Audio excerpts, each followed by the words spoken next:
And welcome into day 2 of the AON New Zealand Junior Open here at the Romero Rackets Club. Some exciting matches today with the quarterfinals of the Open girls and boys and also the semi-finals later on today. And of course we do have the other divisions. That's Division 4, 3, 2 and 1 in the boys and 3, 2 and 1 in the girls as well. And you can see already on this the main court, the Susie Simcock court. That is the main TV court. We do have two of the players on already, and that is the Belmont competitor Anne Lecky, and she is the 16-year-old from the North Shore, against Sophie Hodgers from Hamilton, the 15-year-old. Of course, Hodgers in the light blue, make that the dark colour, the black, up against Lecky in the light blue and white dress. And it was Hodgers who came fourth in the National Senior Champs last year. Lecky, well, she beat Lucy Espinal yesterday in a good effort there to get through to the quarterfinals. There's this match about to get underway very shortly. Also looking at the other quarters that we'll have coming up on this particular TV court. Remember, there is one other court as well. And that particular one, I think it's court 3, so you'll be able to see at the moment, I believe it's Lash against Katie Templeton, also Diana Galloway against Jenna Gregory. Those will be the first couple matches on that court. The boys' quarterfinals on that court will be Tom Marshall against Apa Fataoa, and then Chris Hibbard against Joe Smail. So plenty of good matches on the other TV court as well, the other streaming court. But on this one here, we have, as we said, Lecky against Hodgers on court now. Then it's the top seed, Natalie Says from the Junior Open, from the Girls Junior Open, up against Annabelle Romero. She is from the Squash Gym out of Palmerston North. Also on this particular court, the boys' top seed, Riley Jack Vetter Blomqvist against Luke Stein from Taupo. Then it's Mason Smails from Henderson against Benjamin Adams from the Devoid Club out of Tauranga. So those are the first 4 matches, the quarterfinals on this particular court. Don't forget, later on today we'll have the semi-finals, and those will be exciting matches of the Open rounds. We've got plenty of other contests as well from Open and other grades on this particular court.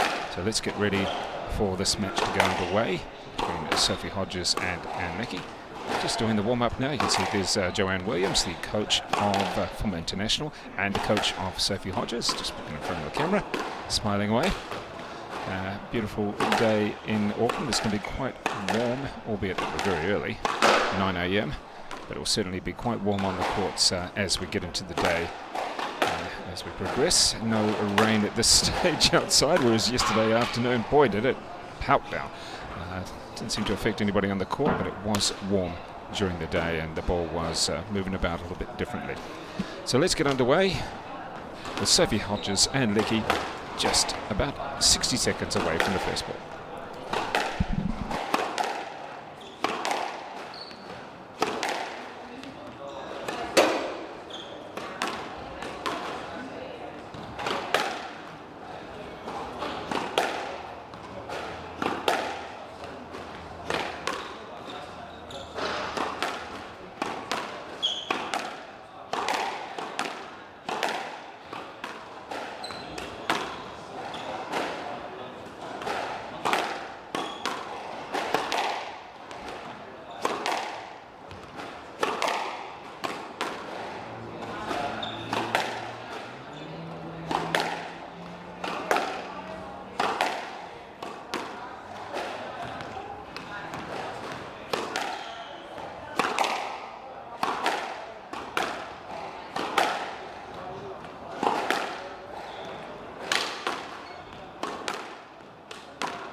Ladies and gentlemen, this is the first match of the girls' quarterfinals. Is as you can see there, the lighter blue top, or the brighter blue top that is Anne Lecky from the Belmont Club on the North Shore, and we have Sophie Hodgers with the black top. Now, just reminding people how the order goes in the Girls Open, and the quarterfinals as they stand from the top to the bottom is Natalie Says against Annabelle Romero Gemmell, Diana Galloway up against Jenna Gregory, Lash against Katie Templeton, and this particular match, Anne Lecky against Sophie Hodgers. So the winner of this match will take on the winner of Lash against Katie Templeton. We've got Jenna Gregory, the winner of that match against Diana Galloway, will take on Natalie Says against Annabelle Romero Gemmell. So really, as we mentioned yesterday, just about all of the top 8 seeds through to the quarterfinals. I think there was only one player who didn't make it through, and that was number 7 seed, Ko. She was beaten there by Anne Lecky in a straight game. So that was the only one of the top 8 seeds that didn't make it through to the quarterfinals in the girls. And in the meantime, we're underway, quick fire fashion, as you expect. There's no mucking around with a lot of these matches. And the first couple of points, even Steven there. You've got to see how Sophie Hodgers, she has a lot of power. If we look at the other players in the quarters, maybe Natalie Says it's equal, if not more. But yeah, Sophie Hodgers able to really bring out some strong shots. And as we said, she's still only 15 as well. That's great coverage there. So, good rally. Just a good, I think, for both players to really get moving early and to move around the court. It's good control. Oh, nice to see a lifted shot as well.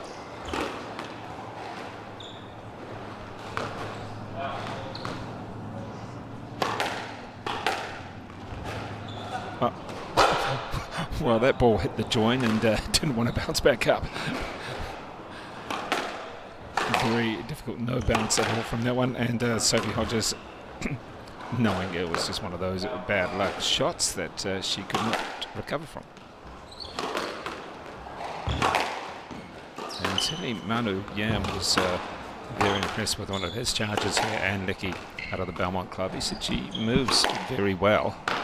It's got good all-round movement, and beating Lucy Aspinall, and also, as we said, Maiden Ko as well. That was a good couple of victories to come through to the quarters.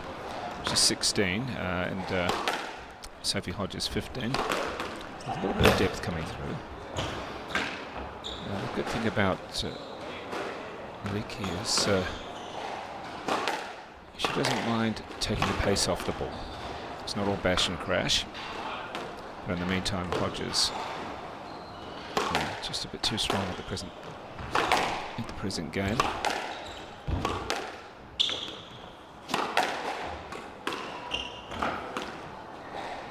We're seeing with Hodgers is now the game ball, but she's got a good reaction time. Not knocking around with her serve, she likes to get straight into it.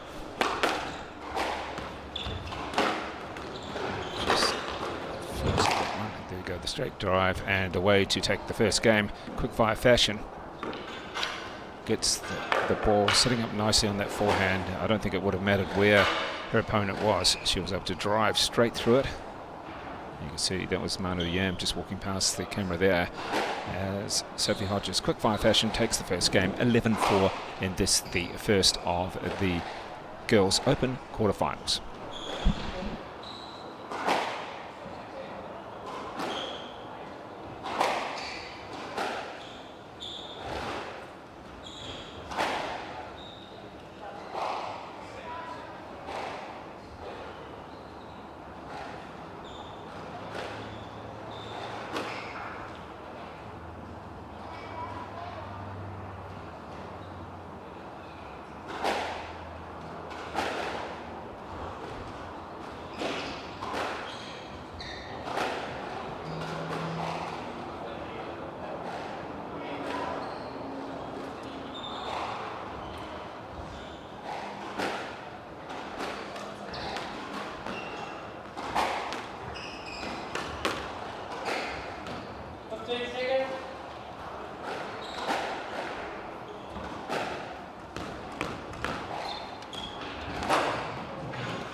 So Sophie Hodgers just a bit too powerful, a little bit too strong on the shots that mattered.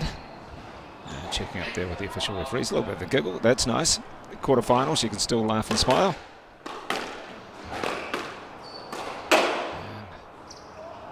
And that one away almost as Lecky keeping steady shots, but no. Well, I was about to say being steady, and then we see the unforced error.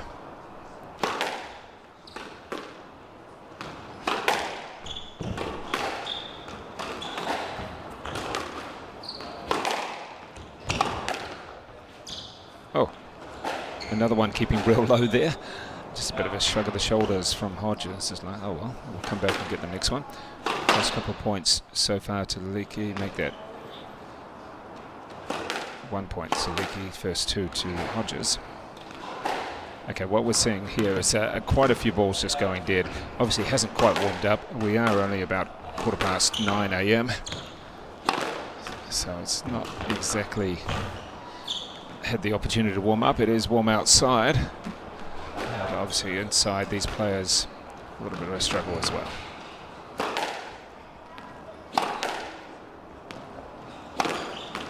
Oh, nice post. So deep in the court. That's good play from Lecky. He knew that she was right up in the corner. The ball came by the wall and able to power it across court. Knew where her opponent was. It's always a good thing to check. She's got the lead now, 2 points as well. Although that backhand from Hodgers very strong, just a little bit of a chop underneath, means it's not going to bounce back that strong. What I'd probably like to see is just a little bit of steadiness come through, because these players are racing. Slow down, girls. You've got plenty of time. I know the winner gets to play another match today.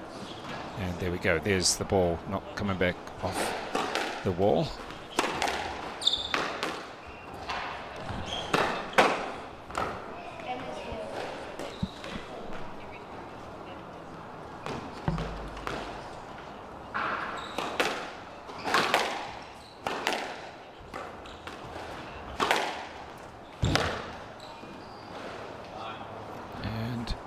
That's a 9-4 lead. A lot of the points from this particular game, no disrespect to Lecky, but she's got some really good bounces where she has managed to hit the ball deep. And if you can hit the ball deep at the present time, there's not going to be much coming off the wall. So keep doing it. And you've got a good opportunity to really move Sophie Hodgers around. Use that back wall, use those back corners, because there's not much coming back for your opponent.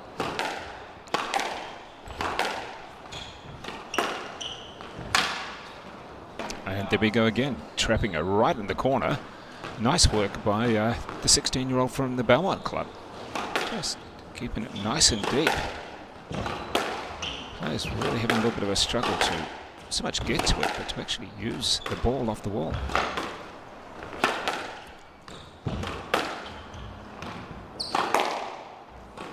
Well, that is smart play for the Belmont player Anne Lecky, who is the 10th seed, and the 10th seed playing very well to take the second game. 11-6 over the second seed Sophie Hodgers. Hodgers quite decisive in the first, 11-4, but then we've seen a complete turnaround and a lot of good shots using depth in the court for Anne Lecky, the 10th seed. And we're going to come back very shortly for the third game, and well, who knows what will happen there.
So the players back already and racing through the first couple of points.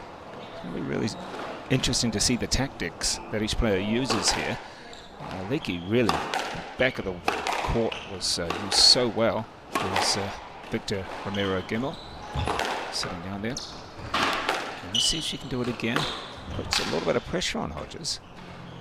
And, at times through the first, second and quarters, some of the top seeds, as Hodgers is the second seed, can race through things.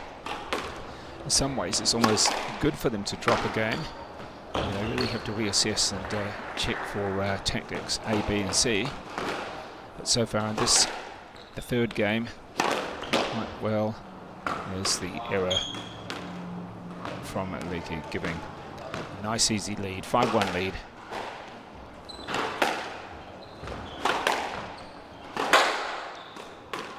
And again, just another error. Jeez, it was close to passing over the 10, but not quite. And this time we see the error coming from Hodgers.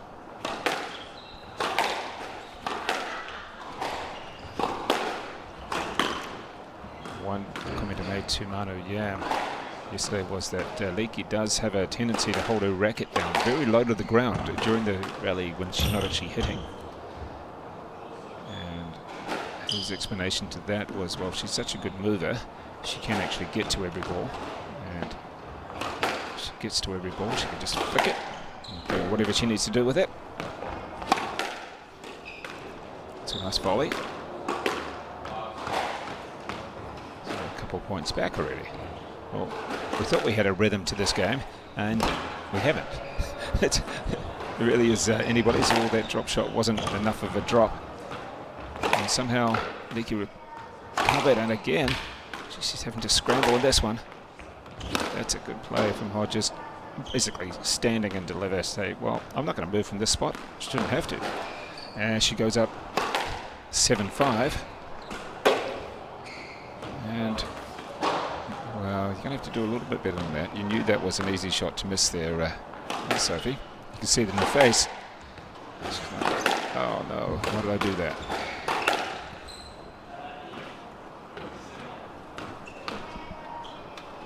It's a 7-all, and you wouldn't have really picked this to start with after the first game, but we have seen a significant fight back from the 16-year-old Lecky. All right, well, both players now just, games are full of errors, and it's not me saying it, you can tell from their body language that they're pretty annoyed with themselves.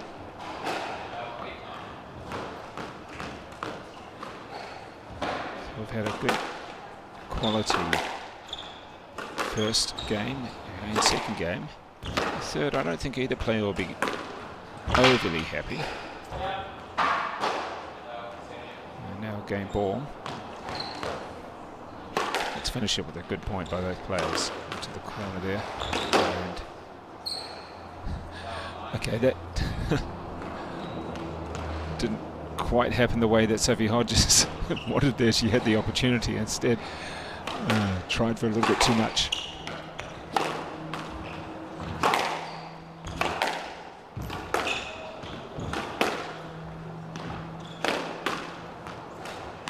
Oh, nice play. Oh, great scrambling. And she's still going. Oh, no, that is a good play from Lecky to take it to 10 apiece. Hodgers kept in the rally, but in the end, too good there. Nice reaction shots.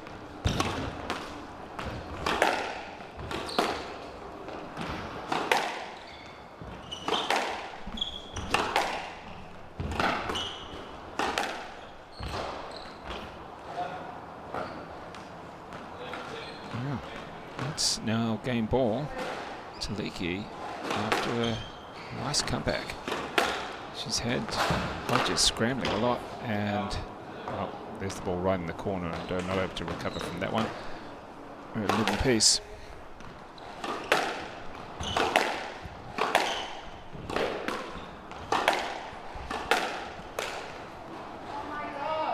I'm just possibly seeing a little bit of fatigue as some of the footwork when the ball's quite close to the body just seems to disappear.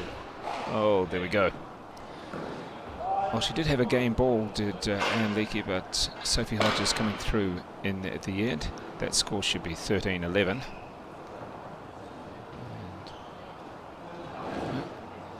Not going to change, but we do know that it is 2-1 for Sophie Hodgers, folks. She has, there we go, it's changed.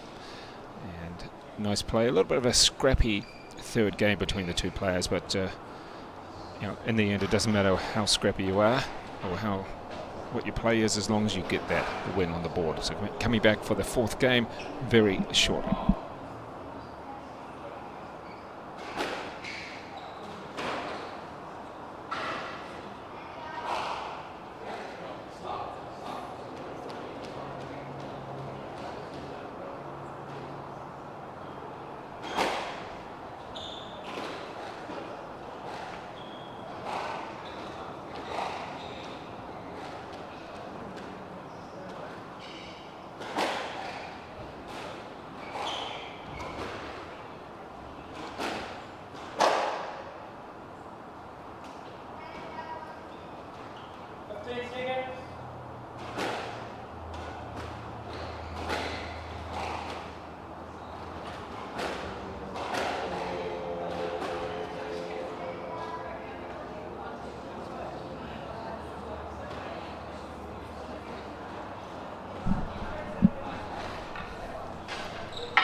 So plenty of expectations on both of these players. We've got Hodgers, who knows what, she came fourth in the National Senior Champs. She's the second seed. Lecky now thinking, I can do this, I can come through. I've been a seeded player already. It's just a, oh, we got the stroke there. I'd like to see is just a little bit more footwork. The ball coming close to the bodies. Remember, these players are 15 and 16. And let's cut out a few errors and make your opponent play more shots. Oh. Unfortunate for that one.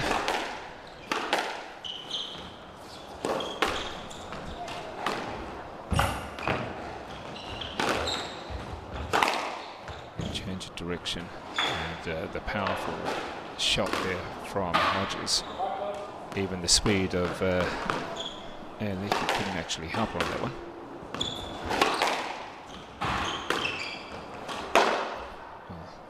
Backhand chop down. Bit of a smile. But you are at 4-1, so I guess you can afford that. 2-1, but can't really let too many points like that slide, because as we found out in game 3, and Lecky is very good at coming back.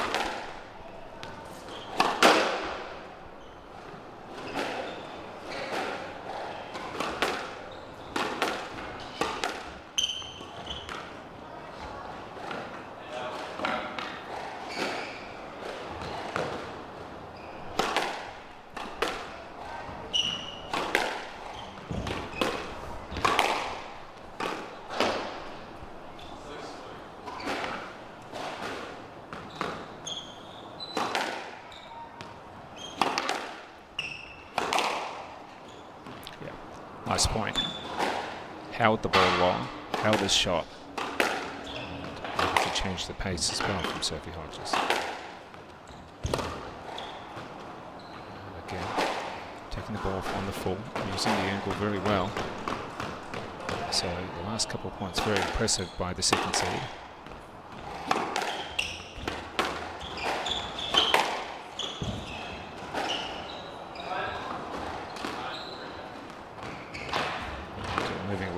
Nicely to see what she can do for the last couple of points potentially. Well, she's got the error out of her opponent and now has 7 game points, match points. One back.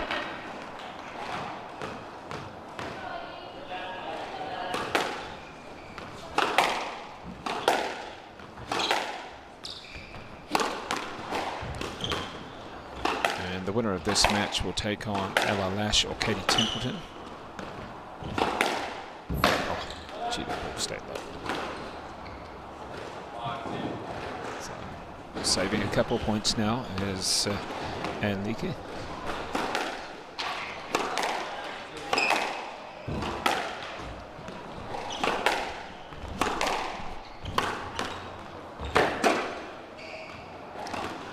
And the error from Hodgers close to the wall.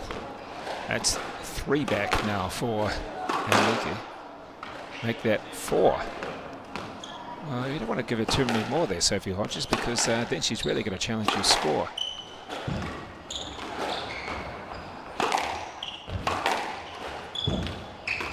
Nice bit of play. Over the opponent. Oh, nice shot. That is 5 back now from Lecky against match ball.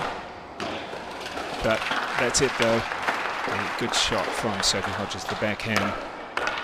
Just chipping at it, came through at quite good speed, stayed low, and Lecky no opportunity to chase it down. So a victory there for the second seed Sophie Hodgers. She goes through to the semi-finals of the Girls Open draw, where she's going to take on either Lash or Templeton, who I believe are just about to start their match. And you can see already Annabelle, Romero is on the court. You see her father just on the corner there, Victor, and they should be starting in 10 minutes time, although it looks as though they're both very keen to get onto the court now. Well, I hate to tell you ladies, you're not meant to start for another 10 minutes. I don't think that's really going to stop them.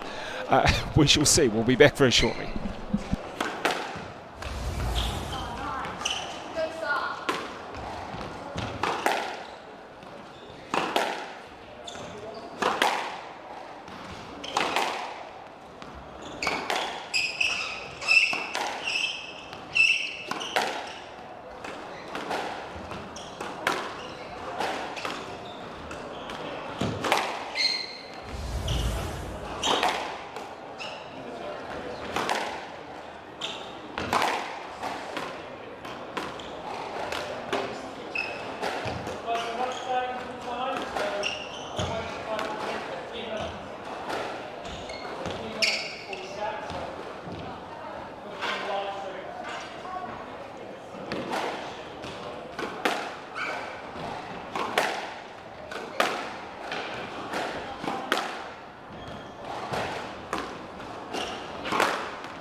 ladies and gentlemen, let's now get ready for this, the second quarter-final of the Girls Open draw on the main court here, and it is the top seed, Natalie Sades from Auckland, up against Annabelle Romero, the 8th seed from Palmerston North from Squash Gym.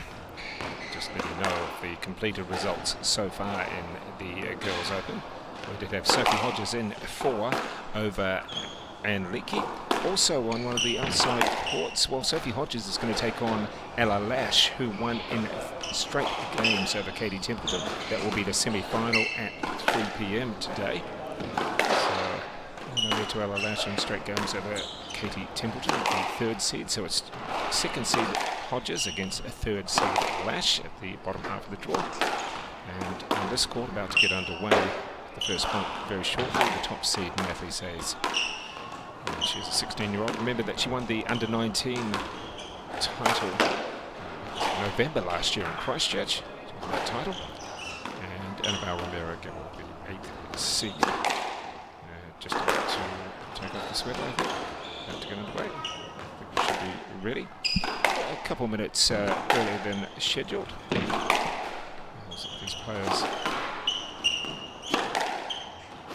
just warming up. You can see the power already on Natalie. So she's about 5'10", and certainly very powerful. And she doesn't necessarily want to play out the long rallies. She loves to finish it with a forehand down the wall. One of her decisive shots. Quite aggressive with her play. She's certainly been playing at the top grade for quite some time. A couple of serious injuries. She's managed to get over those. Let's just see. She can do anything to spin it back with it. Now, referee. What we did have in the first game was, I wouldn't say a few issues, but certainly the ball was not giving up much back out of the back corners, and it certainly helped Lecky. So she won quite a few points, particularly in the second game. Let's see, get there to the right of your screen. No doubt talking to Father Victor, who's also a very capable tennis player, Victor Romero, that is. He made the quarterfinals of the National Tennis Champs not so many years ago, and some of the pro guys. Very old-fashioned playing style that he had. But, made it to the top 8. And there is Natalie Sayers walking on the court. Let's see what she can do in this particular match as we get ready for the second of the Girls Junior Open quarterfinals on the TV court. Have we got the door locked? I think we have. Goggles on. All under 19 players, according to PSA regulations, have to wear the goggles. Here we go, getting ready now with Annabelle Romero Gemmell.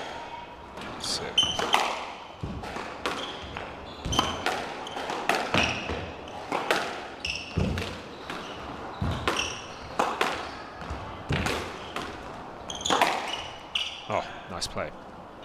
Moving forward, stepping off the right leg, and really driving the racket through the ball, flying with pace down to the backhand corner.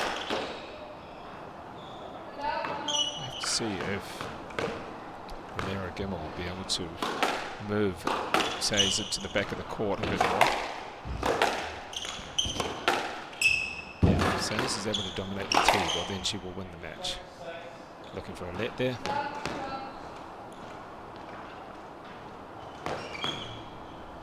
That's one thing we noticed, that we've had hardly any net calls, only a few stroke calls. Although once we get into the semi-finals, no doubt there'll be a few more of those.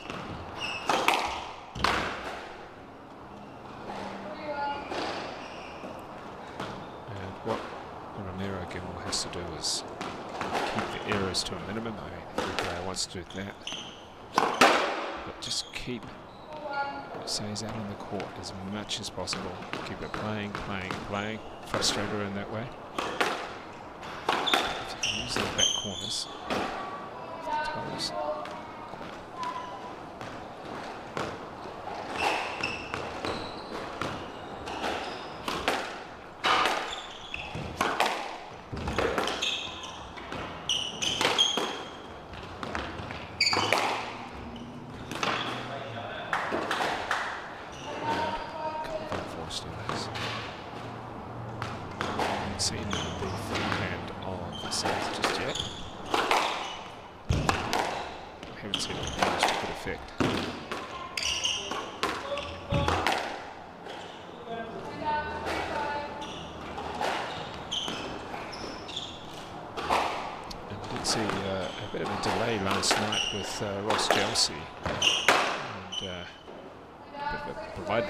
One of the last matches of the night, that was against Benjamin Adams.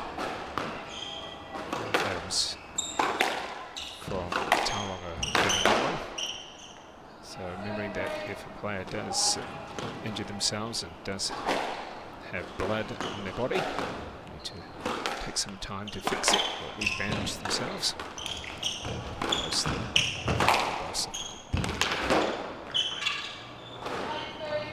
Slow yourself down, Romero. You'll be okay.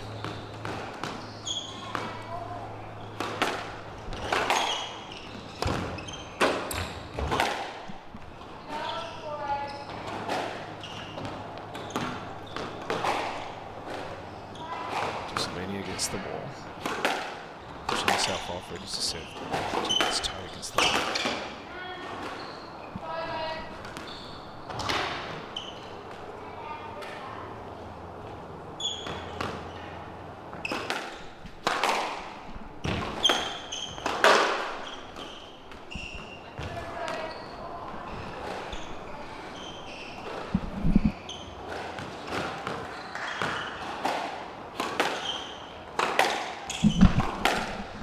So very shortly we'll have Shelley Kitchen, the former top 10 player in the world, and also the high performance manager, that is, sorry, for New Zealand will join me for this particular game. So I'd like to hear Shelley's thoughts. And as we get through, Natalie says she's got the 3-point buffer, but not doing anything too amazing just yet, winning on a few errors.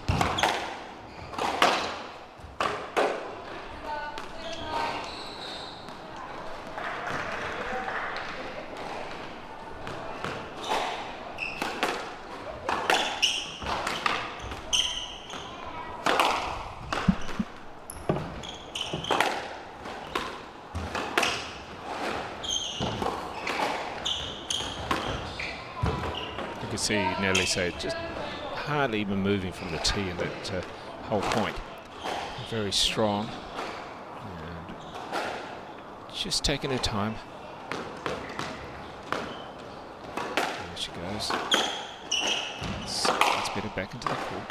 Now she's straight up there saying, I'm going to try and take this as early as possible. A lot of scrambling. Bounced twice, not sure. Yep, wins it there. 11-7. I would call it a winning first game rather than dominating. I'm going to come back very shortly with the second game. Also, Shelley Kitchen joining me as we get ready for the second game between top seed Natalie Says and 8th seed Annabelle Romero.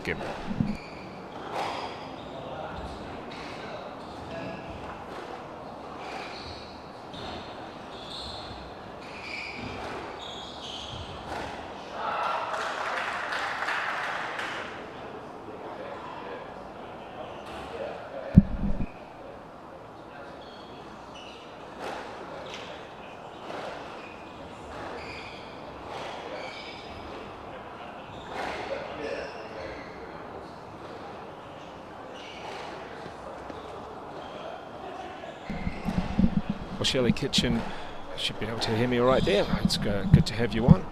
And we're getting ready for the game 2. And of this particular match, it is, of course, the top seed Natalie Says and against 8th seed Annabelle Romero Gimel. This is the quarterfinal of the Girls Open. Already through so far in the Girls Open quarterfinals, we have had Sophie Hodgers, the second seed, in 4 games over Lecky from the Belmont Club.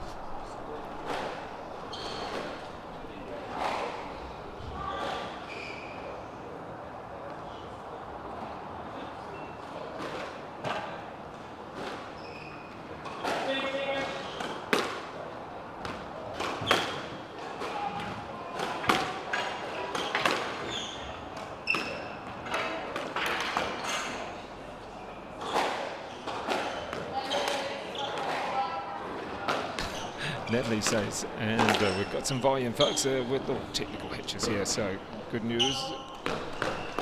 And so here's Shelley Hitchens with me now, so here we go. She can hear me all right. Good stuff. All right, well, there you go. And we've got an extra R on your name, Shelley. We decided to put an extra R on your name, you know, just... It's happened before. I've seen your name. I've seen your names about all sorts of different ways. There we go, the little typos that happen these days. Now, in this particular rally, we're actually seeing Natalie Saint been run around a little bit. What she's done is, generally, she dominates the tee. It's almost like she doesn't like running. I'm just going to stand here and just get all the points from there. Yeah, she is. She's a really strong player, a real hard hitter, a lot of experience. Yeah, like most squash players, we don't want to move off that tee, really. Like, we want to be keeping as close as we can to the tee. Well, in the first game, I wouldn't call it. She certainly didn't dominate. She won. She didn't have to necessarily do too much, but she won without being really too decisive in the way she won. So I think that's okay if you do that. You always want to win by a lot, but you take the win of the first game rather than saying, well, I'm disappointed. Yeah, she might have didn't expect Annabelle probably to come out as far as she did, I guess. But Annabelle's definitely holding her own in this match.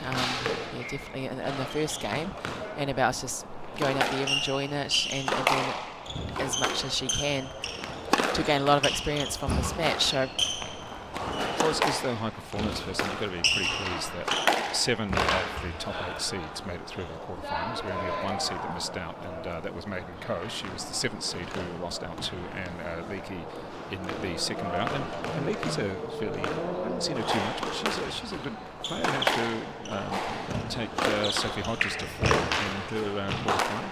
But Manu, one of her coaches, said, she moves really well, so watch out for her. There you go. I've been told to watch out for a player.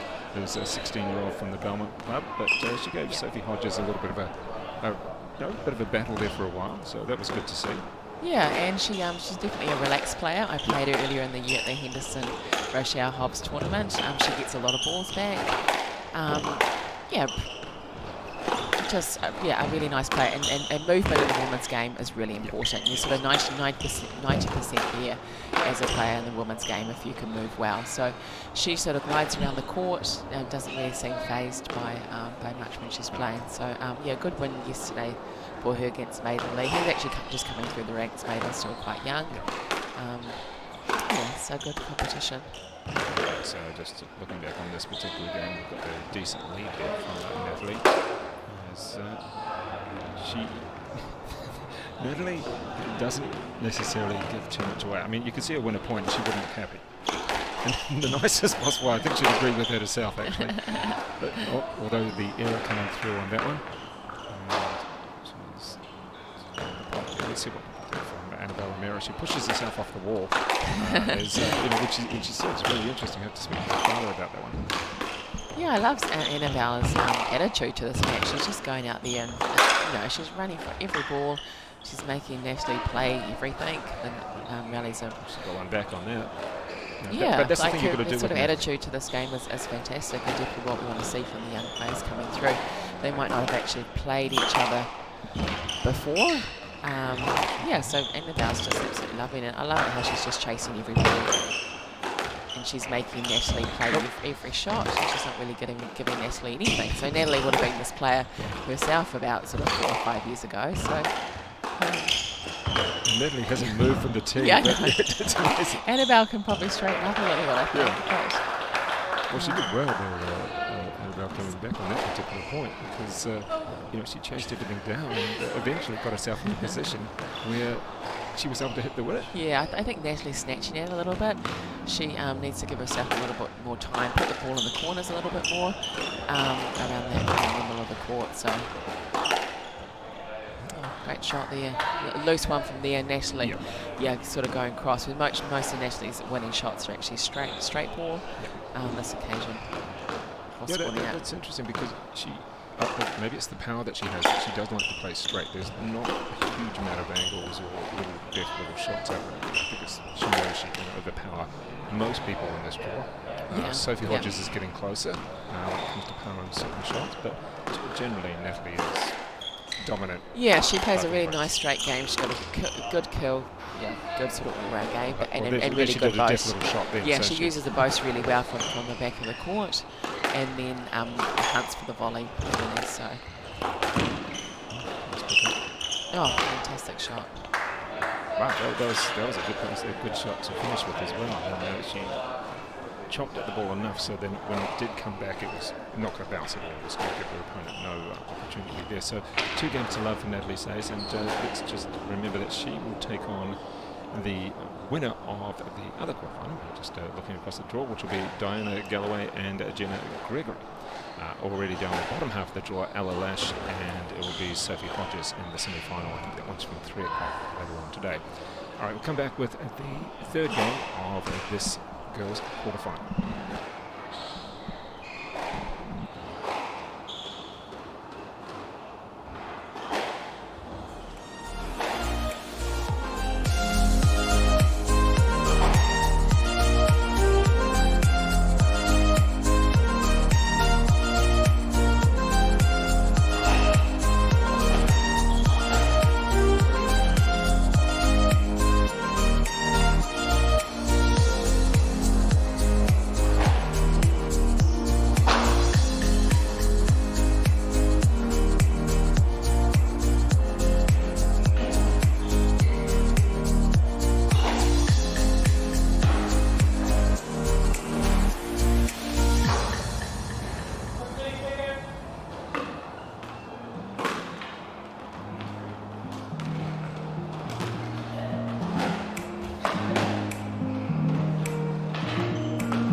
Now for the third game, and this is Natalie says they're in the black outfit, and it is Annabelle Romero Gimmel.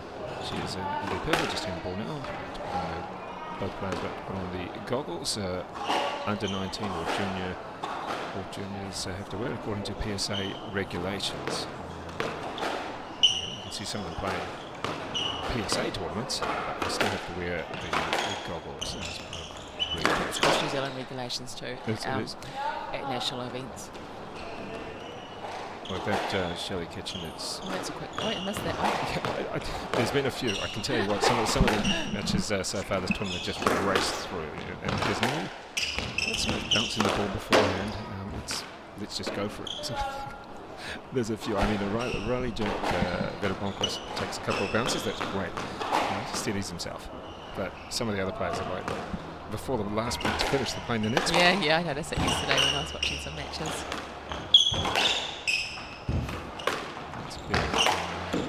Just getting to the back of the corner. But if she can do that, she really has to push Natalie back.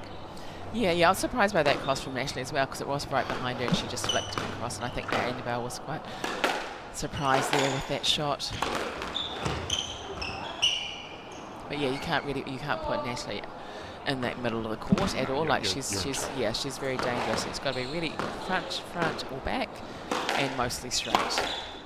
What we had in the first quarterfinal on this court was Lecky actually won a number of points, particularly in the second game, from heading deep in the court, because it was 9 o'clock in the morning, so there wasn't that much coming off the walls, and the ball was significant.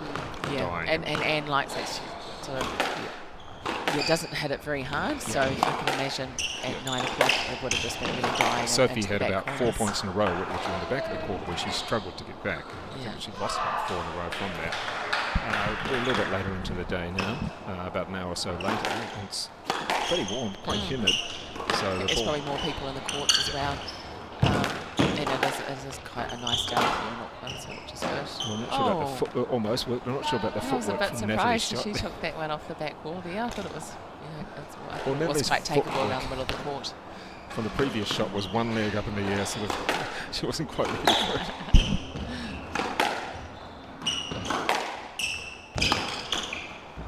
There's your opportunity. Doing really well to sort of just trying to keep that ball back and just making Natalie play the ball. Another one shot. Or two, one or two shots every time. Well, it paid off on that occasion that she might play another shot. look what happened. She managed to win. She's got a couple of points lead. That's the biggest lead she's had.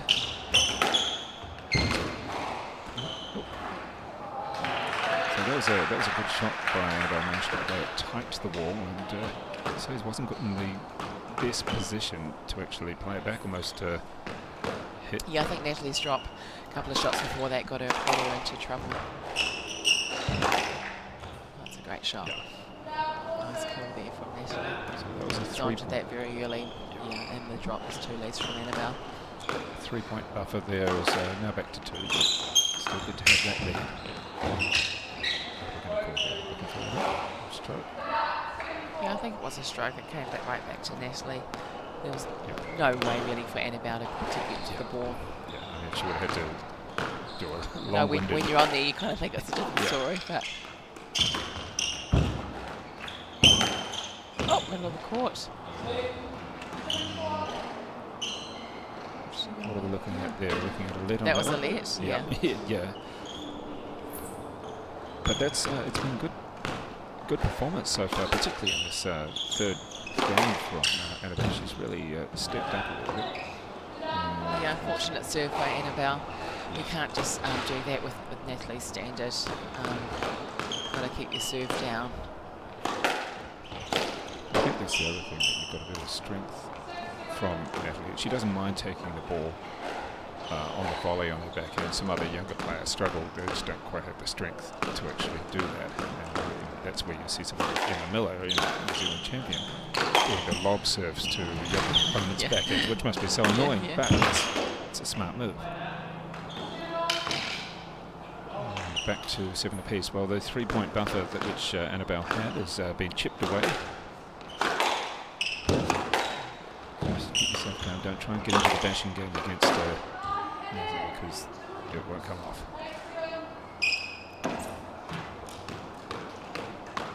Yeah, so quick 4 points there. Oh, there's the arrow. Didn't need that one.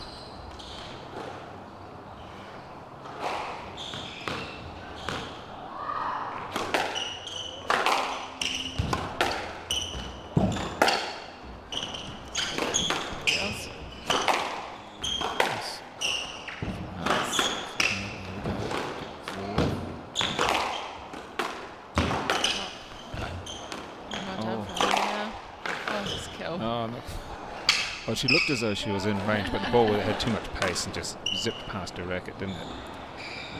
She's kept tabs, had a couple of 3-point buffers as Annabelle on 2 occasions this particular game, but at the moment we have Natalie just using pace on that one.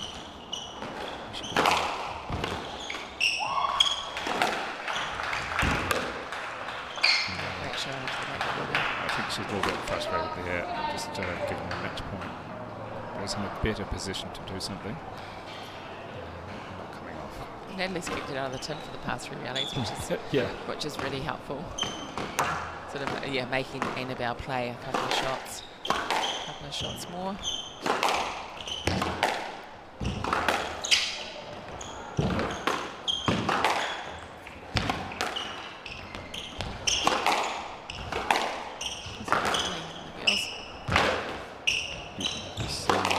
Oh, shot. Yeah, that's a little bit of tiredness perhaps in the footwork of Annabelle. She was struggling to get past. It's a great game from Annabelle. That's just, really, really good experience for her. Yeah, she in theory should have learnt a lot.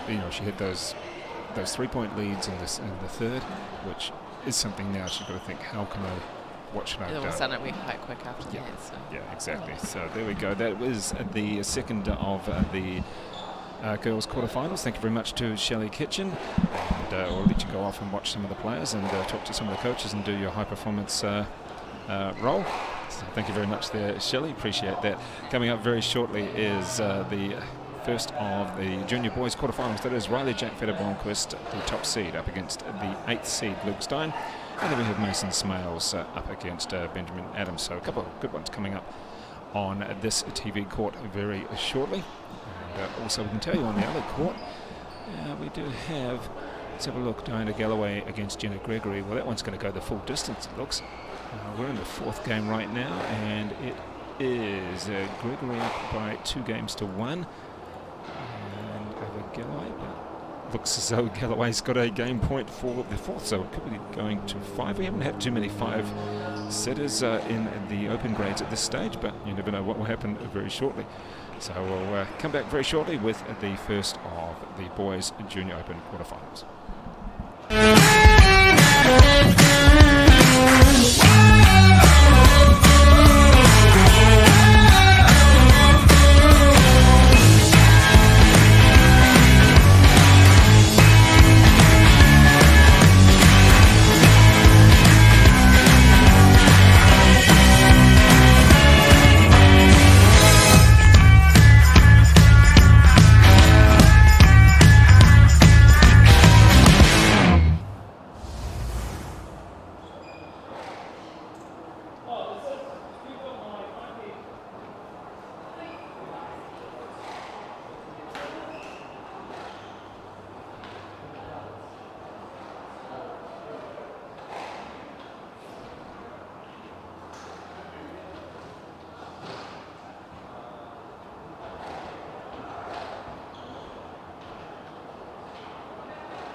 Welcome back, ladies and gentlemen, for this, the first of the Junior Boys Open quarterfinals. And you can see the two players there. Riley Jack Vetter Blomqvist looking last. And players dressed similar, I guess. You can see the headband of Luke Stein from Taupo. He is a 17-year-old from Taupo, and of course Vetter Blomqvist, the top seed, and 18-year-old from Manaia Club in Whangarei. Does have a PSA world ranking. Well, it's a decent one. It's getting a world ranking now, and leveling up with it about 400. And let's check. There we go, 420 as the first belly gets underway. And expect a well-constructed type game from Vetter Blomqvist. He doesn't mind spending a bit of time out there. See that Stein's got a bit of height to him. He's got long foot on the back of his shirt. I don't think it's a brand, that could be a nickname.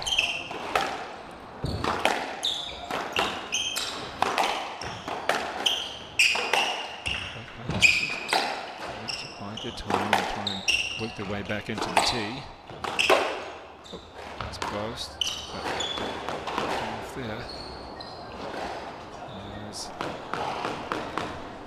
Here's the serve from the forehand side.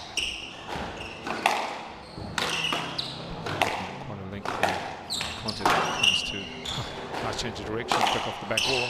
When it comes to the duration of this game, maybe not in the sets. It's already scrambling down by Smail. He has to go back into the back court of it. They're now front foot.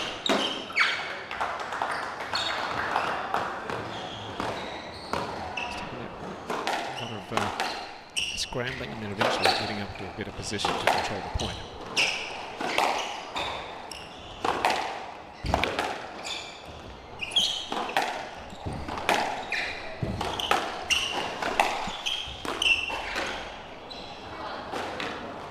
A couple of errors from Luke Stein. From Riley Jack, that is.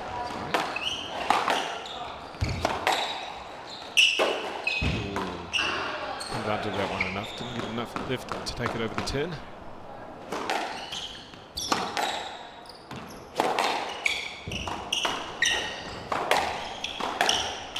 Well, it's a good start for Stein, who, albeit that he's having to run a lot of this, but to get a 4-1 in now to go to there. That's exactly what he'd like.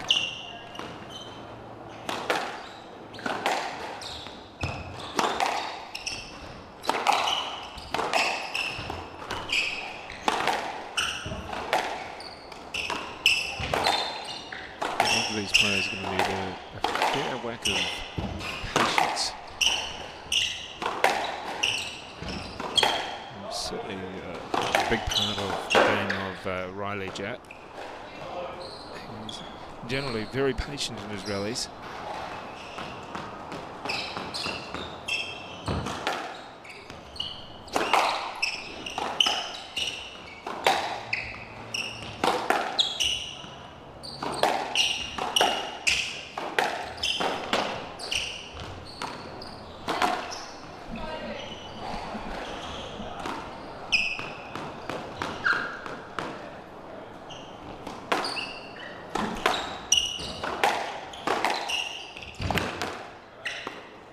Scooted away very nicely. Nice punchy shot past the outstretched racket of Stein.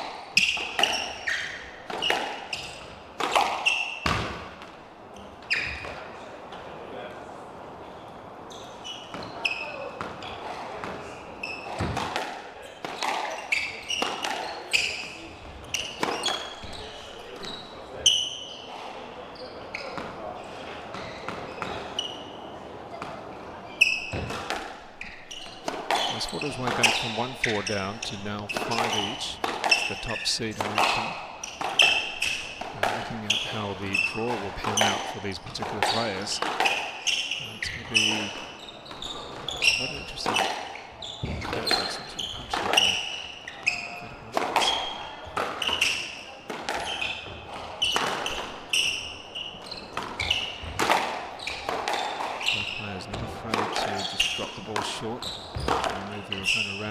and that's going to be a stroke. Indeed it is. So, Stein, he's generally had the lead in this particular first game so far. Really looks as though will have to fight hard. In fact, as we look at the draw, whoever wins this particular contest will take on either Tom Marshall or Fataoa. And the bottom half, the semi-finals will feature Joe Smythe, the winner of Joe Smythe against Chris Hibbard, and the winner of Benjamin Adams against Mason Smails. So a couple of players there from Henderson, Smails and Fataoa. And the other players, well, we've got Northland, Taupo, Marlborough, where else? We've got Bay of Plenty. A fair range of players from around the country, and that's good to hear and see.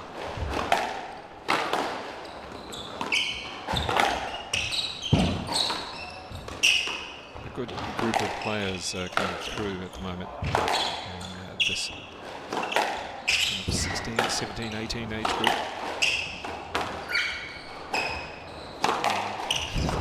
Lengthy rally this one. Both players happy to... tried to just flick it off his feet and instead pushed it straight into the ground. And back to 6 apiece. And a lot of patience shown by both players on this occasion.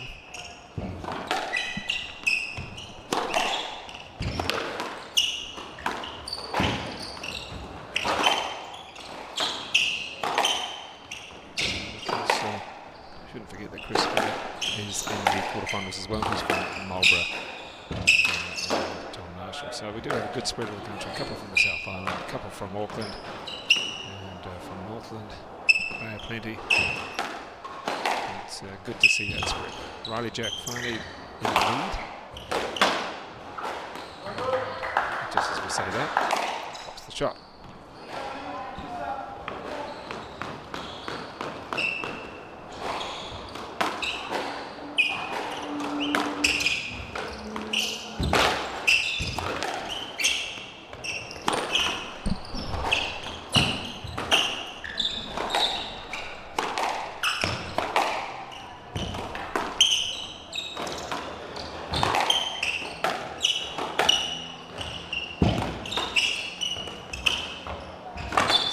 These players are really sticking around the tee.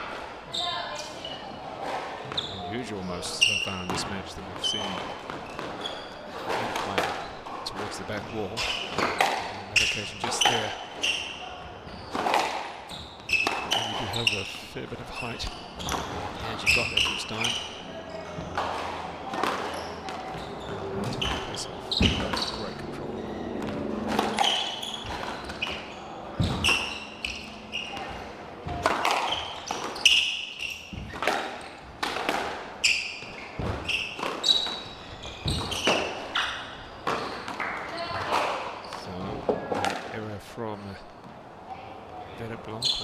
Up quite close to the wall. Very patient in that rally. It was a little bit more depth coming into the shots.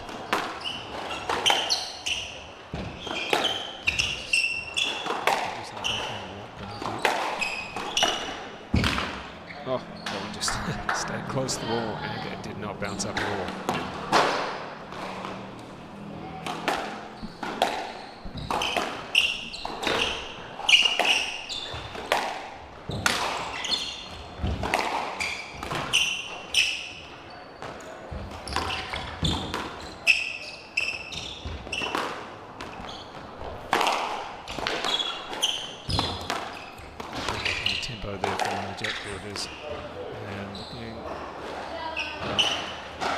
He didn't even need to look up actually at the official. He knew that was going to be a stroke. Fataoa played it straight back at himself. And again. Yep, 2 strokes in a row in that top forehand corner.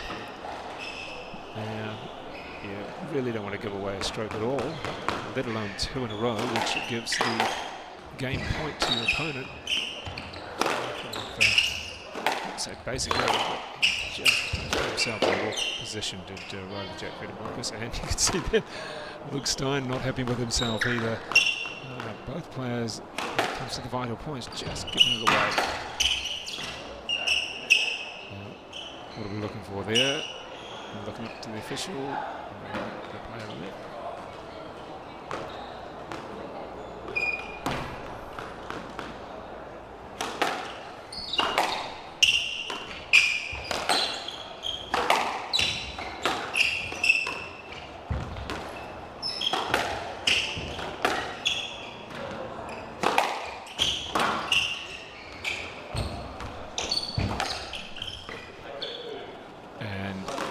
As you'd expect, as we get a little bit closer, as the players get physically a little bit bigger, get into the quarter series, that's when we're going to get a few lets, and as we've had already a couple of strokes against Riley Jack Blomqvist. Well, there you go, there's the first game. 12-10 to Riley Jack Blomqvist, the top seed, against Luke Stein, the 8th seed. But I tell you what, he didn't have it his own way, because 2 strokes in a row actually gave a game point to Luke Stein. Wasn't able to take advantage of that and dropped a shot in the error. But in the end, it is Riley Jack Blomqvist, the top seed, taking the first game 12-10.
As the players come back onto court, you can see Luke Stein there just working out. It's one of those tricky locks on this particular door, it seems. A few players had minor issues with it, and it's all sorted now as we're about to get underway for the second game. A little bit of a white of the sweat there on the wall from Riley Jack. As he's in the bluer shirt, I guess, and the shorter player. There's the headband on as well. And he's got long foot on his certainly looks like a decent size foot, shoe size. Player against the player from Ray from Manai.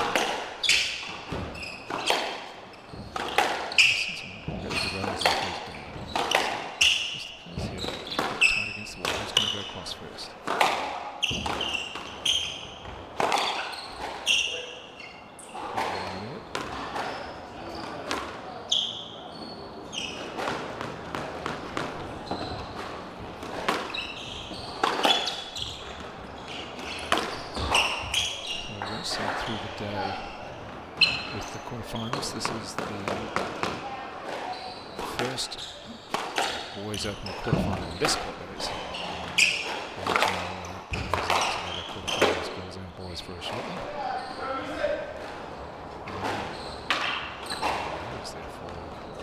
Lecky. He was trailing in the first game as well. He needs to come back and fight his way. Had one game point against himself. Didn't help him on that one. These players quite happy to drop the ball short, test each other out with the short balls near the wall.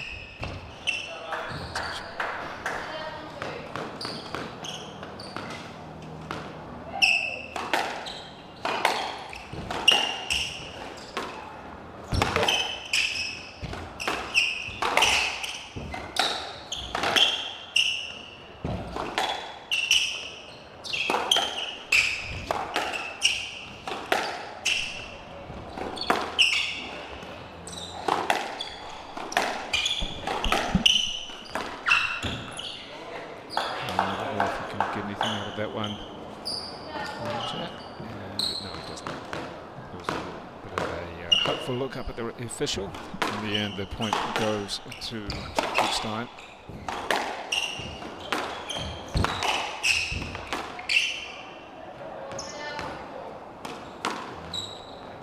One back there for Riley Jack. This is pretty much well, almost a carbon copy of the first game where we saw Stein up 4-1.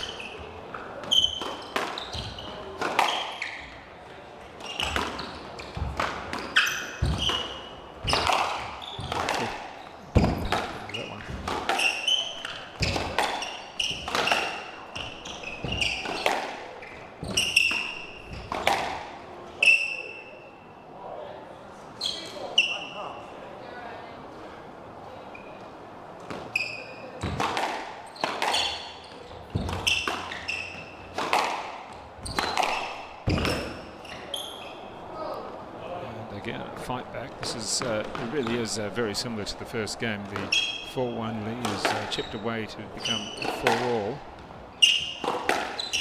and on this occasion it looks as though Riley Jack is doing very well.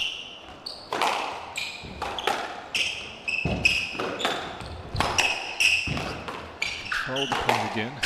Away from the middle.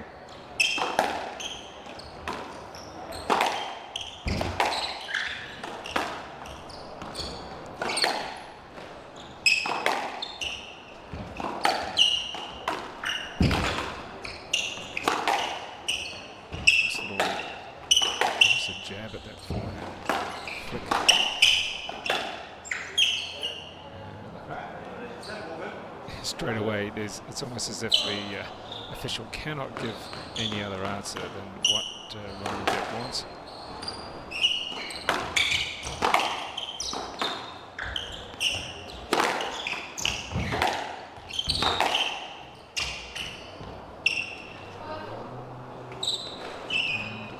And move way back slowly. It's been a patient effort from Riley Jack in this second game.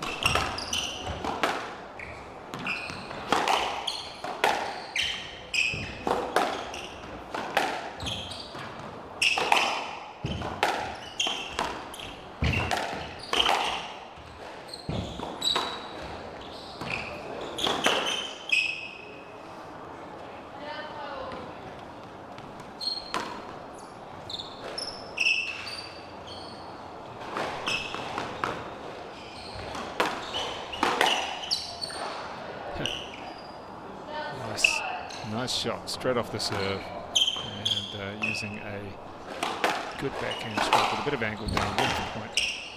Always good to win, and just a great shot off his feet as well. Punch that one hard enough. It was too easy to get for Luke Stein. Let's see what he can do here. Not sure what you're calling for there, Roger.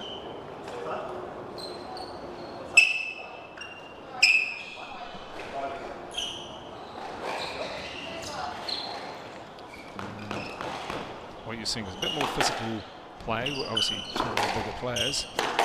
You'll see this as we get towards semi-finals middle as well.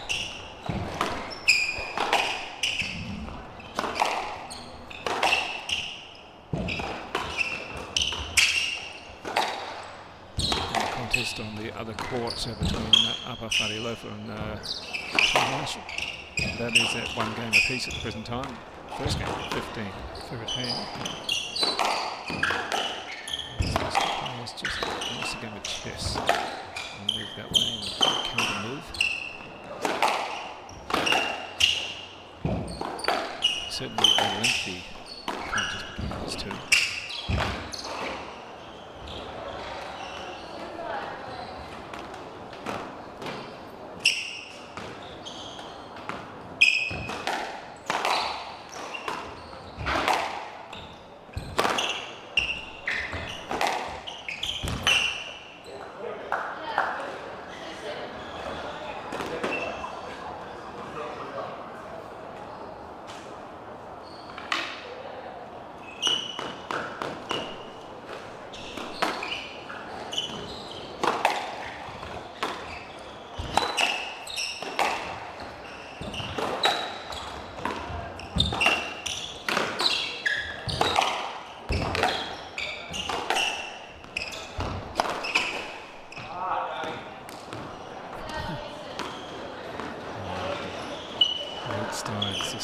mix up. No, that wasn't what I wanted. You can see just up into Templeton.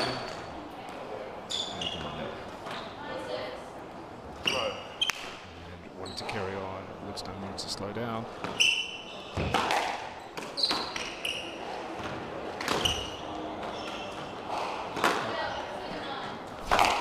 A couple of little errors creeping in, but the 2-point advantage for Riley Jack means that he can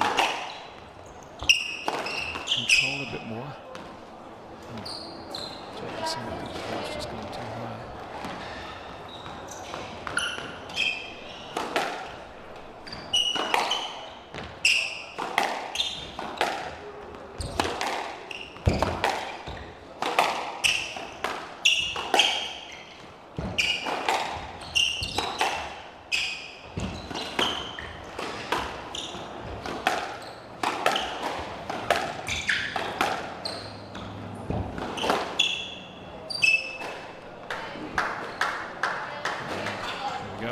Second game. It was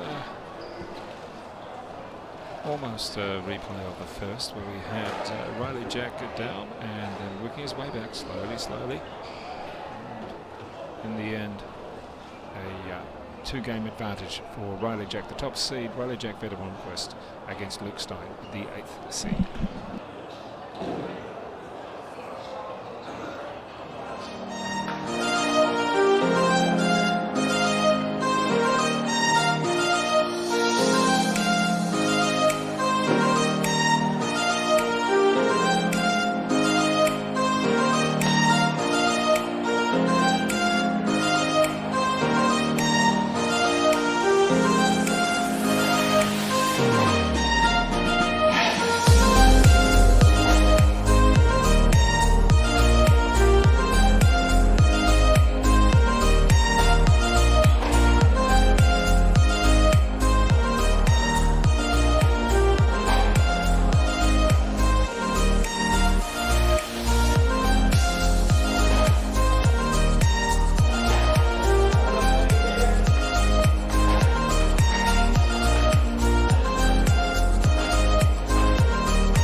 Coming in now for the third game of this, the first quarter-final on the main TV court. I can tell you though, the other court, it is 2-1 for Fataoa against Tom Marshall. Marshall winning the first 15-13, but then 11-5, 11-4 for Fataoa. So there's the Henderson player up against the Marlborough player. But in the meantime, on this, the main court, we have the top seed, Riley Jack of Longquest, who's played mixed. Yes, he's up by 2-0. I see Luke Stein now in the white shirt. Third Longquest, well, he had a game point against him in the first. In the second, he was down about 1-4 again. Low. Court coverage there by Stein, but every time he gets it back, the better Longquest is in the right position. Unorthodox smash.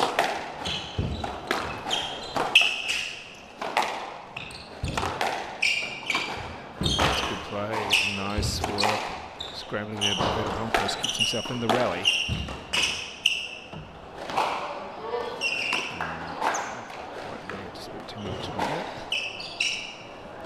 So he's having to work hard for every point of his Stein.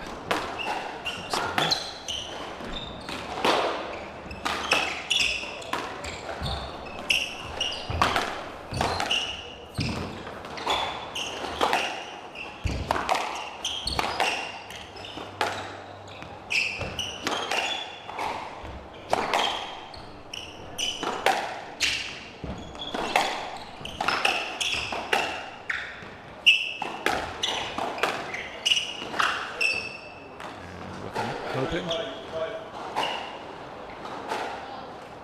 A little flick of the racket from Riley Jack Peter Blomqvist. Just helps him slow himself down a little bit.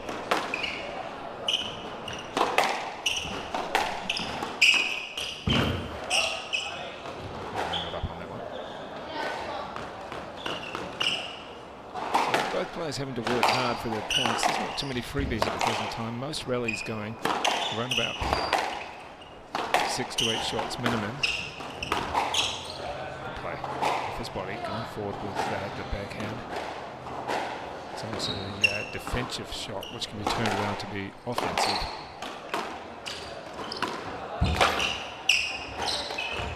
Oh, chopped down too much. Got himself into a good position.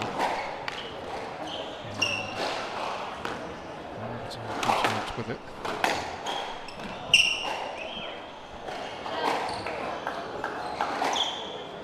Just seeing in between the points, Riley Jack Peter Blomqvist gets a little bit frustrated. It's a little sort of kick of the racket or a flick of the racket. I'm sure he'll come up with something a little bit different, or maybe just hold it in, maybe count to 5 or something like that as it gets a little bit older. You see some of the pros talking to themselves, like Paul Cole, quite just talk to himself, a little bit firmer, do some breathing exercises.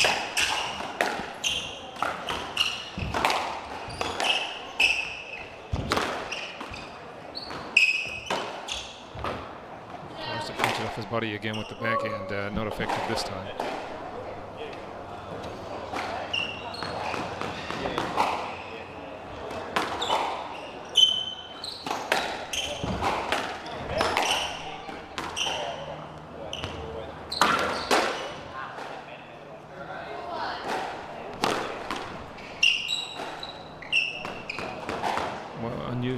Particular match that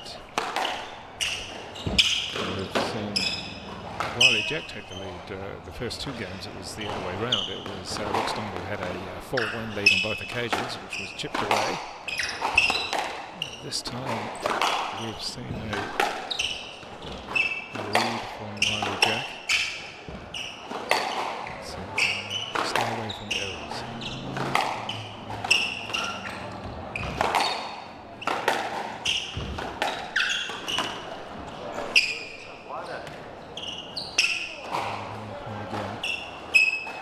Never looked really like losing, even when he had the game point against him in the first.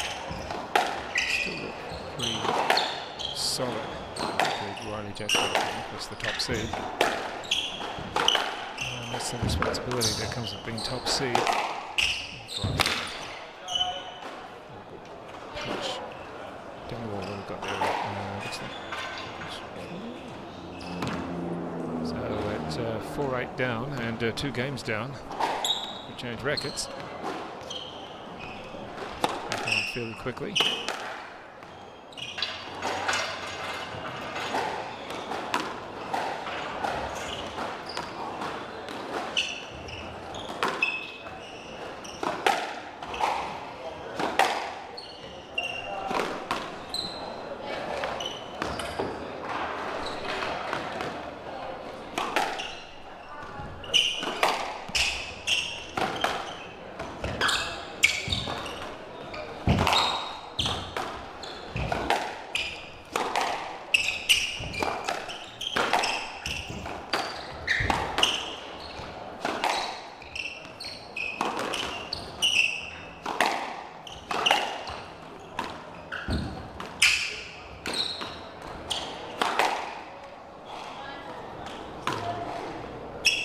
Just been patient in that one as the error eventually came from Stein, and a couple of points away from the semi-final spot now for Riley Jack Peter Blomqvist. Just check who he could play. He should play in the semi-finals later on today.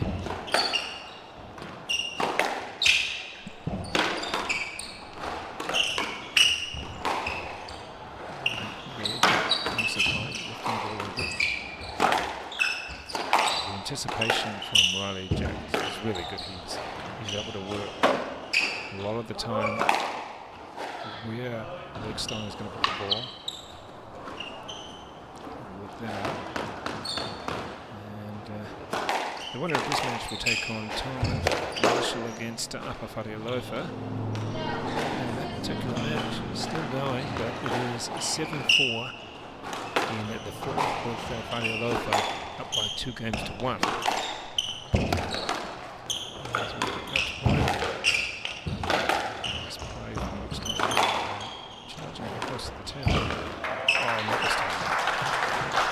Straight game victory for Roller Jack of Gold Coast. 12-10, 11-7, 11-6. You can see it there. And through to the semi-finals to take on the winner of Fataoa and Tom Marshall. In the meantime, coming up very shortly, 5-10 minutes away, will be Mason Smail's third seed up against Benjamin Adams, the 6th seed. Should be a good contest that one.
for this, the second Junior Open quarter-final on the main court here, and you can see the two competitors are about to get underway. It is the left-hander Mason Smail, fairly lanky lad, he's about 6'2", and his opponent there is Ben Adams out of Tauranga, and he is certainly a very good all-rounder when it comes to academic. He was the Ducks at Tauranga Boys High School, and Riley Jack, we've got you around the wrong way. We've got you Jack Riley. There you go. I bet you get all sorts of things there.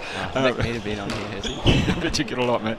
But I know you know Ben Adams, and he's good at squash, tennis, and Ducks of Tauranga Boys. Yeah, bit of an all-rounder, awesome all-rounder, yeah. My goodness, he does it right. Wow. So here he is on the court. There's him there in the white shorts, but, well, I guess the easiest way to describe him is that the left-hander is Mason Smail from the Henderson Club. You know both these players, or you've played against them or seen them play. What can you sort of expect from someone like Mason, being one of the very few left-handers in the Open Draw? Mason's an awesome player as well. Very hard to play, though. Very, very tricky. Plays awesome range of shots, attacking shots, and just can't read them at all. So if I was Ben, if you're looking to keep it long and keep it tight. Well, left-handers just seem to be able to hold the stroke or hold the ball a little bit longer than right-handers. Isn't that the case? Yeah. Just really almost frustrating because there's so few of them in the draws that you play against. Yeah, very, very few. Gives them an advantage. Not many you don't get to play them very often, but when you do, it's a whole new game of tactics that you have to try and look towards. Because even in the senior ranks around New Zealand, there's really Evan Williams, New Zealand champ. He's pretty much the main one who's there. And there you go, you put the name back, all right? So that's okay. Evan Williams is pretty much the main left-hander around, isn't he? Yeah, very top. Have you managed to play him? I haven't played him recently. I was supposed to play him at Auckland Open, obviously got cancelled because of Well, the Auckland Open is back on the scene in about 3 weeks' time or something like that, isn't it? Yeah, so the Balfour and Thompson Auckland Open, that's going to be very strong. There's some Australians in there already. Yeah, it's going to make it a bit different. It's play some new people, especially. Well, I mean, for someone like you playing against some Aussies, Reece Dowling is going to be the second seed at this stage. I mean, he's 130 in the world or 120 in the world. Yeah. It is quite exciting when you come up against someone that you haven't seen before, or someone totally new, isn't it? Yeah, definitely. Yeah, it gives you a new opportunity to try everything out and build a whole new set of tactics that you may never have seen before. Because, I mean, the nicest possible way, you must get sick of sort of they're the same nice guys. Small New Zealand, Yeah. Well, you think about Lamamba and Timwa and Joel Ascott and Elijah to a certain extent. Those four players, just play each other so often. Yeah. You know what your opponent's going to do, and it's always a little bit boring. But you really have to. It has to be a mental game, doesn't it? Definitely a mental game. It gets to a certain point where the only thing separating them is really their tactics and their ability to maintain those long matches and stuff. Yeah. What about in your match that you just won? You played Luke Stein, and he's lanky, quite tall, like Mason Smail is here. But you sort of had someone. You guys played some long rallies. In fact, in the second game, was it the second game that he had a game ball against you? And, first game. Yeah, so on those first two, you were down about 1-4 at each occasion. Kept on sort of fighting back, and then you sort of had 2 strokes against you. Yeah, wasn't it? Yeah, 2 strokes against you. Yeah, what was the story there? I mean, thinking, oh no, and you're given a game point on one of those strokes as well. I know. Not the best situation to be in, but just had to figure them out from the first couple of sets, just to get my focus back up. Because I think on those strokes, you were in the forehand corner. You played the ball way too close. Yeah. I mean, I guess there wasn't much you could do because you were pretty hard against the wall. You could only really lift the ball above you. Or I don't know if you would have been able to flick it across court there. You were stuck. Yeah, he's played some really nice shots. He's playing really, really well. Yeah. Awesome. I mean, it's good again to have a player coming out of Taupo. So this is the thing when I look at the quarterfinals. Okay, there's 2 from Henderson, but we've got Tauranga, Taupo, a couple out of Marlborough and the south out of Norfolk, which is a good spread of players, Yeah. Because that's what you want. I mean, it's nice if there's a good group of one place, but really what you want is people from all around the country being competitive. Yeah, because normally Auckland's a strong competitor, but get some people out of different regions is awesome for the game. Yeah. What about for you? Who's your chief coach at the moment? Your main coach? Heading with Paul Hornsby. Okay, so because he's sort of doing North Shore and Northland. I know there's North in both of them, but that's quite a distance. Are you coming down to Auckland, or is he coming up to you? I've just moved down to Auckland for uni, so I'm at North Shore now, so heading with him. Okay. That makes it easier, doesn't it? Yeah, definitely. But yeah, he travels up to London twice a week. I mean, it's I guess it's just under 2 hours now, but it's a fair travel for him. What are you studying at uni? I'm doing paramedics, so frontline ambulance. Wow. Yeah. So that's it. So in theory, you're going to work for St. John Ambulance in New Zealand. Would that be the? Yep, that's the pathway. Yeah. Okay. Yep. Yeah, I hope to travel and work in a few different regions as well. Well, yeah. I mean, you can use that for working for Red Cross somewhere around the world, or those particular organisations that goes into different nations. That's I used to do a couple of roles with St. John, New Zealand, and it's an interesting organisation. There's some of the things you're dealing with is pretty extreme. but hey, that's great though. There's so much adventure on it.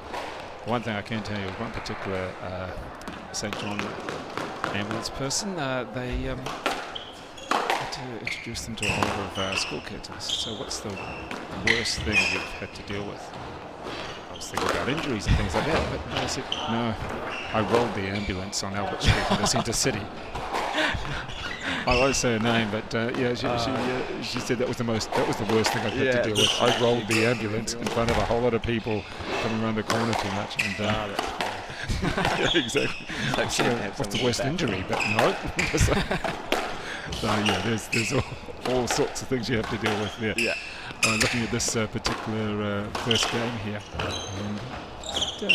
and I think to me sometimes with Mason is that he's got so many options. He's got too many options. Does that make sense? Just needs to figure out his tactics and see how Ben plays and work towards that. It's a problem. Sometimes even when you're up close to the wall and you know that your opponent's back further, it's I could do anything. Whoops, I hit into the 10. But that's what happens sometimes, isn't it? It's that you've got too many options, that you try and do too much instead of being steady. Yeah, it becomes a bit overwhelming. You lose the simplicity of the shot. So would that be one of the key words that Paul Hornsby says to you about simplicity? You don't need to do anything too complicated? Yeah, just keeping it real consistent, like just working that ball in tight. And if you do the basics right, then there's not much that people can do. If you get in that ball tight, it takes away options. Well, that's what we saw in your match and your win, is that you weren't rushing it. That's not really your game most of the time. So you're happy to be patient. Would that be the key to your game? Yeah, trying to break them down and just, like you say, it's not all physical, so if you can break some of the mental game down as well, keeping it long and consistent, and it gets frustrating when you can't do anything to do about it.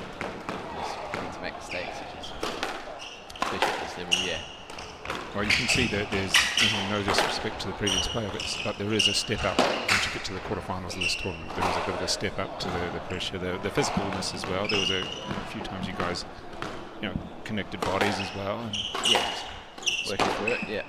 All right. Well, let's just have a look at these last few points, and you can see Mason just trying for the backhand. We'll go with Ben Adams on the serve.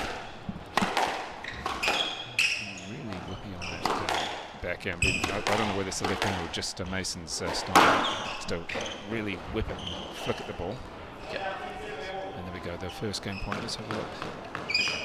This particular point, here he is, Mason Smail serving for the first game.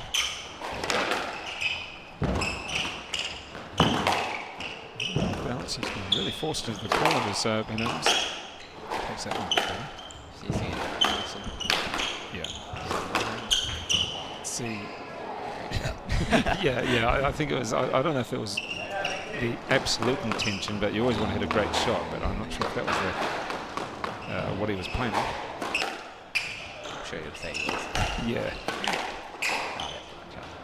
That's the better shot. It was meant to be.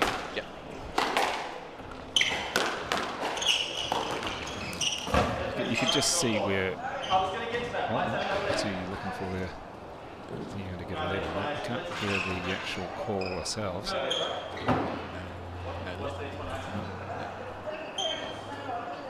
I think he might have been. It was kind of hopeful more than this is it. The other thing, what do you do when you have a big player like Mason dominating the tee? You've got to try and get around them physically. What do you try and do? You really got to get them stuck behind you, just cutting everything off. Right. He'll need to look to volley heaps and get Mason behind him, because as soon as Mason gets in front of you, that wrist is will just dominate you with that, especially those triple ghosts and flicks and stuff. So yeah. Well, we'll come back and we'll keep Riley Jack just for one more game, and we'll come back with the second game of this match between Mason Smails and Benjamin Adams.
Back in now for this is the second game of the second quarter final on the Boys Open. You see that big stride there from Mason Smails. Really when he wants to sort of cover the court, just got a massive stride. Cover the court already. one step. Yeah, I mean, you're how tall are you? About just under 6 foot. Don't ask that question. Oh, okay. Okay, so yeah, they're not as tall as some of the other players. Yeah. No. That's beneficial. I mean, look, Paul Cole's not exactly tall. Compared to some.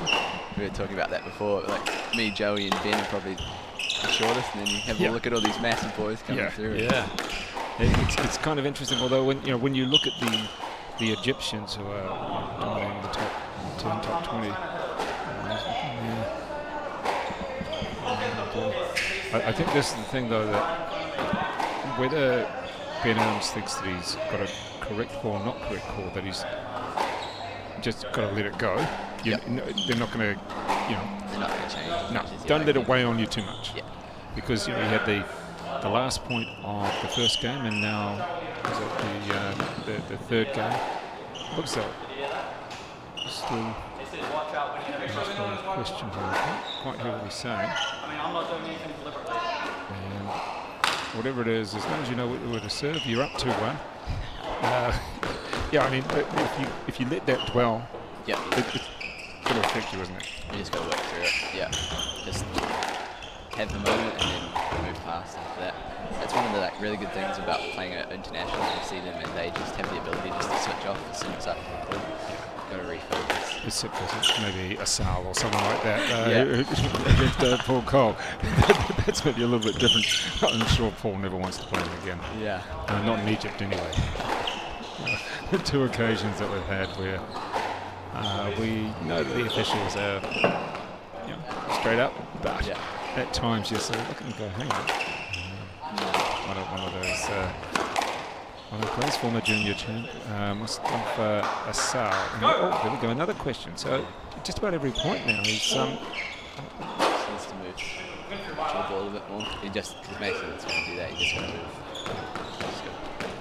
What about, as you get the bigger bodies, you're sort of getting a few people coming, running into your back and things like that. Does that get a bit annoying after a while? You're just like, come on, get your elbow out of my back. Yeah, sometimes you just, so it's the same ball. Ben probably needs to go through. Yeah, smile for the photo.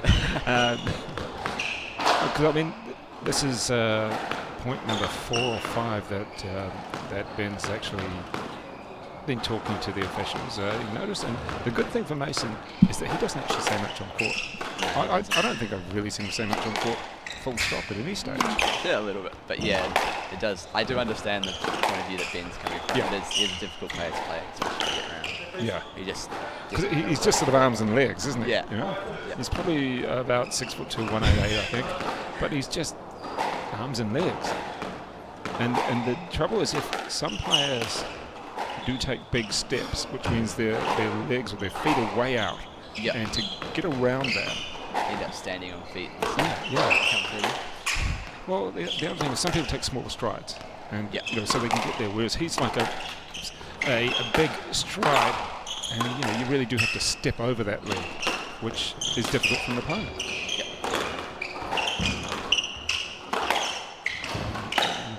Close coming on that one. There's good depth. That's what we want to see.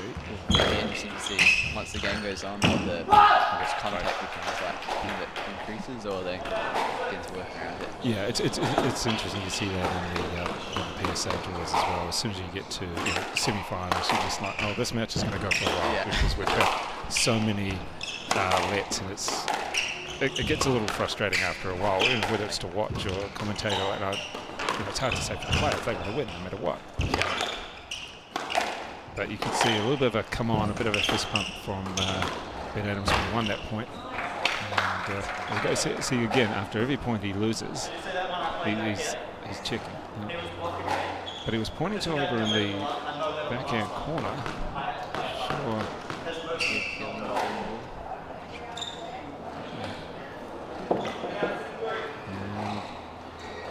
And he's doing the right thing for his game. Just give it a call. Yeah, that's the best thing. Dude, that's a nice shot from the backhand corner there. Wow. Is that something where he seems to come underneath it and put a bit of chop, so when it does hit the wall, it's going to come off and just Phase into that.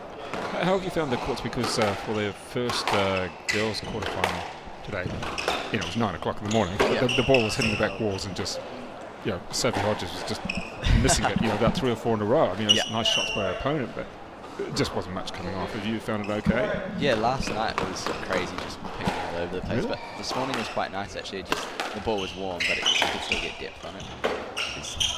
It benefited my game and just getting that length.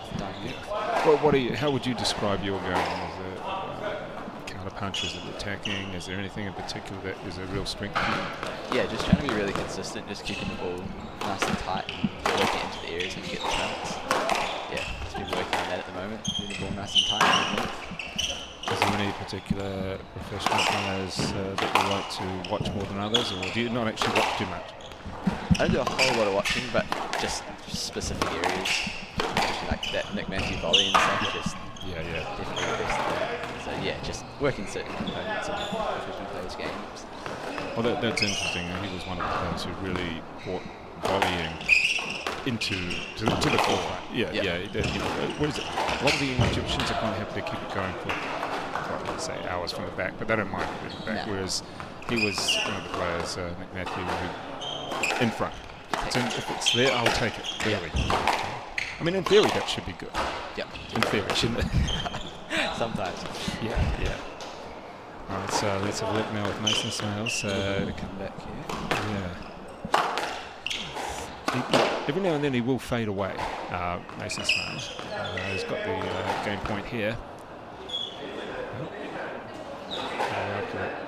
Is that blood? Yeah. I was looking at that before. Yeah, see what? Okay, which one of you is bleeding? Oh, yeah. It's been. I thought, no, it's like, you actually going to have to, according to requirements, you've got to, that wiping your shirt is actually appropriate when squash, in theory, non-contact, but you do end up contact. Right? It needs to be covered, I'm pretty sure. Yeah. And it shouldn't really be on the wall. Is there a smudge on the court? No, they're going to carry on. Oh, well, okay. Not sure if that's what should be happening, but there's a smudge on the wall. It just have to be blood. Oh, gee, that stayed low. I mean, it was a nice shot by Ben, but it's not particularly low. Just couldn't get to Big that. point here.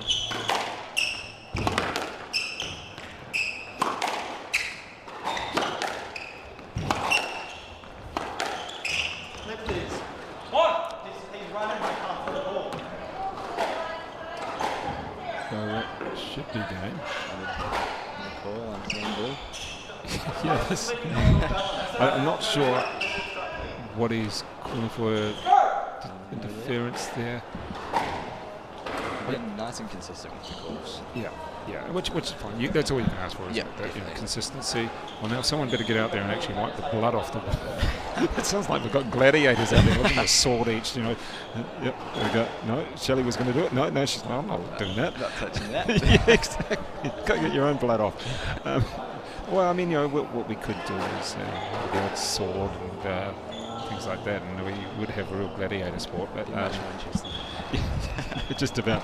Riley, Jack, Peter Broncos, thank you very much. I'll let you go, mate, because all you've done is warm down, although it's quite nice here in the sun. Yeah, very nice. And you've got your semi-final is 6 p.m, I think? Yep, around that time. Yeah, do you know who you're playing yet? Or have they finished? Because that was going to be Tom Marshall and Upper Fataoa. Yep, so it's one of the two. I'm not sure if they've played yet. Yeah, they were on. They went into the fourth. I think Fataoa looked pretty good in the fourth, but we'll have to check on that one anyway. So all the best, and we'll let you go on that one, and come back with the rest of this match very shortly. Thank you.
Smails from the Henderson Club in Auckland. So far over Ben Adams. And we had a little bit of a delay there with the blood from Ben Adams. It looked like his forearm or elbow. Firstly, the players didn't notice it, and then they played on with it, which wasn't quite what you meant to do, but I think he's got that. It's hard to tell. And this first point, they're both going for it. There's been a lot of conjecture from Ben Adams about body contact. But the problem is that you do have a player such as Mason Smail, who's fairly tall and lanky. Takes big strides to the ball as well, so that you get his feet quite a way out in front of you. And sometimes you have to be careful about tripping. And plus he's left-handed as well, which makes things a little bit different. As we were talking there with Riley Jack Feder-Blomqvist over those first two games. He's the top seed in the boys' singles through the semi-finals. And we've just been checking who he's going to play. I believe it might be Fataoa. We'll just check on that. And yes, Upper Fataoa won over Lash from Marlborough in 4 games. So that contest will be between the top seed and the 4th seed. And that'll be 6 p.m. this evening. That should be a really good contest, that one. In the meantime, what's it called there? The stroke with Ben Adams not being able to get out of the way of the shot. We were just talking about strokes with Veta Blancos, how he had 2 against him to give his opponent, Luke Stein, game ball. Just one of those things, he just got too close to the wall, couldn't get out of the way, and very difficult to play any shot. That wasn't going to go close to his body. So the Lecky lefty, Mason Smail, did just enough in the first 2 games, a 9 and 9. See what we can do in this the 3rd. He likes playing the ball almost off his feet, almost a drop kick with the racket. I'll tell you about the girls semi-finals, the Open Girls semi-finals, who we're going to have in those particular contests later on today. So at the top of the draw, Natalie Sales will take on Diana Galloway. That will be at 3:40. The other semi-final, Lash against Sophie Hodgers. That's 3rd seed Lash and 2nd seed Hodgers. That particular game, that will be 3 p.m. So some really good quality semi-finals coming up later on this afternoon and into this evening. There we go with Mason Smail. You can see when he serves, it's a real big swing with the ball.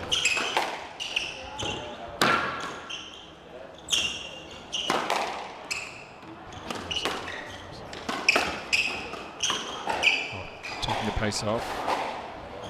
Well, not sure what you're going to get there, Ben Adams, because I don't believe that Mason could get out of the way.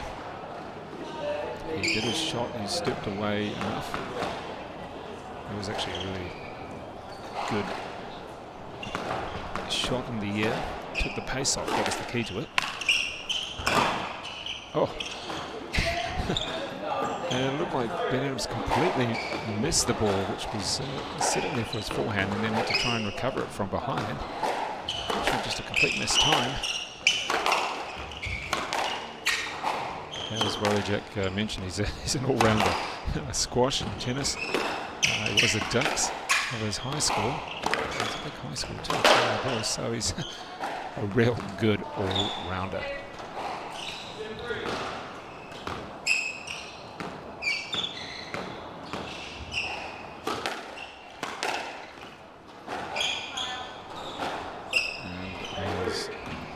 Smail's up 8-3, just checking which side he's got to serve from.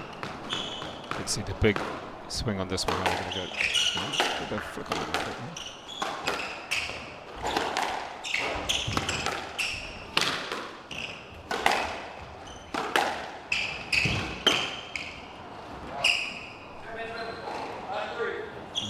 Moves on.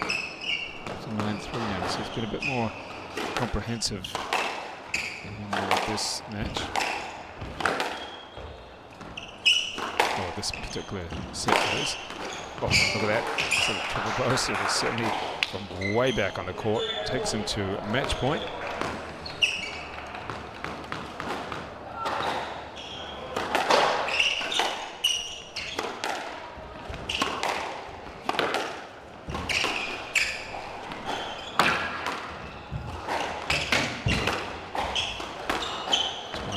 Sticking around with this really nicely, but that's good depth.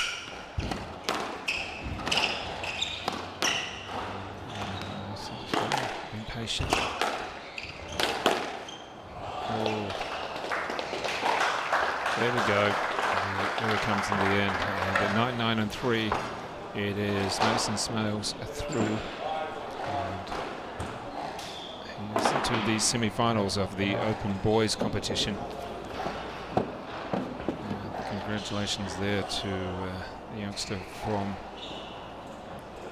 Henderson Club, the left-hander, lanky left-hander, through to the semi-finals. He's going to take on, let's have a look whether it'll be Joe Smythe or Chris Hibbard. That game is on court at the present time, on court 3. We can tell you at the moment it's, wow, it's tight. Joe Smythe up 13-12 in the third, make it 13 all in the third. It was Smythe who won the first 2. But the third, well, it's tight. In fact, it's now 14-13 in the third game for Joe Smythe. That's what he can do in this. Well, has he won it? Yes, he has. So 15-13 in the third. Joe Smythe over Chris Hibbard. It will be Mason Smails against Joe Smythe in the semi-finals of the Open Boys. That match later on this afternoon.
Well, ladies and gentlemen, welcome into the afternoon session, and plenty of top matches coming up, particularly with the semi-finals of the open divisions, the boys and girls there.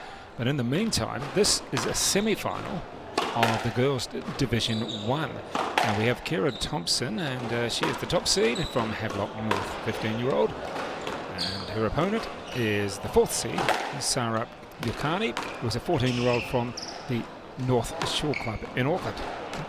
And these two players looking at getting that spot in the final, and just check and see who they potentially could play, because it has been some interesting matches, and that final will be at 1:15 tomorrow afternoon. At the bottom half of the draw, we did have a bit of an upset with the 2nd seed Jordan Chapman beaten in the first round, and that was by Kiera Wyeth, and Wyeth will take on Sarah Bowden, the 3rd seed, in the other semi-final that's on court 3. That should be about now actually starting, so I'm looking forward to see who can make it through to the final in this particular draw. A little bit of an update of the open draws and just who's made it through to the semi-finals. I can tell you, in the boys' draw, and Riley Jack Veta Blomqvist is through to Upper Fataoa from Henderson Club, and we have Mason Smail also from Henderson to take on the 2nd seed Joe Smail. So it's 1, 2, 3, 4 all through to the semis there. In the Junior Girls Open, let's take a look at the semi-finalists. With the first semi-final, I think it's starting about 3 o'clock. Let's just take another look at that. And in fact, yes it is. Natalie says, sorry, the top seed up against Diana Galloway, who defeated the 4th seed Jenna Gregory, and that was in 4 games. So that is one semi-final there. The other semi-final was 2 and 3. Sophie Hodgers against Lash. That will be at 3 p.m. as we said. So plenty of good matches coming up in those semi-finals, not too far away. And of course the finals tomorrow. So from pretty early, remember, from about 8:30ish almost for some of the playoff matches, but particularly those big ones at the end of the day. And certainly there's some good talent with people, with players with PSA World Senior rankings. And remembering that this tournament wasn't able to be held last year, it was going to be at the Devoy Club in Tauranga. And unfortunately COVID interrupted a lot of things, not just the juniors. But we are certainly very happy to have it being played this year. And players pretty keen to get out there. It's going to be warm on the court because outside in Auckland it is brilliantly sunny, a bit of a breeze, probably about 21 degrees outside, if not more. And there's been quite a number of people in and around the courts as well. So a little bit of humidity, a little bit of heat on those courts. We'll see what it's like as we get into the evening session. Certainly this morning for a couple of matches, it was a little bit affecting the ball. That is, Sophie Hodgers sort of losing about 3 or 4 points in a row as the ball just died and faded away into the corners. Although she did eventually win her contest over Anne Lecky. We're getting ready now with this warm-up almost complete. And, come back with the start of this game very shortly.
All right, so we're underway now with this match between Kiera Thompson, the top seed in the Girls Division 1, and Sarah Ducati, the 4th seed. It is Ducati, the 14-year-old from the North Shore, against let's have a look, the Havelock North player, the 15-year-old Thompson. And you see there Ducati just about to serve, so in the red outfit, red and the black shorts. It is Kiera Thompson in the white skirt and pink top.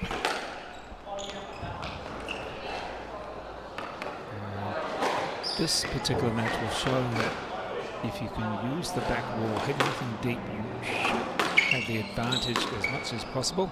Also, if you can take the ball on the full, like we just saw there from Thompson. So really help, particularly these players who are 14 and 15 and don't quite have the strength of some of their older counterparts. Oh, that ball, there we go, almost the camera. I had to run through the glass to get it, but coming straight at the wall. Let's see what Ducati can do here. Just got to keep your head. It's a nice little drop. But no, that's the point, the shot before, that didn't come off.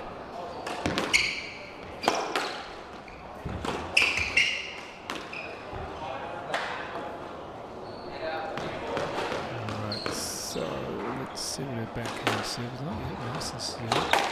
It's Ducati holding the racket quite a way up the court.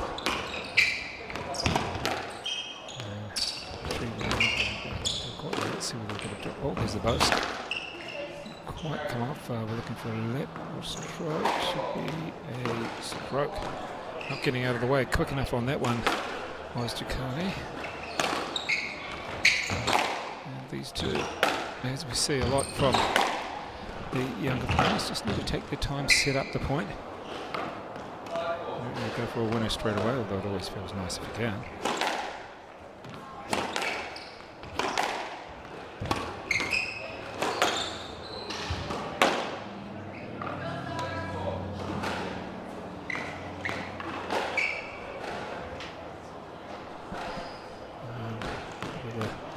Got the laces. Probably good for both players to have this little slow down time.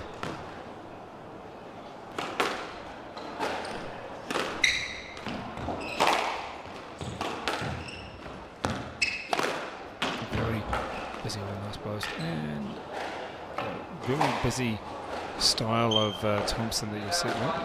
Do we go up? And point scoring there, it says 6-5, it just suddenly went up 2 points, but looks as though we're okay.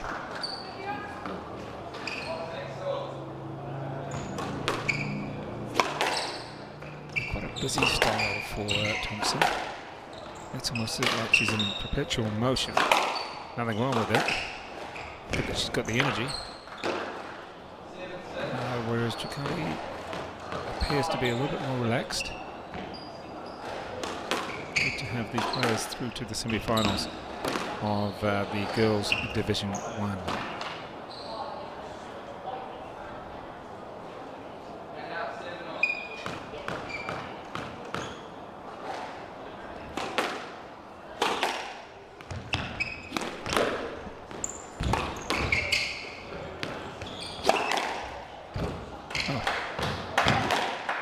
That was a great shot by Thompson in the corner there. And really picked it up, just scooped it over the tin. And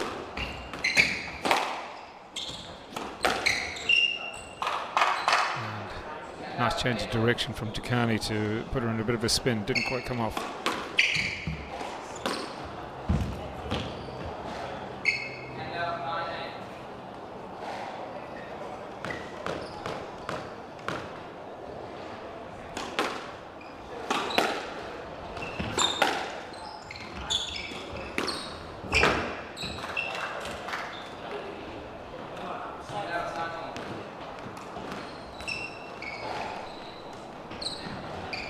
So at this stage, no one really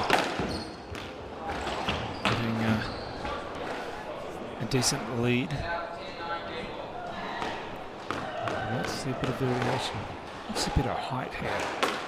Let's see how each player can contend with the extra elevation off the shot. He's taking the pace off. Good pick up from Takani. It's a good point, this one. So both players moving each other around. That is the first game. Thompson takes out the first set. Around there. And 11-9. This is the semi-finals of the Girls Division 1.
Back on, and seems to be a few players having a few issues with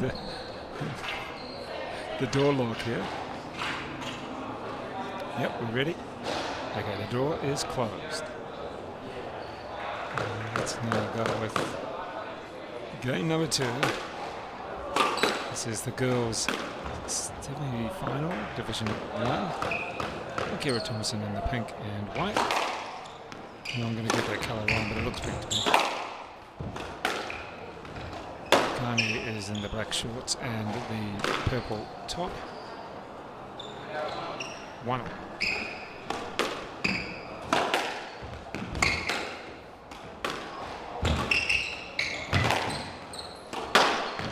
And playing that one into the 10. Interesting to see that he, from the forehand side, used a forehand shot to start the point rather than backhand, maybe because he doesn't feel strong enough on the backhand just yet. He's only 14 years old. Guys just need to be patient, just to see. The challenge would be see how long you can make a rally last. Challenge.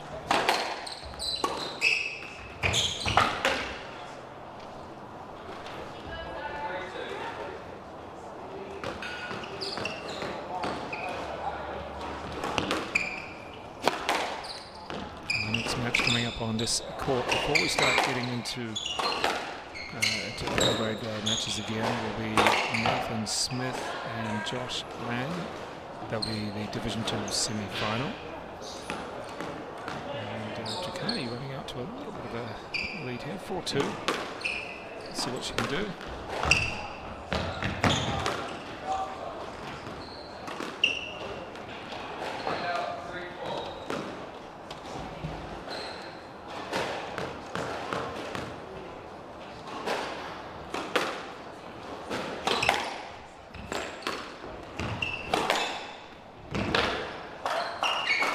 Putting it deep into the corner.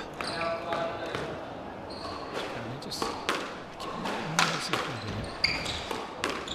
good play. Nice.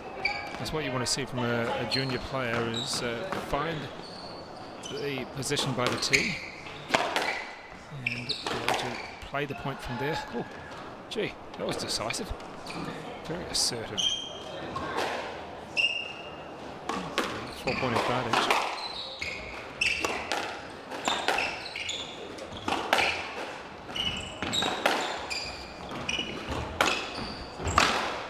And make that 5 points. She's moved up again. Moved on to Kali.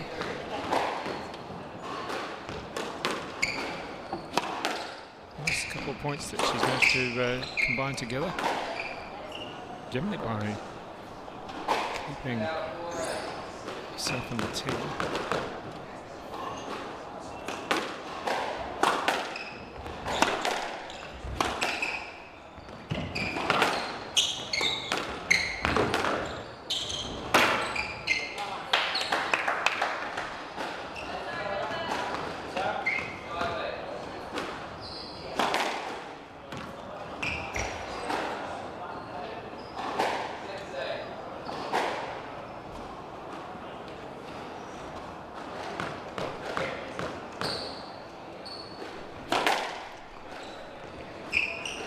And what we're asking for there from Intermission. I'm going to do a lip.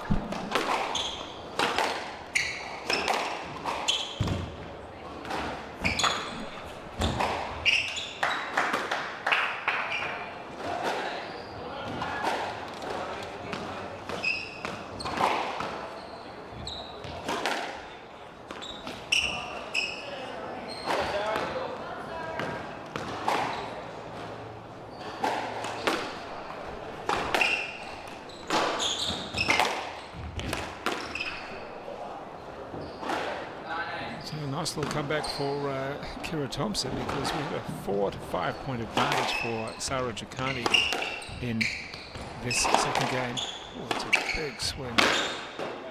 And didn't quite pick that one up to 9 apiece. It's been a little bit of a fight. I'm sure we start getting into the 5 to 8 playoffs for the junior girls. The open matches, that is. In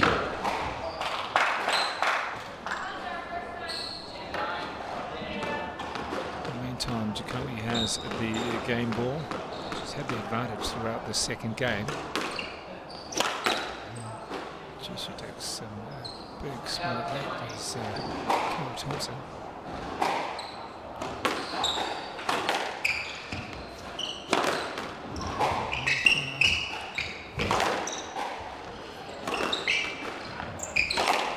Giucani, she's way at the back. We couldn't even get her in the camera. It looks as though she was almost in the crowd, but she's come back into the point.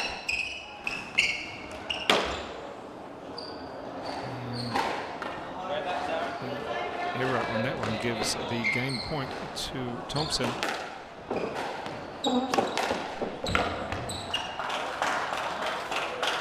And these two swapping points at the moment, no one able to really establish there we go, that's what you should be doing to junior players, junior girls. High ball, serve. Not quite enough strength or confidence to actually improve it. Oh. Was on. And instead we're back to 12 all.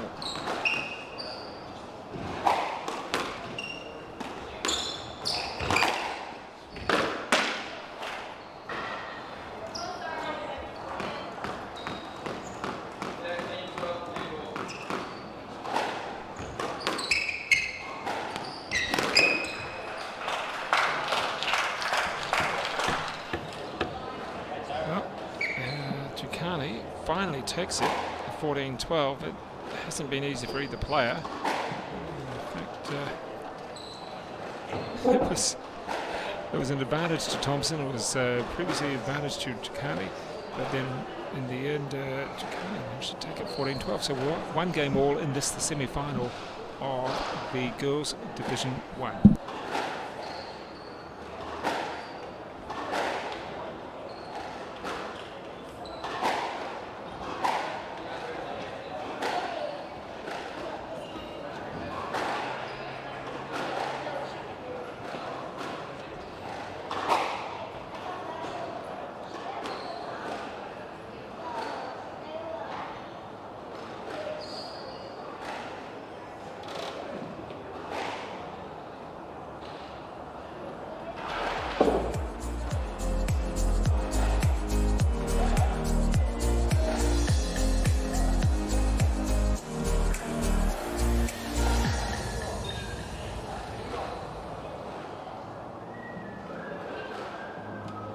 I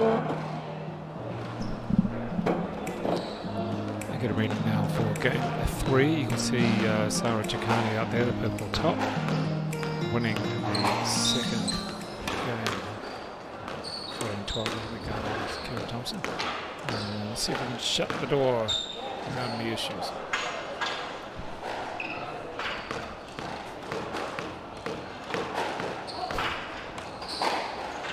Yes. No. Please, someone shut the door.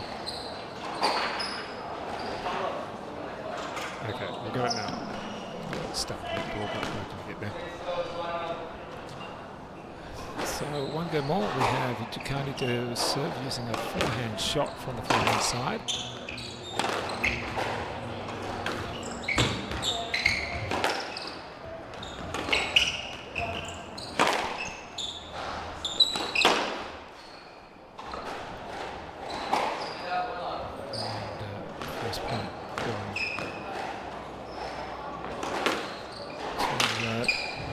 Kiera Thompson.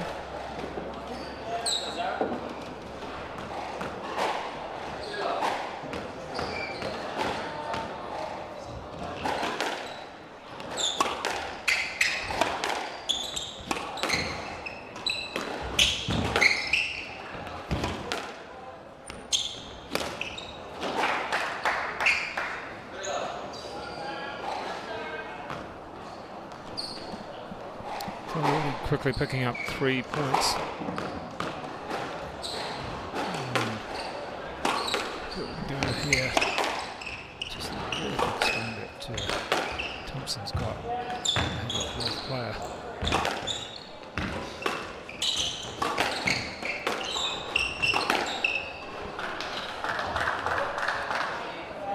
So come back for Ducati. Let's see what she can actually do to really help with that lead that she managed to hold on to.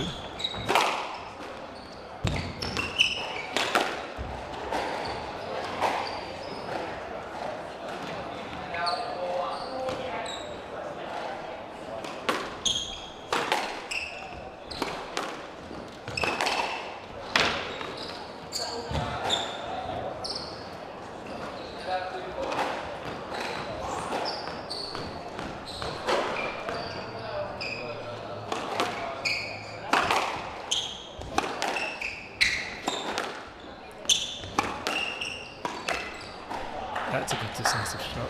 Stepping forward and getting the ball at a nice height just in front, able to hit down through it.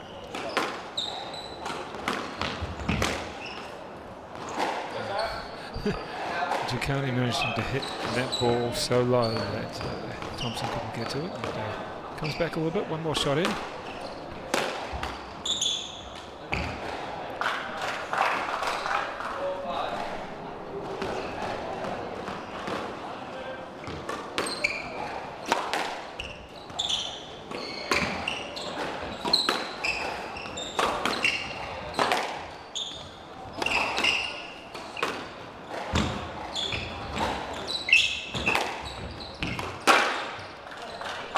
Just half a step late getting to that ball, and difficult to put away, eventually hitting the 10. A really efficient movement from Chikani. Whereas Thompson likes to keep on moving, she's perpetually in motion. Go away. Both players right up close to the 10. Well, Thompson had the advantage there, but not quite.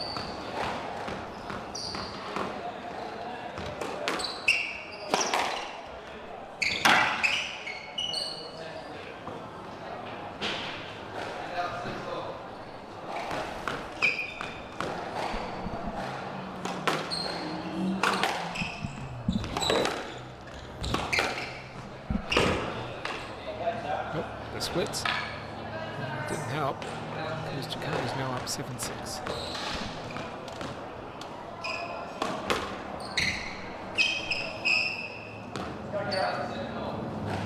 Back to 7 apiece. So let's see if these two players can really play to their strengths. ball. It hit the back wall and just dropped like a rock. That's one of the things of playing the ball deep. You can get those bounces if you play the ball deep and into the corner.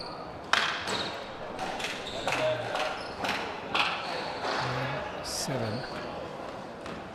I wouldn't say that Jacona's doing anything amazingly great, but she's doing enough to be up 2 games to 1. And a couple of points buffer. Good shot there. Got herself the game ball. Nice forehand that she was able to drive through it, punch through it, stuck down the wall. Oh, good play.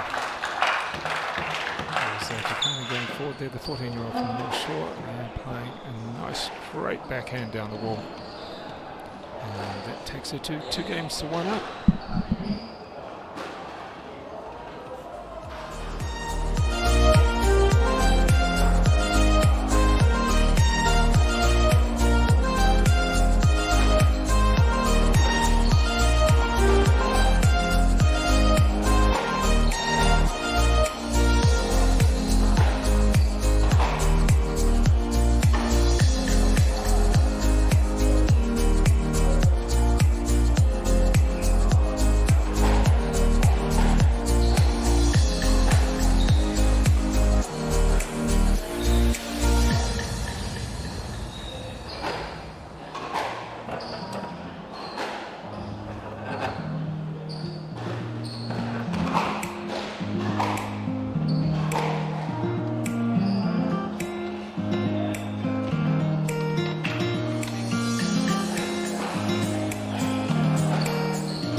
Sarah Giucani has played the last 2 games very well. The first game it was Thompson who was a bit more assertive with her shots. The third though, Giucani playing a lot more strategic, knowing where her opponent was and just shots with some authority. Just like in that one actually. And she takes it to 1. Yes, there we go, score ticking over.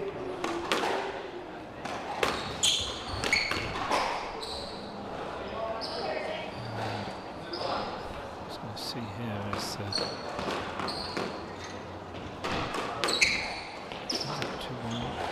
Oh my goodness.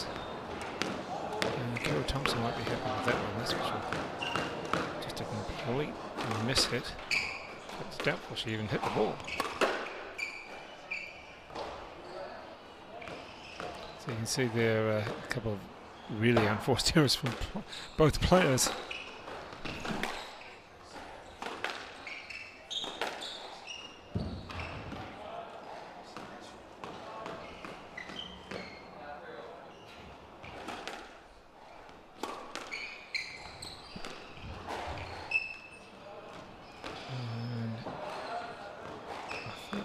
Both players just need to, coaches, supporters just need to tell them to settle. Don't worry if you miss out on 1 point, there's plenty more to go. It's a much better shot there from Thompson. Chopping under the ball on the backhand, coming in close to her body. Worked very well.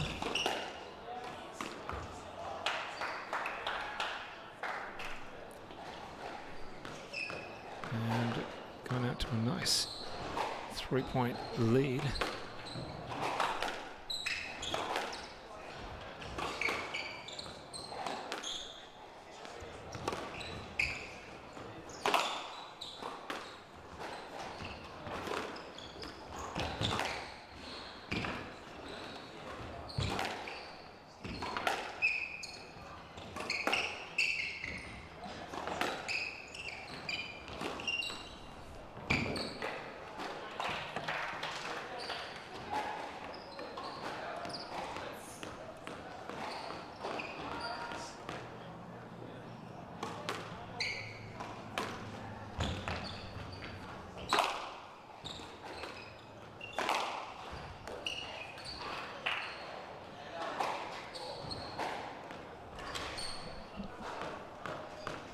Thompson there with her customary lean against the wall, pushes herself off and then starts the serve. Somehow reaches to that. Oh, she was running backwards, but Chikani was able to read that and knew what was going on. Saw that her opponent was going backwards. Thought, well, I'll put a short one in. And nice play. Comes back at 1 point.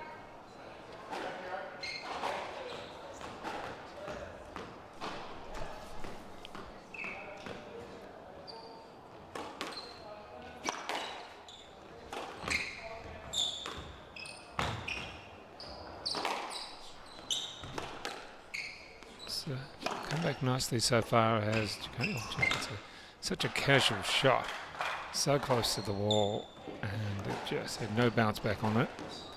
So able to get away with it. And now looking up, just checking the score. Yes, she's 7 from the left. And really interesting stance that Chikani had there, almost the racket over her back shoulder. Over his shoulder waiting for the ball. Probably not what you'd call out of the textbook.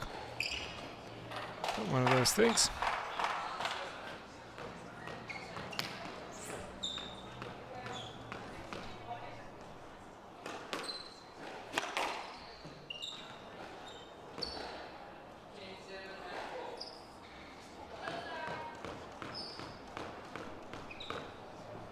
And Ducani now somehow turned around a big lead against her to match point, which she's let one go. That's fine. Thompson saves one. Let's see what she can do here. Oh goodness. Saves two. It was the smart serve right up into the backhand with a little bit of height. And the Boast wins it. And Sarah Jacani, the 14-year-old from the North Shore, defeats the 15-year-old from Havelock North, Kiera Thompson, the top seed. So that'll be the 4th seed going through into the final. Congratulations there to Sarah Jacani. Not too far away, we are going to have the Division 2 boys, Nathan Smith, the 3rd seed up against the 2nd seed, Josh Lang from Mania. That game won't be too far away as we continue on. What is a busy schedule today. We've had the quarterfinals of the Boys and Girls Open, and we've got the semi-finals coming up a little bit later on as well. In fact, we've got a heap of other games, playoff games as well, so plenty of squash coming up very shortly.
So, ladies and gentlemen, we're in the middle or at the beginning of Nathan Smith against Josh Lang. And Josh Lang, the 13-year-old from Northland, from Mania, up against Nathan Smith, who is, wow, recollection, 15 going on 16.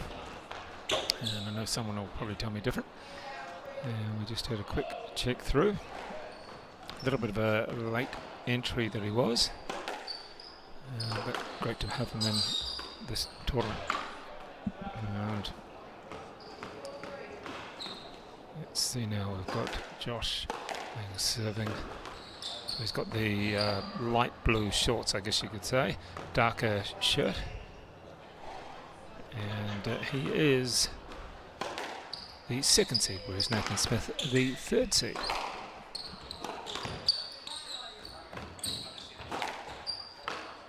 Oh, nice boast there.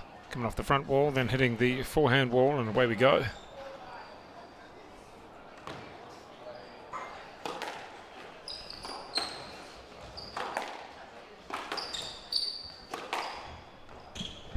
And coming up next on this court is the first of the playoffs. It is Romero Gimmel, Annabelle Romero Gimmel up against Jenna Gregory.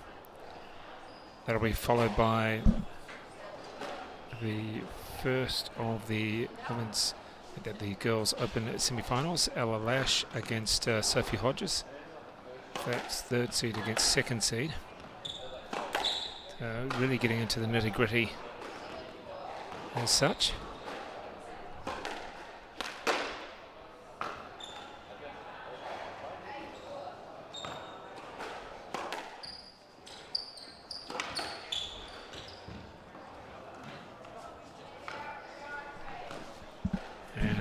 Flying here. There's no mucking around with these boys. They're just straight into it. Bang, bang. Not a huge amount of subtlety to the games. Big swings.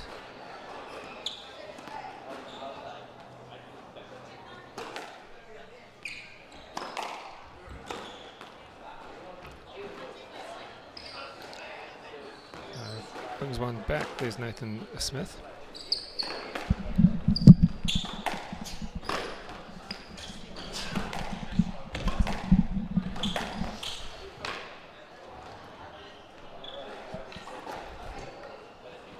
To 8 all, a little bit of question about which side. No player really standing out just yet. And reminder that this is the boys Division 2 semi-final. Nathan Smith against Josh Lang.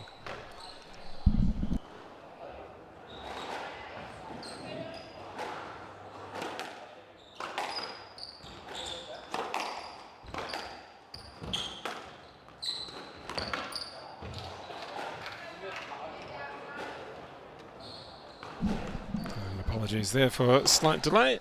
A little bit of a sneezing fit. We're all good. We're all back and ready for action as the players continue to be point for point in this, the boys Division 2 semi-final. And not much really between these two. You can see it on the scoreboard, let alone the way they play as well.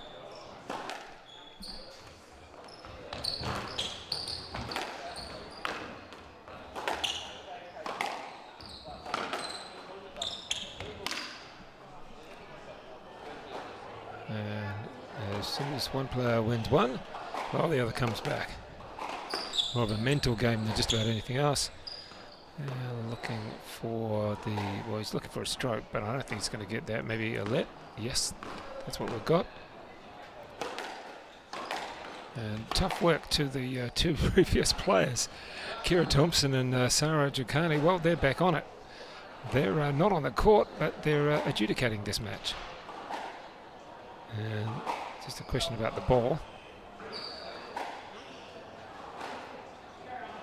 Looks that way. No, we're okay. Both players are ready to go.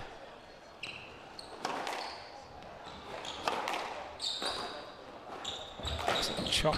That one double bounce. No complaints of it, so it must have been all right. Oh, the ball coming straight back at him. which means a stroke on that one. Don't play the ball back at yourself, and certainly Riley Jack Veterbroncos knows that. With 2 strokes against him. One of them ball straight back, and the other one he couldn't get out of the way. That was earlier today.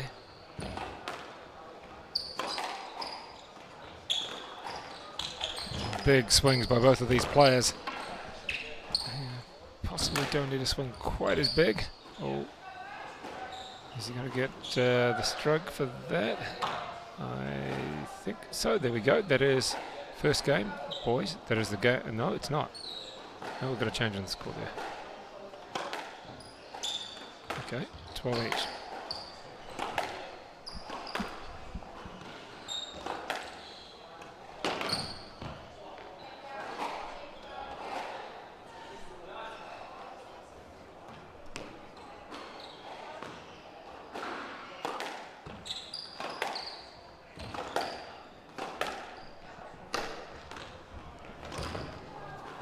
Play. Good players here. And we just keep on going point for point. We could be here all night, folks, just with this particular game. 2 players very evenly matched. The seedings are similar. There's the semi-final. They even look similar. And let's see where we're at with the score yet. Okay, score's just taking a second to come through. And there we go, the big error. And the first game goes to Josh Lang. He is the 2nd seed in this, the boys Division 2 semi-final.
And Josh Lang, the 2nd seed, taking the first game, albeit a very close contest against Nathan Smith in this, the boys Division 2 semi-final. You can see both players very similar in the way they play, almost similar in the way they look as well. The grey shorts. It's big swings there, guys. And where are we? We've got a grey shirt with black shorts, and we've got a black shirt with grey shorts. Just to make it easy for everybody. And there we go. Starting off now. Oh, gee, moved back and just waited too long. Ball didn't have enough juice on it to actually come back off the wall strong enough. So Josh Lang serving now. So he's got the grey shorts. There you go. That's the best way to describe it. And Josh Lang from the Mania Club in Northland. They won the first somehow is right off the back wall. Little dab at it. And now the service switches over to Nathan Smith from the Waikato. And they've certainly got to be careful if they let the ball come right back at them off the back wall. Has just faded a couple times of late. It's warm in Auckland. It's warm outside, and it's warm down by the courts as well. The Romero Rackets Club. A lot of people here watching.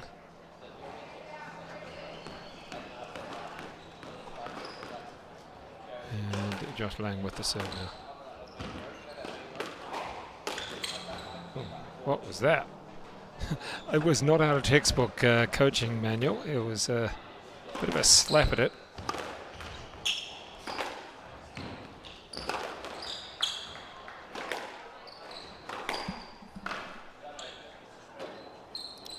So 4-2 up now. Let's make that 4-3 up. Nathan Smith to serve.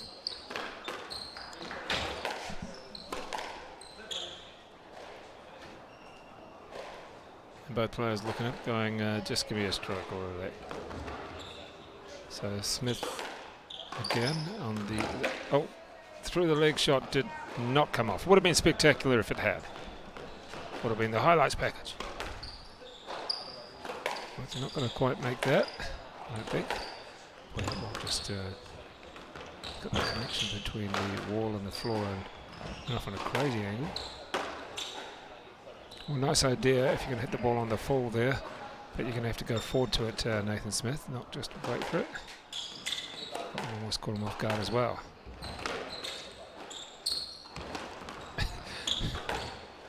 So in this rally, both players have been, I think it's a nice way of putting it, all over the place. So perhaps they're just going to settle themselves down a little bit and they'll have more opportunity. But yeah, that was all over the place with their footwork and trying to read the play.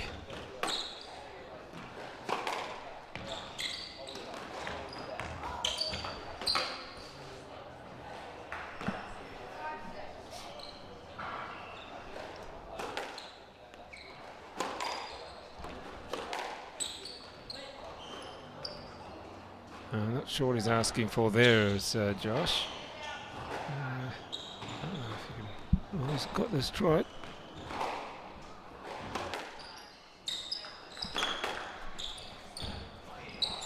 Oh, ball just died right in the corner.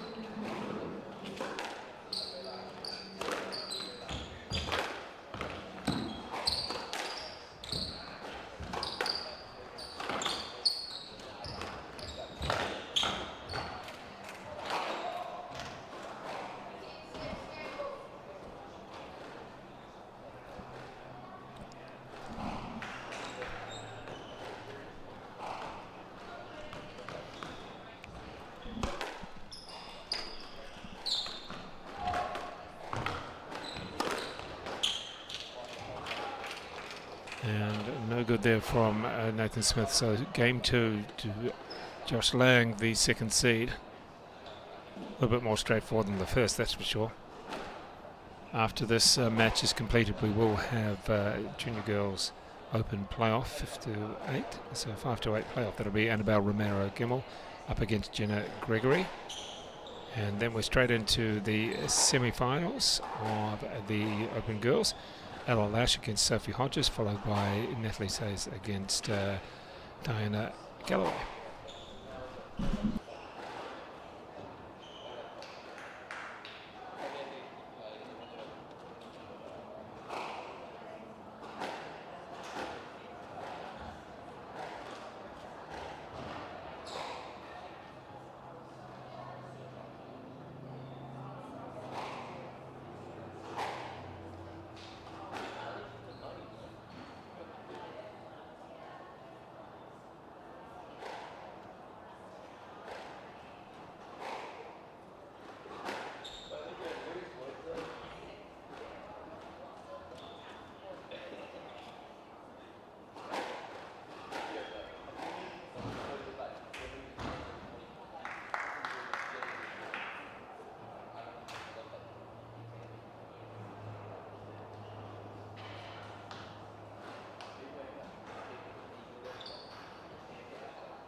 back on court for the third game, and let's see who the winner of this particular match will play in the final, the 16 draw competition, Division 2,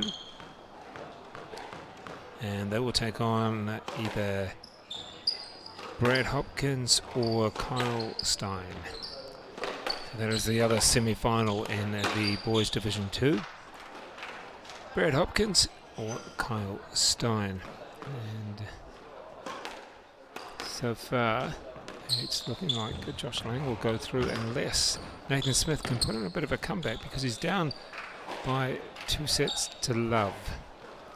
The final of the boys Division 2 will be played at 12:30 tomorrow, and looking forward to that final. It could be some even squash. What we're seeing so far in this particular match is a real bit of a battle between these guys with somewhat orthodox shots, I think is the best way to describe it. We've seen a lot of busyness around the court, but not necessarily the most strategic, but they're really going for it anyway. That's the main thing.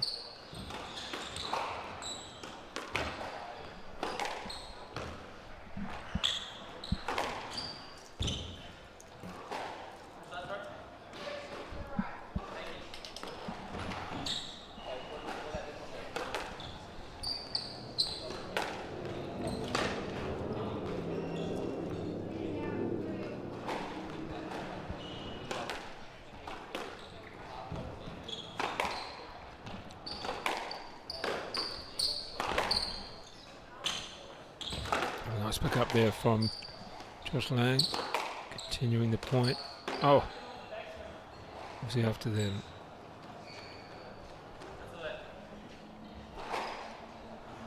We're asking for a let.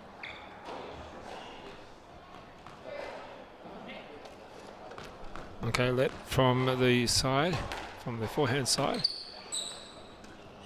A nice little dink, and was he picked up? Yes, it was. Went to fake for doing a big shot. He was shaking his racket at it. In the end, he just punched at it. Went deep enough anyway. And bit of lift on that one. Oh, don't know how it stayed above the 10, but it did, and came back so flat it was just about impossible to actually hit back.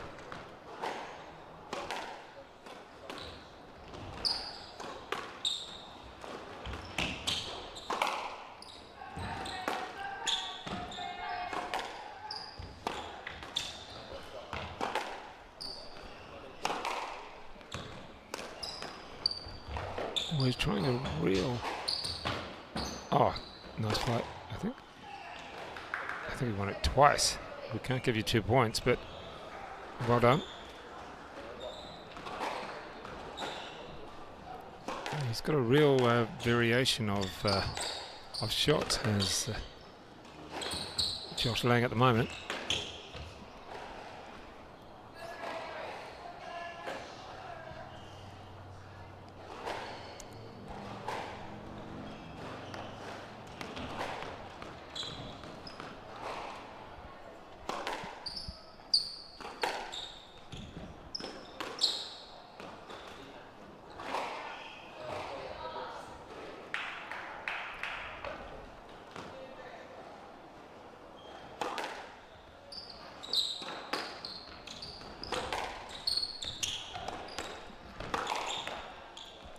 A nice play. Really using the wall. Keeping the ball tight was always going to be difficult for Lang to get near that one.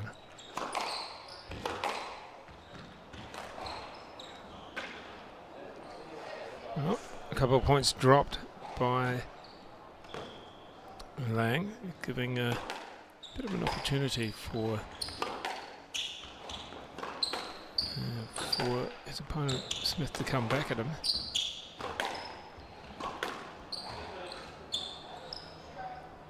And we're looking for a stroke on that one. Oh, almost got hit in the head. Nice duck, but he's back in the point. Oh my goodness, he's back in the point now and wins it. That's what we've been saying about these two players. Some of the rallies haven't been overly orthodox when it's come to the positioning. Probably quite a polite way of putting it.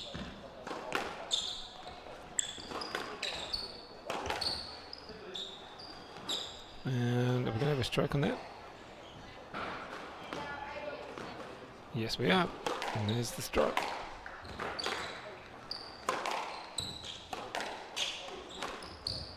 Oh, nice little dink off his feet. It's recovered. Keeping it tight on the wall. And where's this one?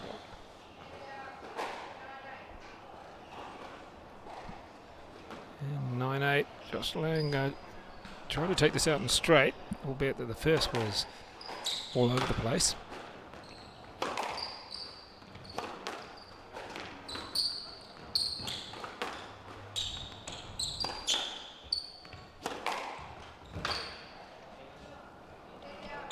So, 9-all.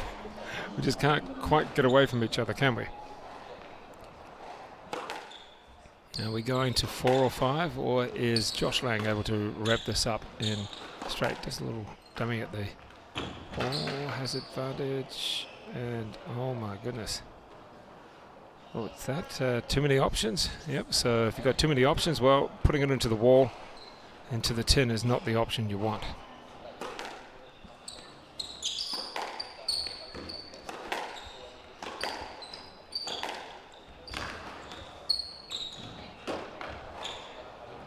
Oh no. Hands in his head. Slaps his head and goes, why did I do that? Yeah, just a little bit of impatience and playing it a bit too tight to the tin. No, not quite ready yet. No, fair call.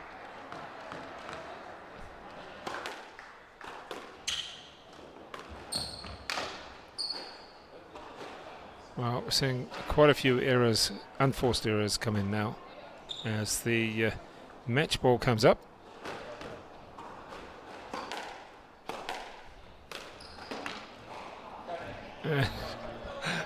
That's another head back. Why did I do that sort of shot? And the match ball is given away to a game ball. No, make that 11-all, sorry. Oh, strong shot. Now it's game ball.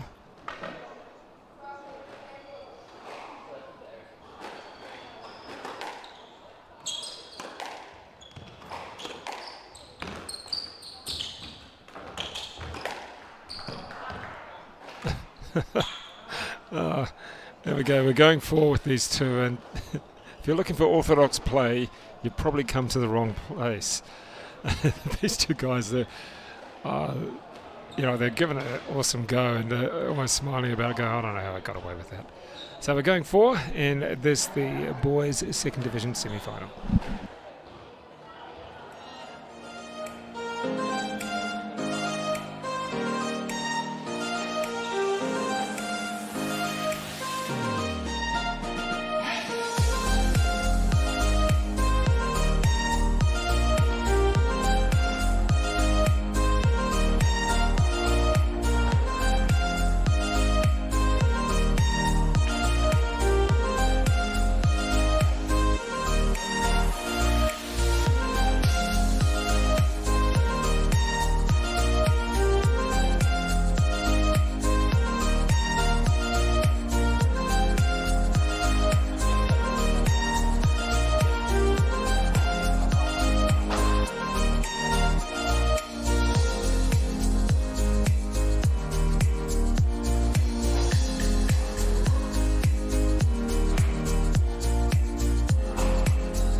into the fourth game of this, the boys Division 2 semi-final.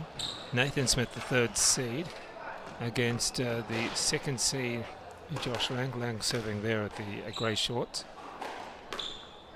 And certainly in the second and third game, we've had a lot of unorthodox playmaking.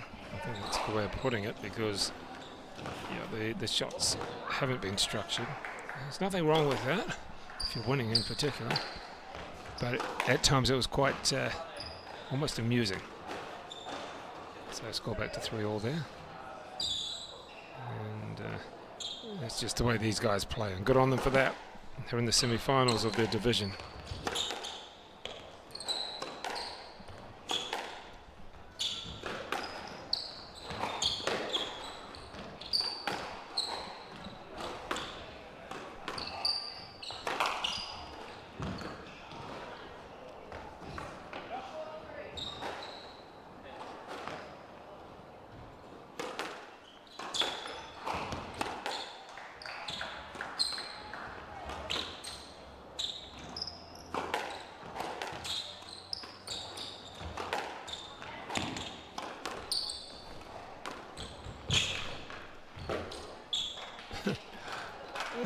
Both players are looking at each other and questioning the shots there. But we're back to 4 each. And maybe it's a little bit of tightness creeping into the particular match. They just need to take their time. Both players trying to get it over and done with really quickly. And here we go with Josh Lang serving. Good depth on that one. And did he just... As though he just let the ball drop too long.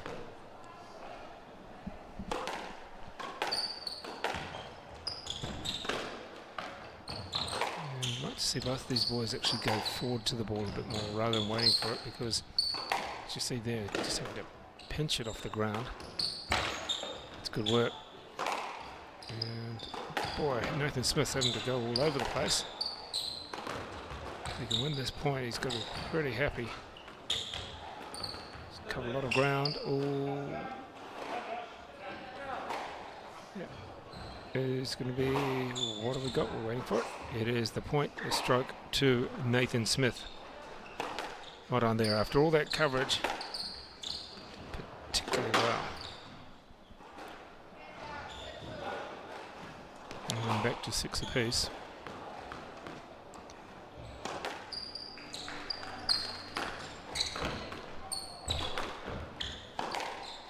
Nice play. He didn't overhit that shot. That was the key thing. Just really punched it a little bit. It gives him a bit closer to the game point. Still a way to go.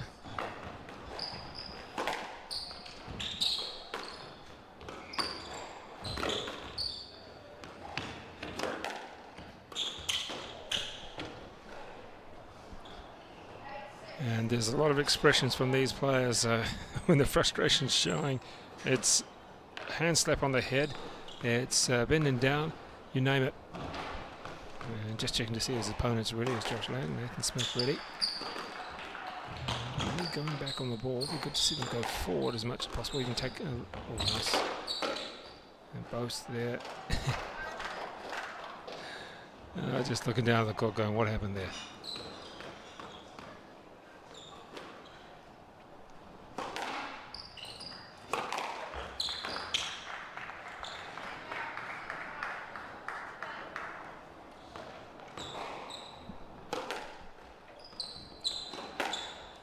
Points away from victory, but we had that in the third game and it didn't seem to happen too much. In fact, 1 point away from victory now.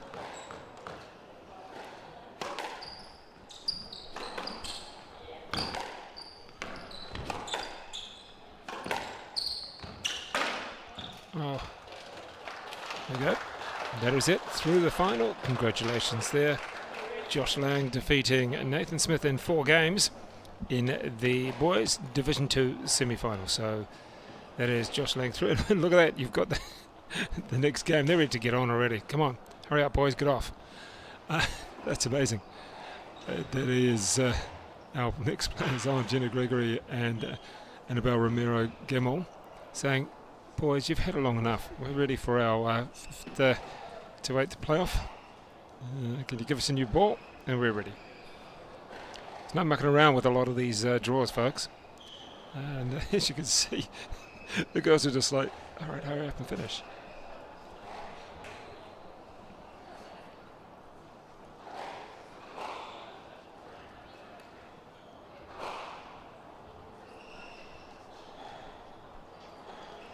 And we have Annabelle, Romero, Gemmell from the Squash Gym Club out of Palmerston North.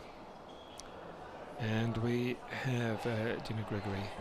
Well, she is laughing and smiling as they try and find a new ball for the pair. And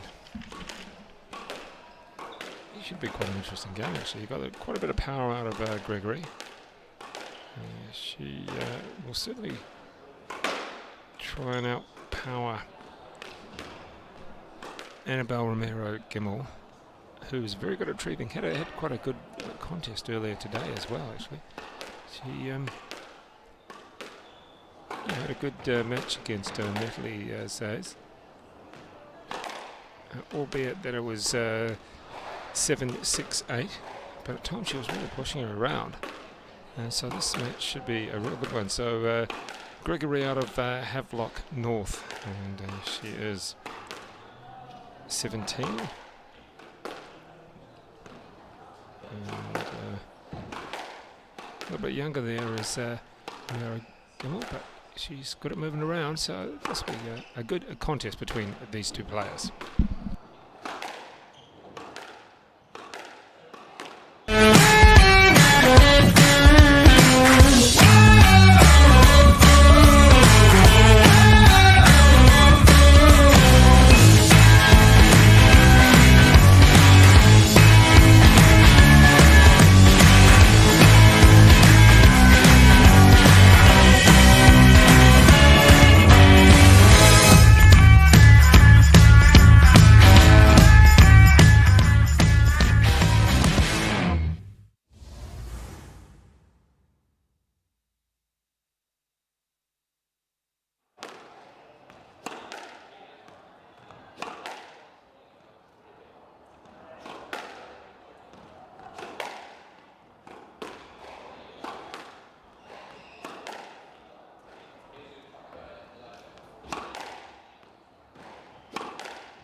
Well, ladies and gentlemen, this particular match is from the Girls Open.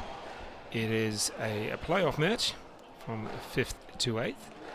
And it is, well, you'll see it come back on very shortly, the both players, Annabelle Romero up against Jenna Gregory.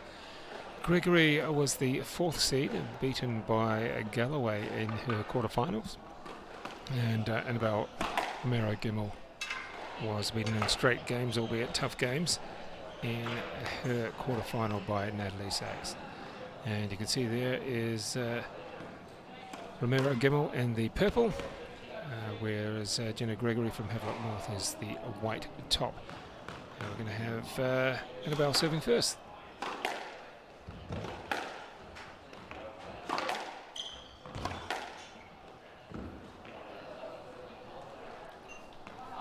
So a nice use of the corners, putting it deep into the corner, and no chance of Gregory being able to dig it out as such. And the first point going quickly to Annabelle.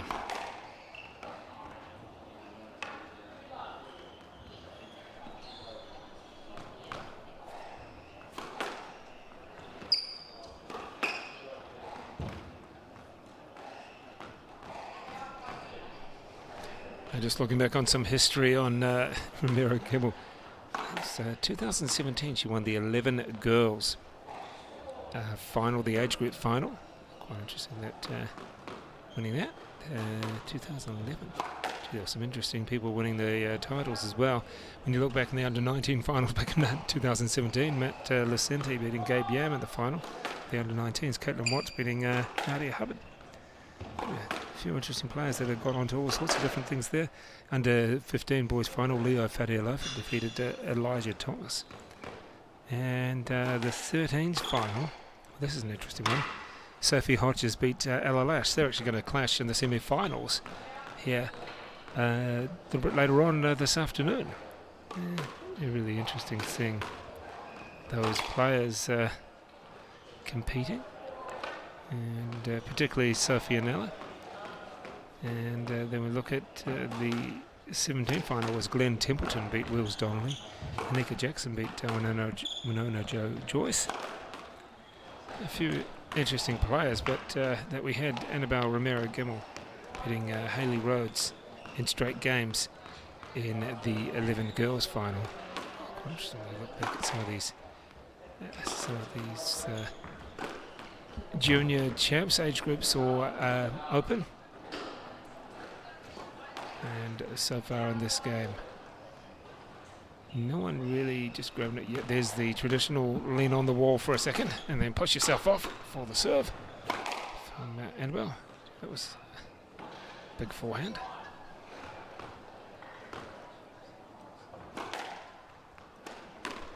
Oh, we're not able to reach that one. Interesting what Mandu Yam said yesterday. And also Shirley Kitchen today, that particularly for the girls, movement is such a big thing that if you can move well, it's going to really help you out. And you know, it's a big, huge part of the game. Some of the younger players struggle a bit with movement to certain shots, or they don't quite have the strength when the ball's put up high, particularly on their backhand from the serve. Here you go. Is what we mean. And it was Jenna Gregory who, it doesn't even matter that she's been obvious that she's going to put up high to your backhand on the serve. Oh. So the more experienced Gregory has the 1 point advantage at the moment.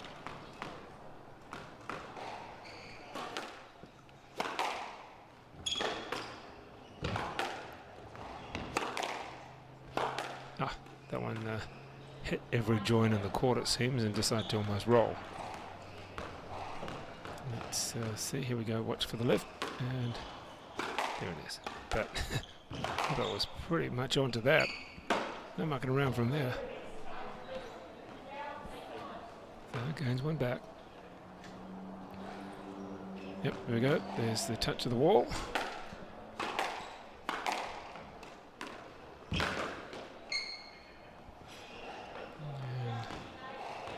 we've got the first game ball so far. Let's look at the lob serve. There it is. There's no hiding it. It's obvious. I'm going to hit it there. Oh, that was a bit of a false shot.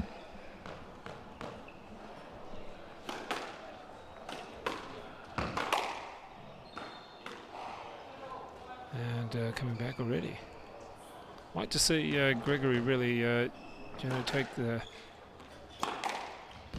set by the scruff of the neck, and you've got a couple points advantage. This is where you should really run it home. Oh. Yeah, nice little chop there from the forehand. Let the ball hit the wall and skim back.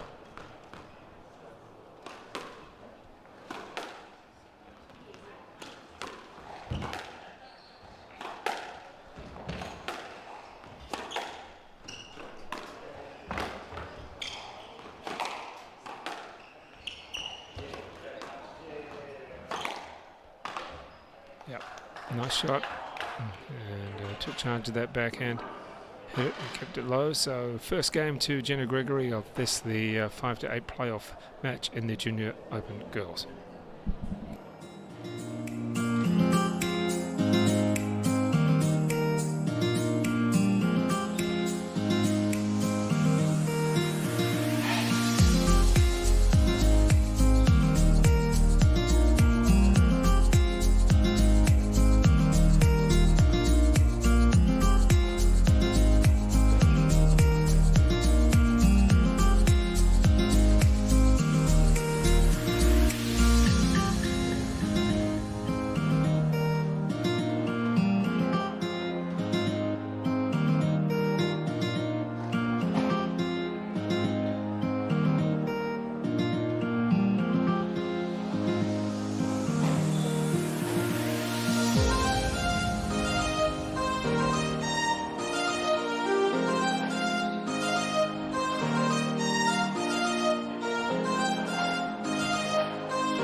So Jenna Gregory winning the first game, 12-10.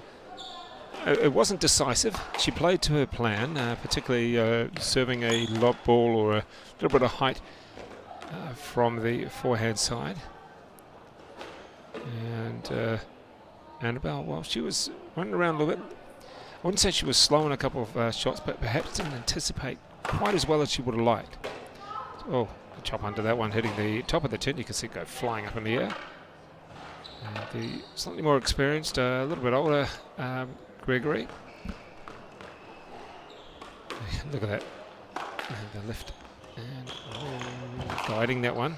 Hardly even hitting it, almost just guiding it back to the wall. Oh, she's moving very well as Annabelle. Nice play. Jenna, you've got to check where your opponent is.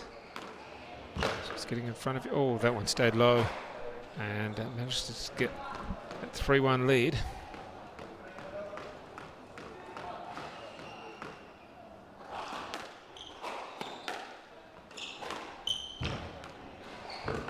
See what else we can expect from these players right now.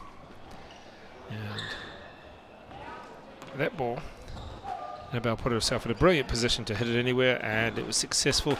Just drove at the ball, keeping it low and long.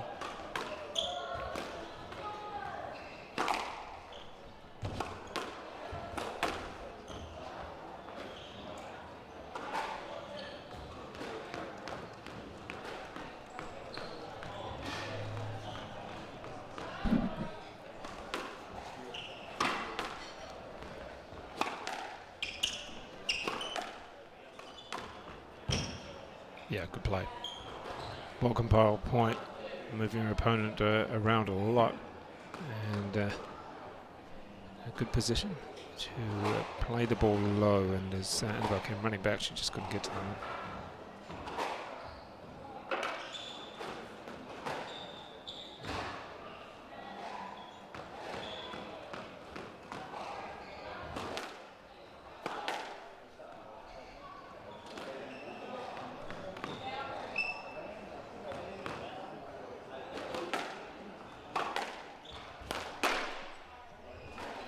The frustration showing on Annabelle's face there.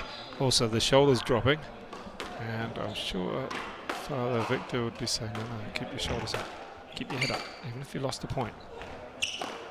Keep being positive with yourself.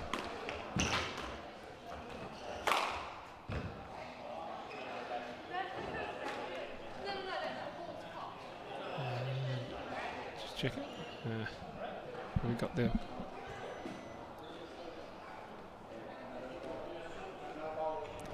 Looked as though something with the ball.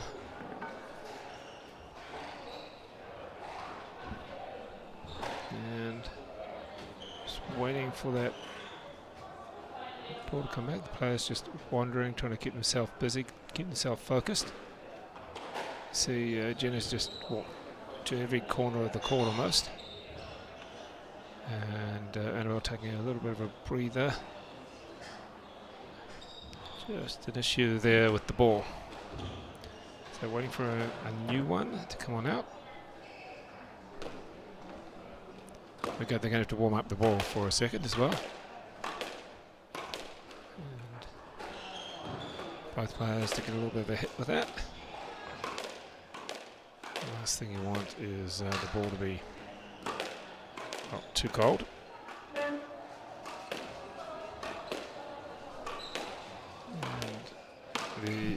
The referee, the official, will give them time's up to get going.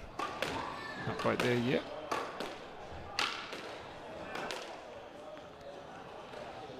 Still pretty warm outside for this time. What time of the day is it? It's 2:45. We've been here for a while, folks.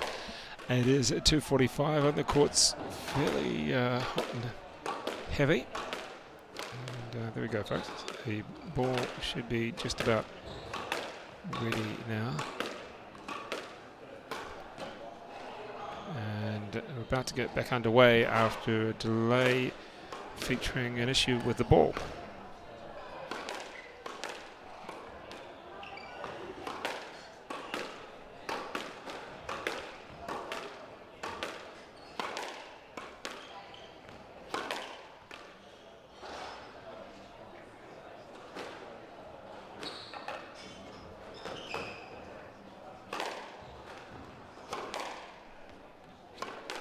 And finally, after that, getting a new ball, we are ready to get underway again as 6-3, as you heard, as you can see, 6-3.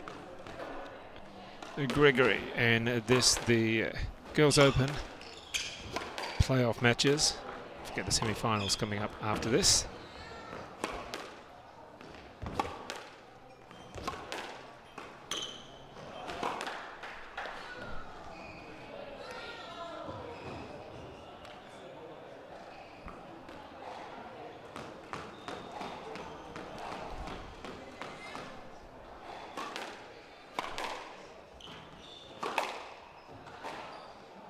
Just sneaking out the way, could have almost been a let there. No call though. Some players are okay, they're willing to, wanting to just carry on.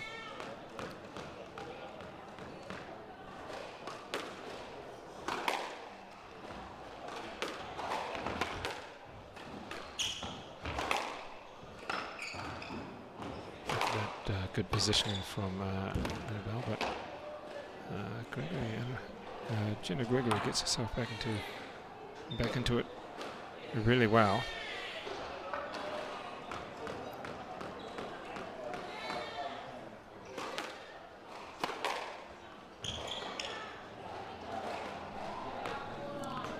And one back for Annabelle Romero. As Jenna Gregory still holds that 9-4 lead and one game to love up. See how Romero has control of the tee quite nicely, but it hasn't really helped her. She hasn't been assertive enough with her shots. So here's the opportunity for Jenna Gregory, and she hurries off the court as she takes her 2-game-to-love lead in the Open Girls playoff matches.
So we've got to see if we've got a comeback out of Annabelle here. She's down 2 sets to love. Certainly good at covering the court, we know that, but she's got to be able to put away those shots against the more experienced and I guess stronger shots of, oh, there we go. Ball coming right at her feet. Just wanted to take off the pace and just lift it slightly, but it didn't have enough. And boy, that serve was one heck of a lob. Took an age to come down. Well, it was an effective weapon as such, but by now players such as Annabelle, Romero, Gilmore should be able to hit shots like that, and she was. And let's see what she can do. This one, here we go with the lob serve again.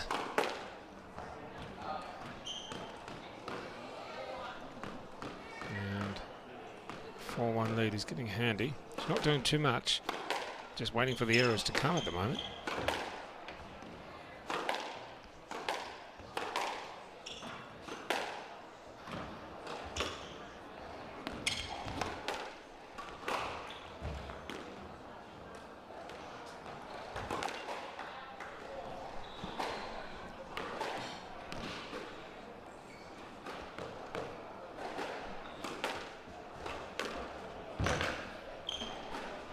And the shot, the winner off the serve, something that you always want to do as a player. Firstly, it keeps the point quick. Secondly, it just wins you the point. And it's one of those shots that makes you feel good. And that and it down the backhand wall.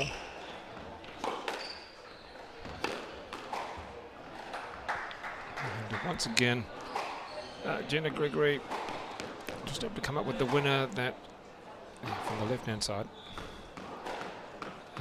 Annabelle is getting herself into a good position, but she's just not able to do the damage with her shots just yet.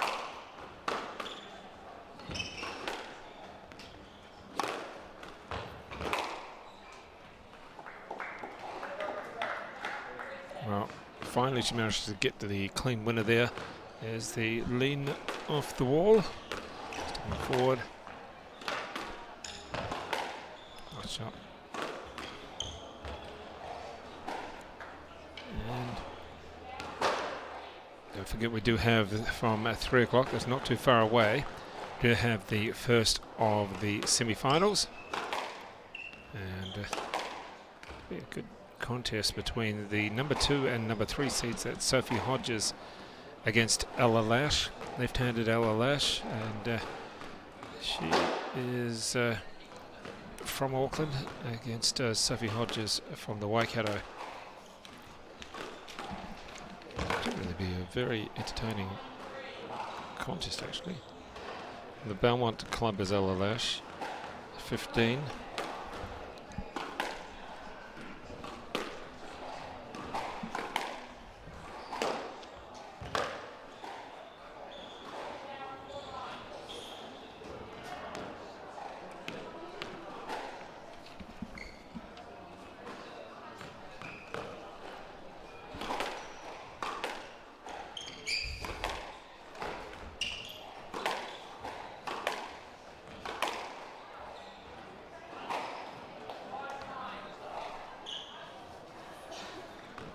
So gaining a couple of points back. Let's see Annabelle. Romero really moved forward and just used some good angles. And what have we got there?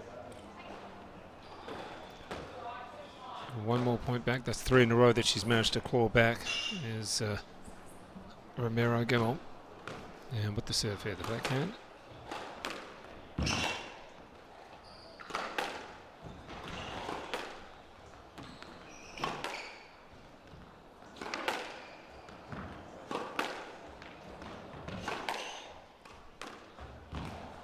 Oh, nice play into the forehand corner. Came back nice and low and either hit the joint or hit something because it just didn't want to bounce up whatsoever.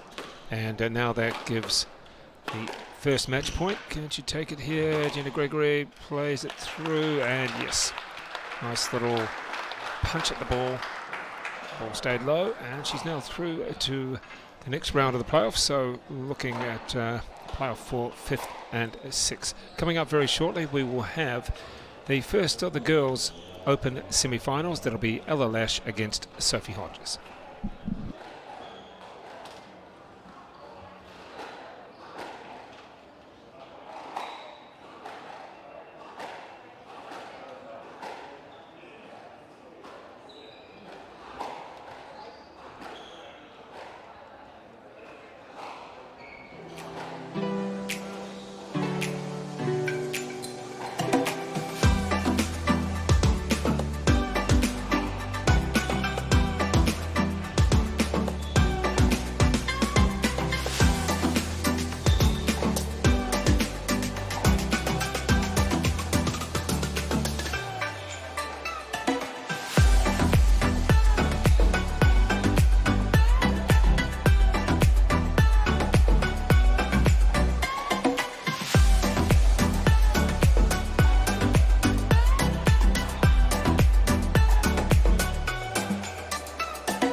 So just a quick check now, and right, folks. Well, we're about to get underway with this, the first of the Girls Open semi-finals, and you can see there the left-hander Lash. She's the third seed, 15-year-old, up against Sophie Hodgers in the pink top, black skirt. Also 15-year-old. She's from Hamilton. Sophie Hodgers, the Aucklander, playing out of the Belmont Club. Left-hander and right-hander. Should be a really intriguing contest. Look at the change of direction there from Lash, and this is just the first point, and that was certainly a few shots in that one.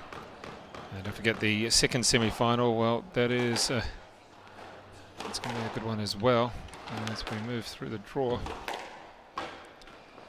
And that'll feature Natalie says in that one, and that'll be up against Diana Galloway with the final of the Open Girls 2 p.m. tomorrow. So either tune in for that or come along to the Romero Rackets Club, because we're expecting some good action.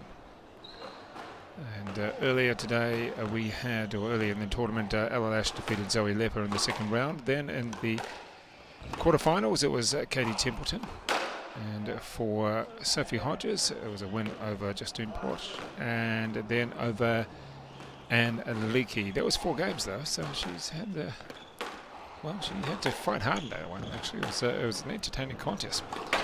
So now we have, let's see how Lash is going to go here with a 3-1 lead. First point was a tremendous start, plenty of pace. Good that we've got the lefty righty. That power from there. And I've got Shelley Kitchen joining me. I've had a few nervous players who like, no, we can't put on their headphones. Who knows what we'll say? Well, I don't know what I'm going to say either. No, that's right. I shouldn't say that. All right, let's get underway. We've got Shelley Kitchen with me in the early stages here. Thank you for joining us, Shelley. It is the early stages of this, the first of the Girls Open semi-finals. And the left-hander Ella Lash got a nice 3-1 lead, but a point back, Sophie Hodgers. And back up to even Steven. And Shelley expecting a pretty good game here as it goes back into this. And let's just have a look. Oh, nice little dink. The ball stayed so low. There was no way that that was able to get to that one. Gee, it was a nice shot. Oh yeah, it's kind of nuts. I mean, it's yeah. Well, the first point was turbo. It was just like it was just kind of crazy. I mean, we've got no problems with it. It's just wow. Well,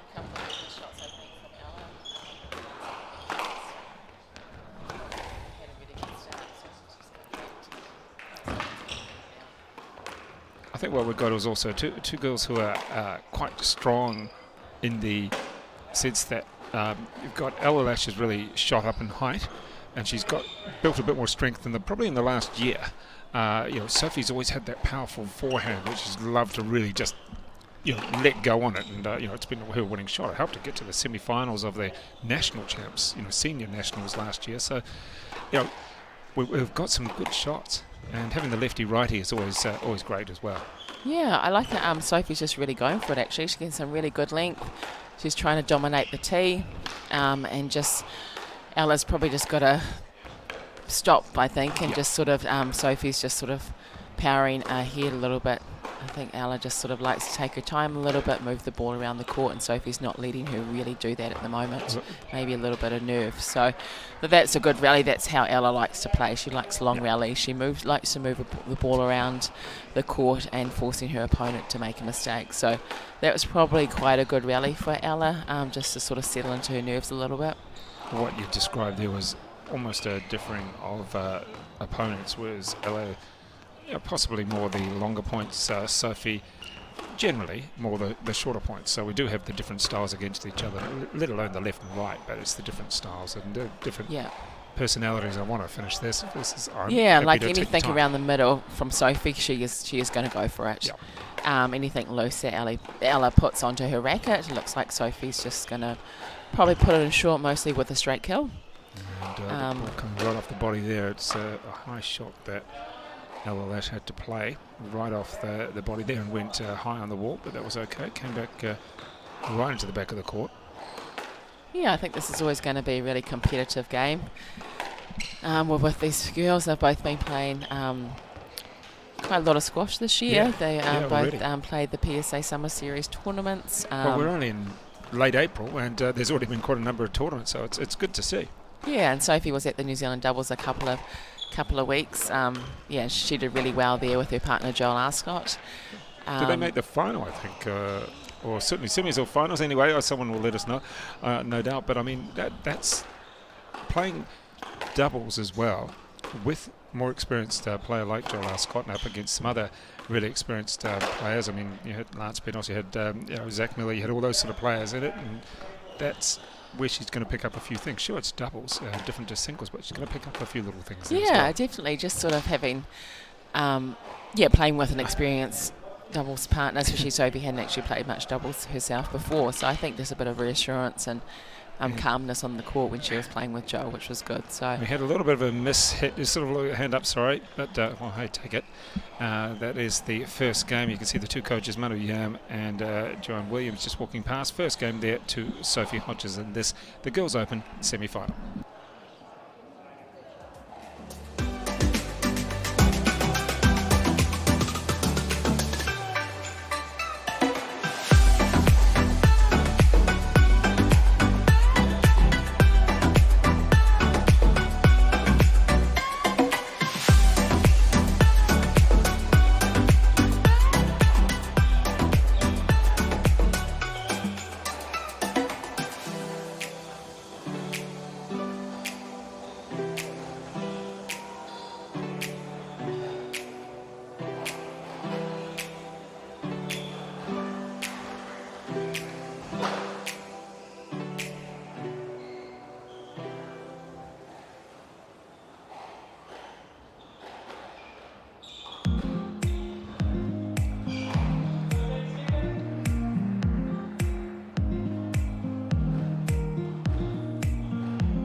Well, Shelley Kitchen, we've seen a few coaches and a few parents just wander by just off the last minute or so as we've had the break from the first game. So coaching Sophie Hodgers, Joanne Williams, who used to play for New Zealand, and coaching Ella Lash is Manu Yam at the moment. Well, they're the coaches that seem to be here at present. yeah, they're sort of long-term coaches, I guess, of the girls, you would say. Ella's been working with Manu at the Belmont Club now for a couple of years, and Joe Williams and Sophie have been our team together for a couple of years now. So nice to have the coaches' support here. What's great, you know, not all coaches can be at all the events and especially the PSA events as well. So it's nice to see quite a number of coaches here this weekend, district coaches, individual coaches, and past coaches as well. So it's great. Big part of the game is the advice that the coaches And are actually there we passing go, on. A couple of quick points to start off the second game for Ella Lash, and there we go, we'll do a let on the third point. Yeah, so I wonder what Manu said to Ella. Sort of have to. Yeah, it's always great to be a fly on the wall as such, but gee, just sort of decisive shot there off the serve from Sophie Hodgers. She just blasted it away. I was sort of sitting there saying, hit me, and she did. Oh, That's a great length from Sophie. well, what we had earlier in the day with Sophie's game against Lecky was, because it was so early in the day, 9 o'clock, we had a number of shots that hit the back wall, and I think there was about 4 in one particular set that Sophie just sort of looked at the ball as it just hit the back wall and just dropped straight down, and Lecky got around about 4 shots there, and Sophie was came through winning in 4 in the end, but it was those balls were just hitting it and dying. But it was 9 a.m.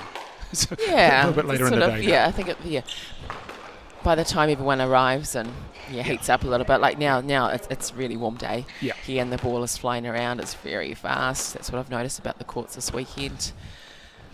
Well, that's what Riley Jake Vitablonquist said, that later in the day, yesterday, the ball was absolutely just pinging off the wall. Yeah. So because you've got so many people here in the club as well, so that's just going to make it flying around. Oh, so Ella there just didn't really move her feet there. It is in the middle of the court, probably anywhere on the front wall to the forehand side probably would have won that rally. So just probably a little bit lazy there with her feet. And again, probably it's a bit too close, I think, to her body. So now, so losing that lead that she had the start of the game. You can see straight away Sophie Hodgers dominating the tee. She's just working away, trying to get back in there again. No, she's got Ella Lash in her way. Yeah, Sophie's really strong at the moment. She's controlling that middle of the tee. Well, that's a great shot. Yep. Yeah, I mean, you can see that Ella Lash knew where her opponent was, but was still able to actually just drop it a little bit short, and even if Sophie got there, she wasn't going to be able to do too much because she was going to be so close to the ball. Yeah. Yeah, so Ella not really reading Sophie's play there.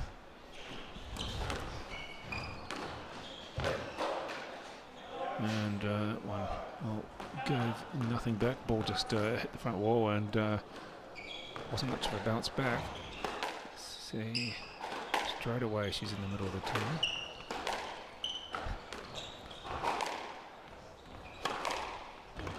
Oh, a couple of nice straight balls there for the girls. Even though it is hot and bouncy, if you're hitting the ball well and in the corners, it is dying in the back corner. So it's just sort of finding that length and controlling the length. Yeah, well, we just had that exactly what you described. That was really good hitting from the girls to do exactly what you said. So well done there, Shelley. You can do that. You can predict what they're about to do, or maybe they just do what you said. That's really good. Really good. You know what you can do. Just do it with the lotto numbers. You'll be fine. Oh, there's the head back going. Palm on the head. What did I just do? It was another ball in the middle of the court. So Manu, maybe after this game, she'll be telling Ella to sort of move your feet a little bit, trying to get a little bit more space. It's one of the too many options shots, so I'll just put it in the tip. Not used to it being in the middle.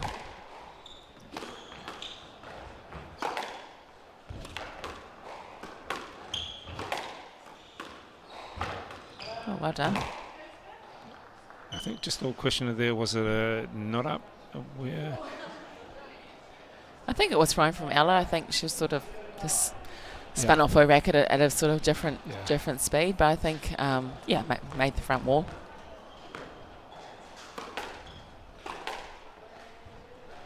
Oh, the nick, yeah. That's a sort of perfect return to serve cross court, exactly. Isn't it? Hitting that.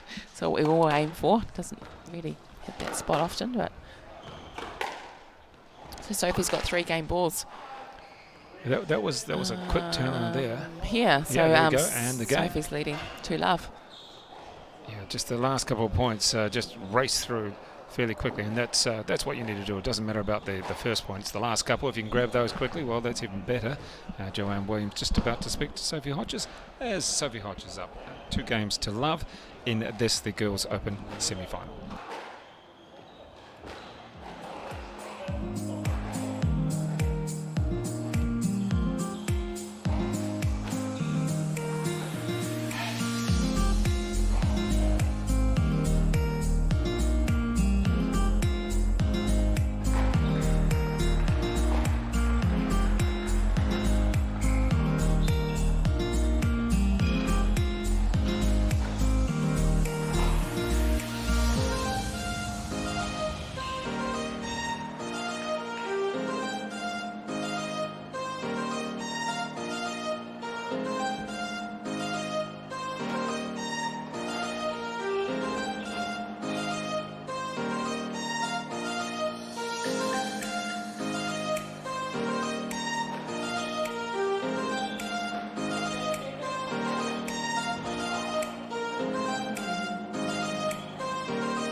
And back on court in the quickfire first point for Sophie Hodgers as she holds a 2-game to love lead over Lash. Lash though winning the second point and just serving there the left-hander. And there's that forehand. Jeez, he races by. Yeah, it does. Interesting to see how this game goes. I think being 2-love up, Sophie. If I was Sophie, I'd probably just go for it. Yeah. Hey, that's her temperament. I mean, and I think that's great. I mean, if the ball's sitting there, it doesn't matter who you are, go for it. You know, if it's there to be hit. Yeah, but not. Some people don't play like that. They're sort of a bit tentative, or are not confident in playing shots, or they might think it's too bouncy, or your opponent's getting it back too much. You're not really quite sure, but. Ella hasn't really had a chance to really play herself into this game at the moment. Yeah, she probably is lacking the confidence in some ways. You know, thinking, "Oh, I'm down 2-love. What have I got to do?" Yeah, she's just got to fight. Really, that's all there is to it. I don't think Sophie's going to hand anything to her. No. She's going to have to work on every point, keep it out of the tin. She picked that one up late. Managed to get it. And it's got to be tight, and it's got to be out of the middle of the court. Yeah, that's probably the thing that you're saying. It's just a little bit loose at the moment. Some particular points from Lash, and their percentage-wise is a little loose. That's a better shot now. No one tied to the wall. Yeah, as soon as it's loose, it's really hard to do anything. And that's just Sophie's just playing some really great length at the moment, and all Ella can do is just boast the ball, and that just leaves the court wide open for Sophie. Well, I know that Sophie is in the Waikato Open PSA tournament next weekend. I can't recall if Ella is. No, Ella's not. Certainly having Sophie there would be great for her to play in her own town. Yeah, for sure. It's her club. Hamilton is her club, so it's nice to see where Waikato is supporting the sort of PSA challenges circuit now, especially with the offer of the PSA half-price prize money at the moment, but full points. So nice that Waikato can support all their pros, really. I mean, there's quite a few number of pros that are playing in the Waikato. Miller is going to be the top seed, and I think Sophie will be maybe 3rd or 4th or somewhere around there anyway. And to have those sort of I think players. Sophie's 5 to 8. Yeah. And then in the menu, obviously, got the Chilisi brothers, Zach Miller, Waikato. Braden Henderson is in the draw, so one of the juniors coming through as a wild card, I think he is. I mean, that's great. So it's great for Waikato that they're supporting their players in this way. I think that anybody who wants to watch some squash in the Waikato region, it's Friday, Saturday and Sunday of this coming week in Hamilton Squash Club. And that'll be great to see some really good players coming through, particularly Sophie playing against some pro players and seeing what she can do as well. But handy lead now, and although she drops that point, but still an 8-4 lead and 2 games to love for Sophie Hodgers. She is the 2nd seed, Lash is the 3rd seed. Let's see what we can do here, and catching up a couple of points there. So Lash with the serve, the left-hander. Deep into the forehand. It's an interesting little shot there. Oh, that's a tight ball. And the court is really rewarding the kill, really low kill at the moment, and it looks like that tin is kind of between 17 and 19, I think, at the moment, that tin. We'll go for 18, shall we? So it looks a little bit lower than normal. Yeah, maybe it's just the camera angle. We'll just go with that, shall we? So Kill's definitely making the most of the sort of lower tin at the moment. Oh, the error off the serve, and that was one of the things that Jenna Gregory was just doing the lob serves. It was so obvious. Didn't matter though. In her win over Annabelle. She does have some really nice lob serves. I noticed that when she was playing Diana this morning. I was like, oh wow. Which is quite unusual, I think, for junior players to have developed a lob serve at a young age, but very effective. Well, there we go. We're up to a game ball, a match ball, and what Sophie Hodgers has been doing is really hammering the backhand of Lash deep. Your feet, come on. Oh, that's a great shot. That wraps it up fairly quickly, and well done there. 8-7-8. That is Sophie Hodgers winning her way through to the final. She'll take on either Natalie says, or Diana Galloway, and that match is coming up very shortly, the second semi-final of the Open Girls. Thank you very much there, Shirley Kitchen. We'll let you finish off your tea in peace.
might do a little test. Come on, here. Yep, okay, that's good.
Well, ladies and gentlemen, let's welcome back in the players as they get ready for the second Girls Open semi-final. And we're having a little bit of an issue with that door. No players seem to be able to get that right. We've got it? Yes, we have. There you go. That is Diana Galloway in the purple top and black skirt and the top seed. And Natalie says all in black as just about to start the contest. And great to have Sophie Hodgers with me, the second seed. Sophie's played a couple of matches today. And Sophie, firstly, you must have been pretty happy with your semi-final. And probably the quarterfinal was a bit different, wasn't it? You had to battle a little bit more against Lecky. Yeah, I felt like in my first game I was focused and then unfocused. So in my semi-final here, I just really tried to stay focused on the squash and, you know, take a few breaths every time I won a point or even lost the point, just to reset myself. Yeah, because that semi was, you played some good assertive squash. You know, the ball was there, you hit it, and you made sure it was hit for a winner as well. It was the quarterfinal. You were pressured a little bit. You won it in 4, which is you still won it, but. You know, there was, I think was it the second game or the third game? I'm trying to recall which one you dropped. It just doesn't matter, yeah. But, you know, it was, and Lecky made you work a little bit harder and made you, I mean, it was 9 o'clock in the morning, I think, the game. Yeah, it was very early. Yeah, and the ball, she was able to get, I think there was almost 4 points in a row or 4 in one game where the ball hit the back wall and just went, bleh, just kind of died, didn't it? The back corners either side, they're just ball can just die there. Yeah. I mean, I looked at your face one time and you were just like, Especially when it's not you hitting it, it's like... Yeah, you can understand when you make a mistake, but when the ball just hits and just falls down, effectively, it was, I think that was how she really got to a good lead on you in that second game. But that was smart. She knew it was smart. Hit it in the back wall when it's cold. Yeah, it's very smart. Yeah. So looking at this particular match as we get underway, and the top seed Natalie says doing what she does best. In many ways, she has a few similar strokes to you. Loves to hit the ball, particularly strong on that forehand. And there, as we say that, she's just, she can really wind it up. That's what you like to do, isn't it? The forehand in particular, you like to just. Yeah, especially when you're in front of the player, you've got that. Well, you managed to do that really well.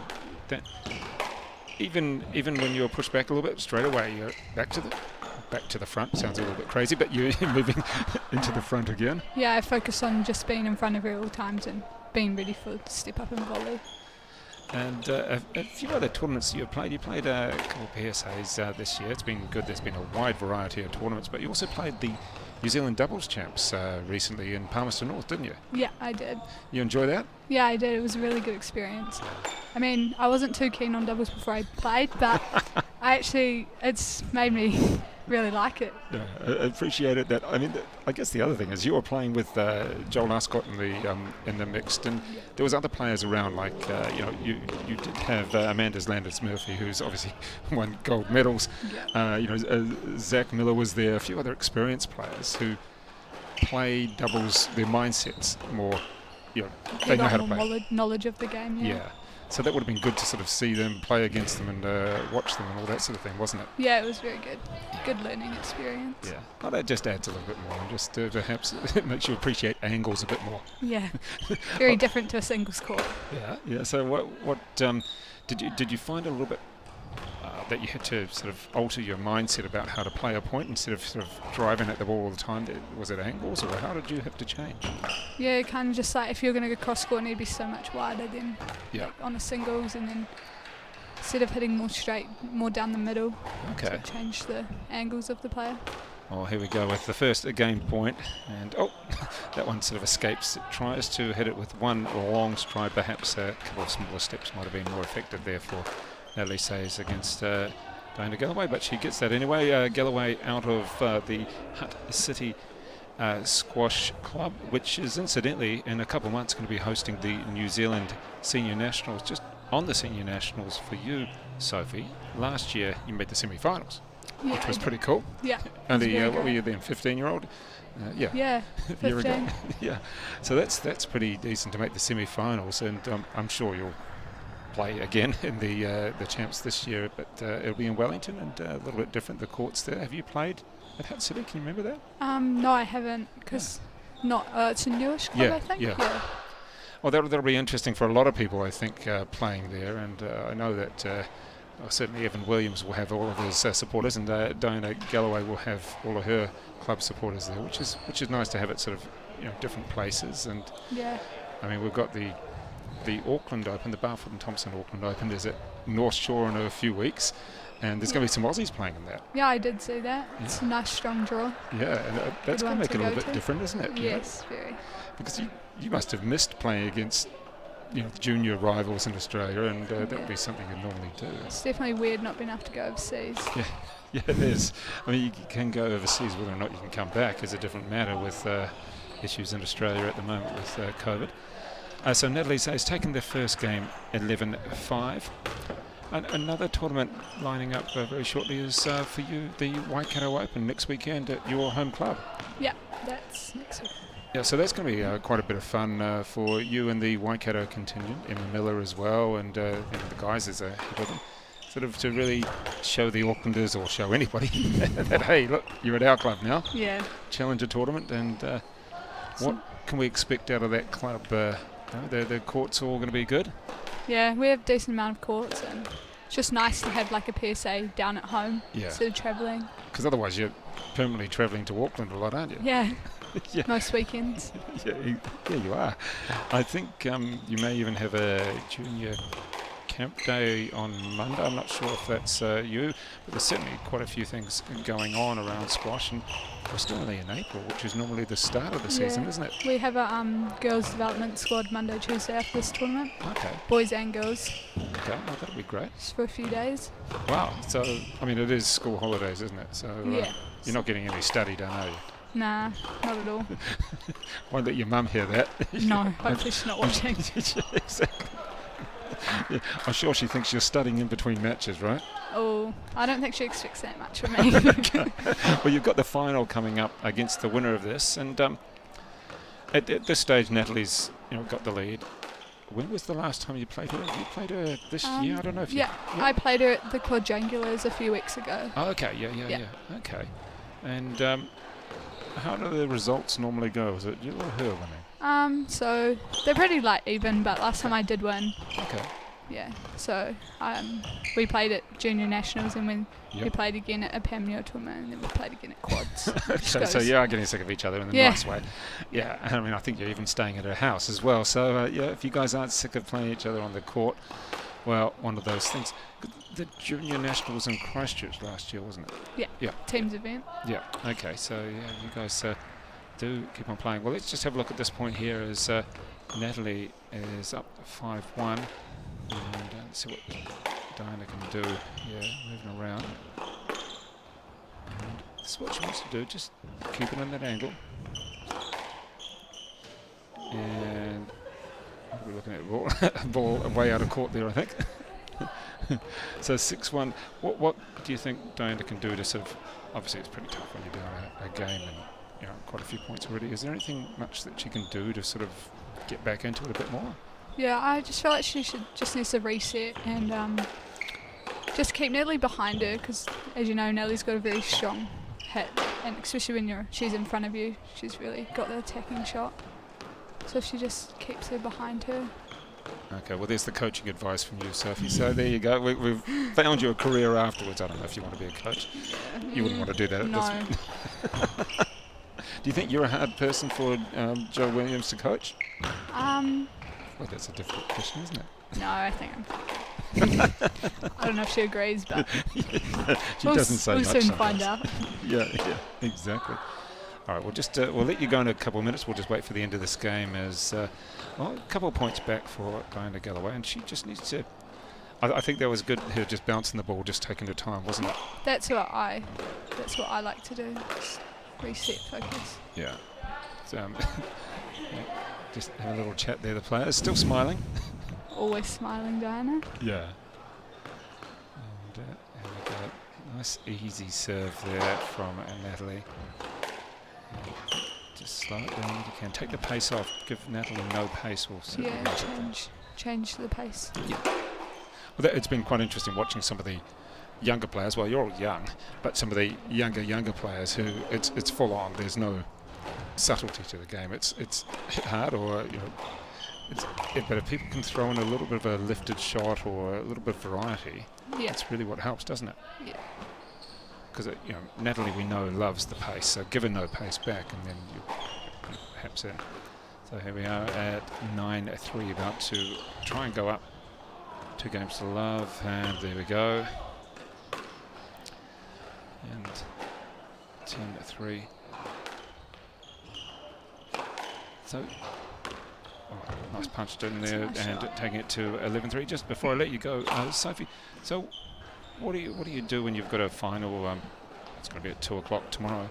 What do you do in the morning? Do you do any exercise? Do you just say, no, I'm just going to eat and sleep in as much as I can? Is there anything that you try and focus on? Well, I mean, I have been asked to roll by my coach, so I guess that's what I'll be doing tomorrow. Okay. Oh, good stuff. Yeah. But nothing really, just be at the club an hour and a bit before my game so I can... Yeah. Would you sort of go for a walk, or not so much a run, but just something to just, I don't know, enjoy the sunshine in the morning a little bit? No. No, not really. You're going to get on your device and just do social media, right? Yeah. Okay, you're a teenager. That's what you meant Yeah. to do. Oh, no, that's great stuff there. All right, well, we do appreciate your time. Second seed in the Girls Open. She's through to the final. We'll take on either Natalie Says or Diana Galloway. That is Sophie Hodgers from the Waikato. Appreciate your time there, Sophie.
says the top seed.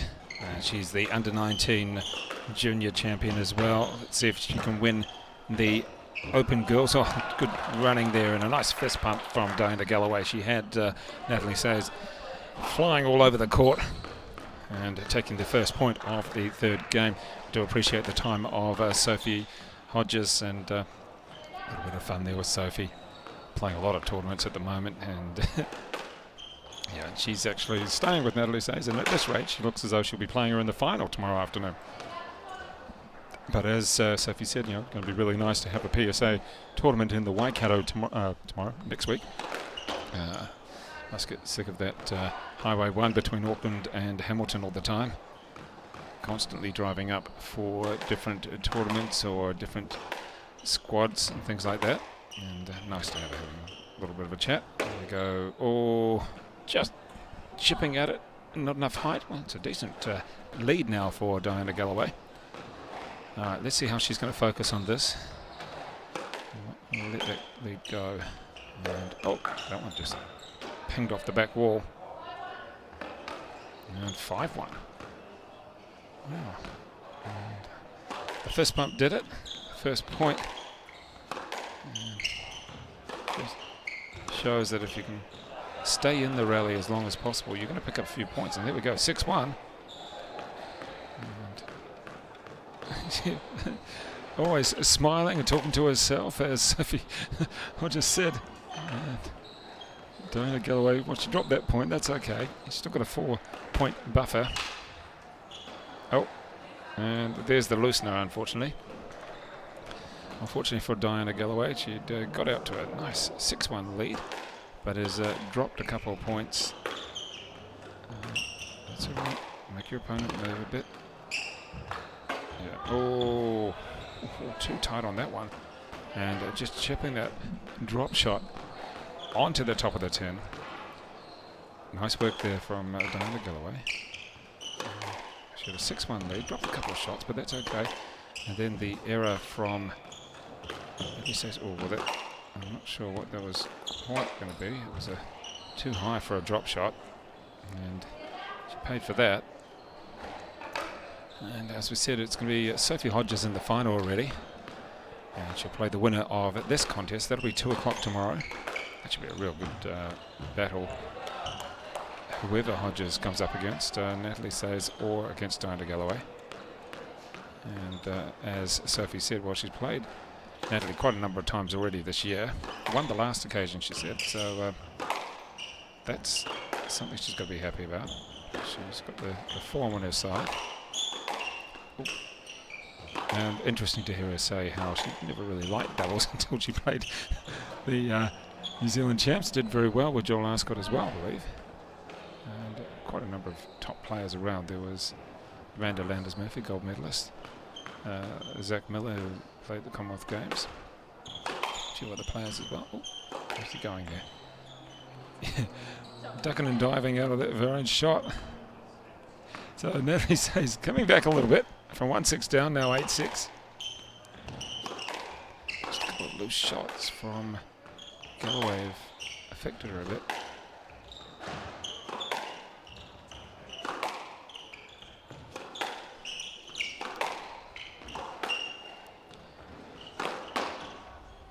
Oh, where'd that one go?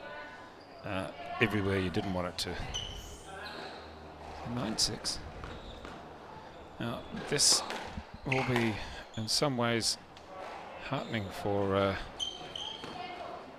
Sophie Hodgers to see that Natalie says may have played a 4-gamer at least, and I wouldn't say a little bit off the boil, but certainly if Diana Galloway can get up to a 6-1 lead and now have a couple of game balls, make that 3, make that 4 just a little moment ago. Oh dear. And that is now a game to Diana Galloway after significant error there. Banged into the tin. You could hear that. Wow, you could hear that around the country. It was loud. So well done there for Diana Galloway. She has taken the 3rd game. And we come back for the 4th in just a moment as both these players try and make it through to the Girls Open final.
Well, nice run from Diana Galloway. She won the third game, won the first point of the fourth as well.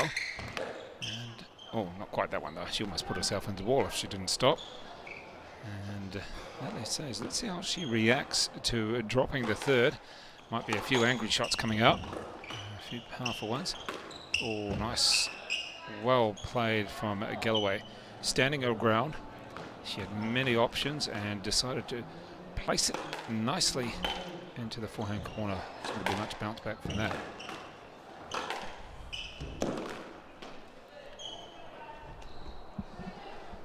And just a 1 point lead, but she's got that lead. She's got a bit of adrenaline buzzing through her now, Galloway, knowing that firstly she can win the game, and secondly she's been able to lead in the fourth for that variation of play. There we go, that's what you wanted.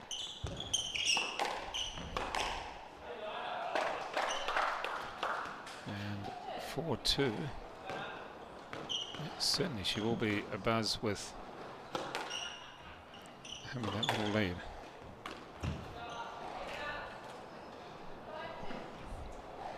Up to 5-2.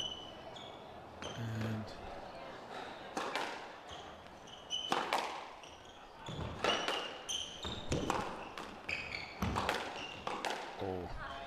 that was played back right in the centre, and who was standing right there? It was Natalie Sayers, been able to hit through that one.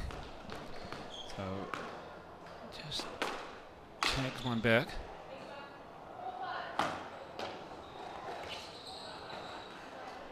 And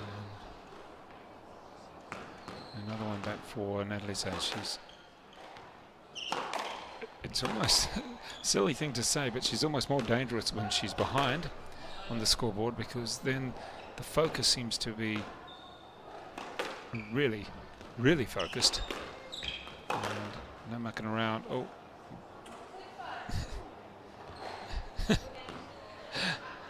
Diana Galloway is still smiling. She may have lost the point as Natalie Sayers comes back completely and takes the lead. Oh. Win or lose, Diana Galloway is one of the popular players of the junior circuit. And oh, no, you mucked that one up there, Natalie, you know that. She's played the ball right back at herself.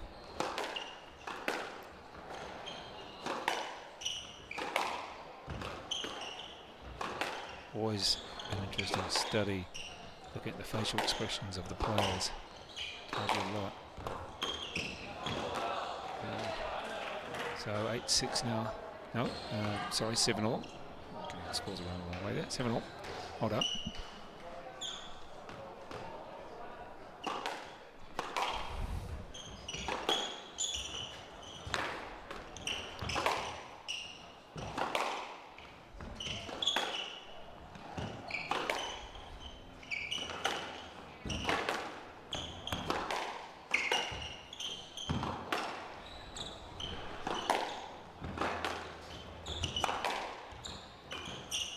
Chipping that one off her feet. And there's Galloway, and oh no. It didn't quite work. She did a lot of work to be in the actual. Did a lot of work to be in it, but what have we got there with the shoe laces? Yep, all sorted now. 8-7. Nice little comeback again by Natalie Sayers. And just getting herself sorted out. The goggles, yep. A lot of communication between these two. It's all good. Gee. Well, unfortunately for Diana Galloway, she put the ball in the absolute hitting zone of Natalie Sayers there. Just likes to power through it.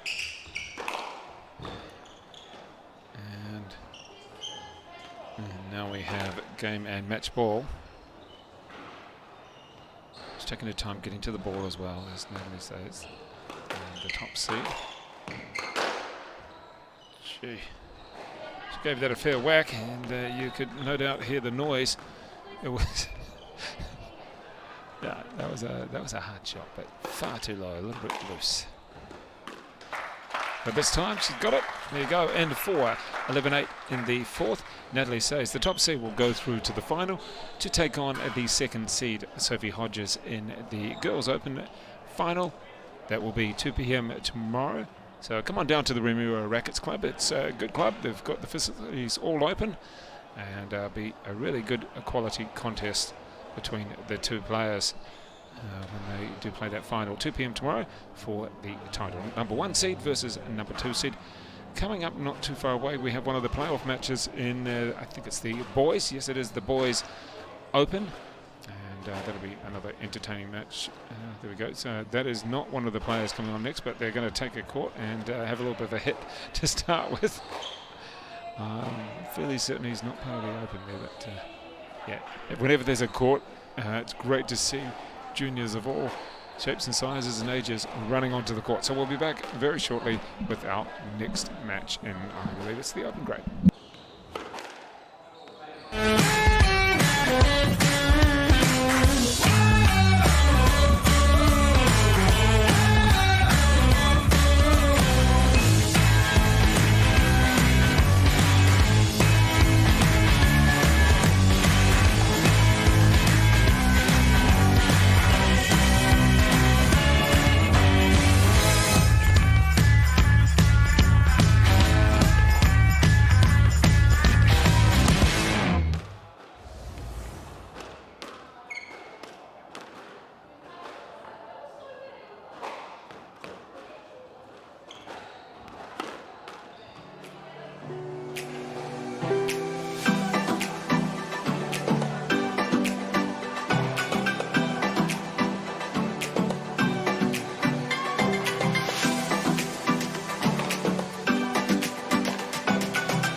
this one of the playoff matches in the Junior Girls Open.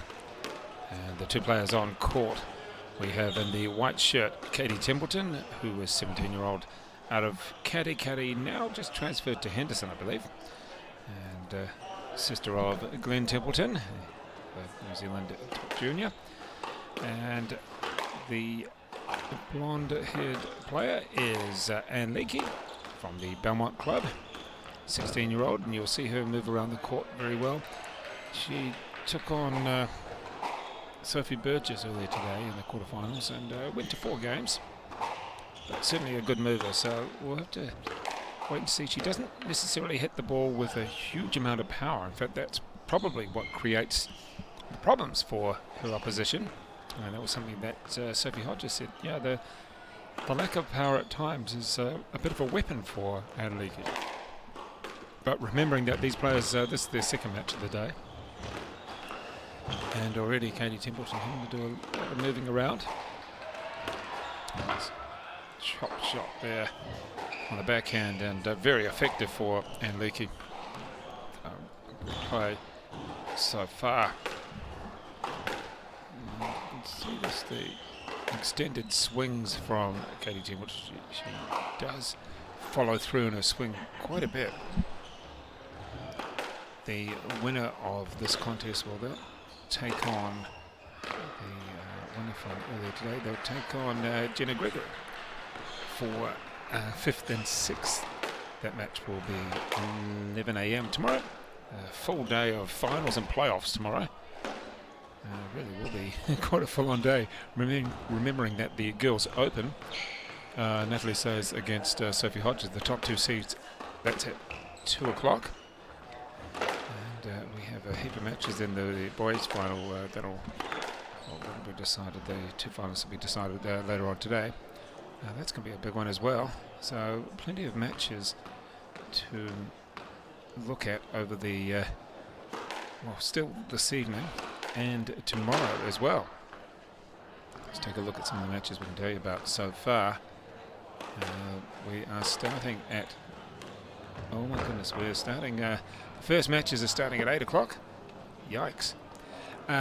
They're on the outside courts. No, we have a game starting at 8 o'clock, a Girls Division 3 final on this court, and then things continue on from there. Plenty of matches, boys Junior Open placings, and as we go all the way through to the last match of the day, will be 2:45 on the TV court, and that will be the boys' final, and we've got the semi-finals still to go. In the meantime, back onto this court, it is the playoff match. Katie Templeton against Anne Lecky. A lot of coverage there from Lecky. She's a good mover, but in the end, that flat shot from Katie Templeton, very difficult to get back. There was no bounce on it, and I'll have to see how she can go. That no bounce from those strokes from Templeton is really difficult to contend with. Oh, that's a nice shot though. Cross court deep into the backhand from Templeton.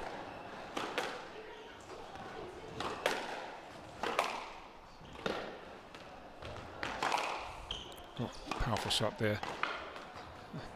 In the reach and hitting a lot of shots on the full is Katie Templeton, keeping herself going there, and she's got the advantage. Just the real flat shots that she hits. So 9-5 in the first game of this, the playoff contest.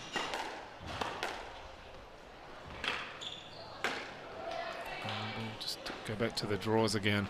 Some good matches are still remaining today. As I've said, the winner of this match will play off for 5th and 6th tomorrow. And what'll be a good contest against Jenna Gregory. The loser of this match will play off for 7th and 8th, and that'll be against Annabelle Romero again. So first game completed, and Katie Templeton takes the first game 11-6.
If I'm talking now, can you hear me all right? Okay, good stuff. All right.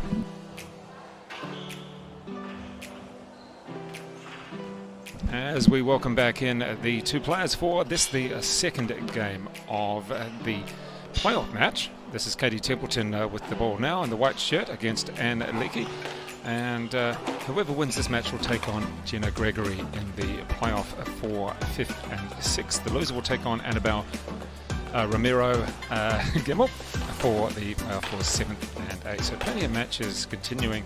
There you go, Leonie, there's your name up in the lights. Pull that microphone down a bit and you can have a little chat. So you've been playing in the Girls Open. You know, I just sort of accosted you in the bar and said, come over here and talk. That's exactly what you want to do. But you're out of Marlborough region, right? Yeah. Blenheim? Blenheim. Okay, Yeah. good stuff.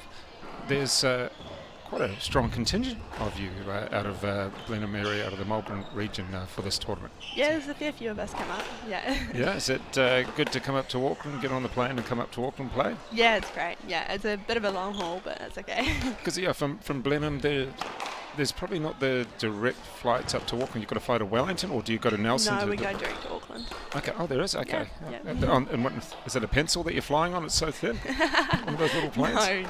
Okay. Get a decent sized one. Oh, that's all right. Because I seem to remember flying from Blenheim to Wellington one time, and it was a pencil, and it was not. Yeah, I know the one you mean. Yeah, and it's not a great flight sometimes. One of those flights that you just think, oh, hurry up, please land. All right, so a few little comments about flights out of Blenheim. It can get quite windy there. I know that airport quite well. Have you played either Katie or Anne Lecky? Yes, both of them. Yeah.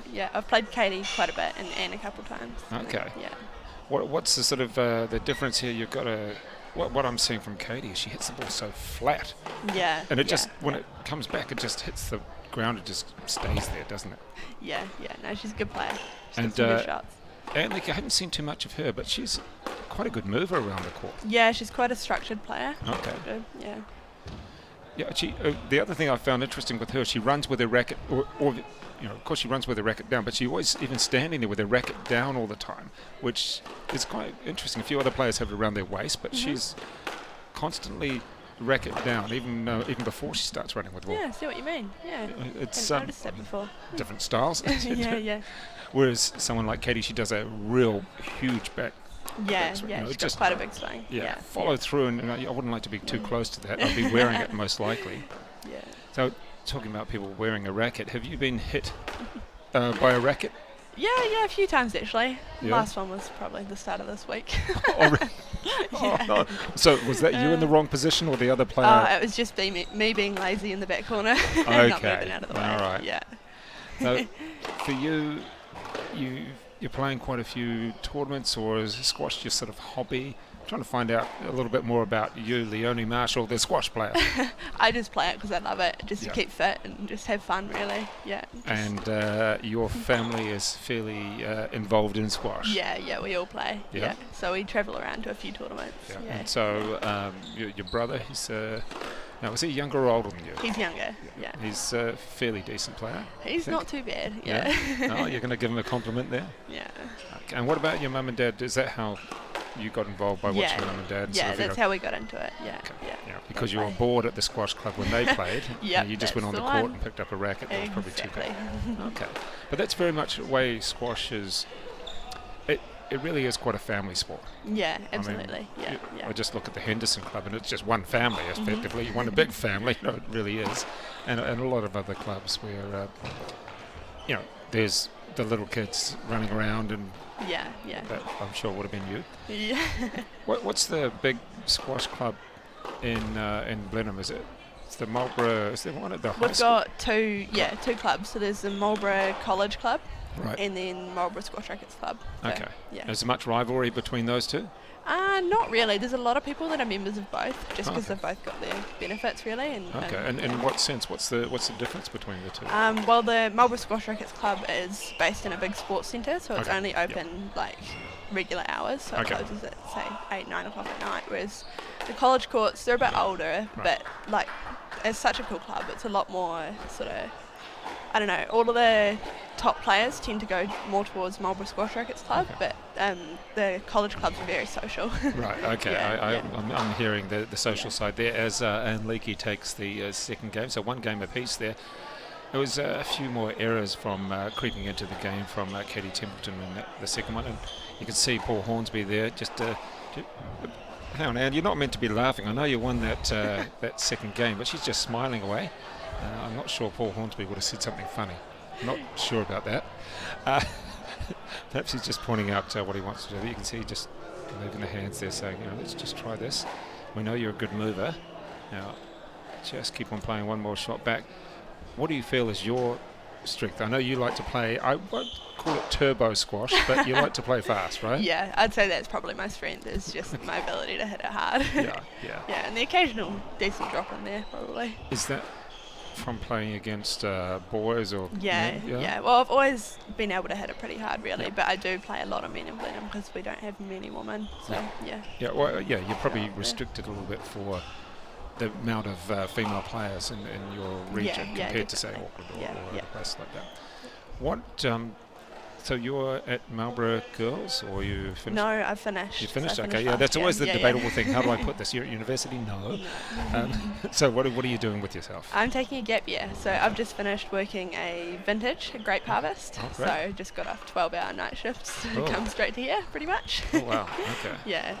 But that's a way of earning some money, and then you get the chance to play squash as well. Yeah, and then after that, university or where? Yeah, probably uni next year. Okay. Yeah. And what sort of university are you looking? What do you think you want to do? You're I'm not sure. thinking of studying animal science at Massey Uni. Wow. Yeah. Straight away, it sounded really intelligent. So well done on that. Thanks. I'm not sure, but well done. And for your family, is that the clan over there in the? Well, I won't say at the bar, but I mean, is that the clan that we can sort of see some of the Marlborough people, a couple of them there? Yeah, that's most of them. Okay. Close to the bar, close. Okay. Good stuff. Yeah. So, how? I know you've got a strong tennis background there. There's a strong tennis club there in Blenheim, or there has been in the past. Then there's the squash.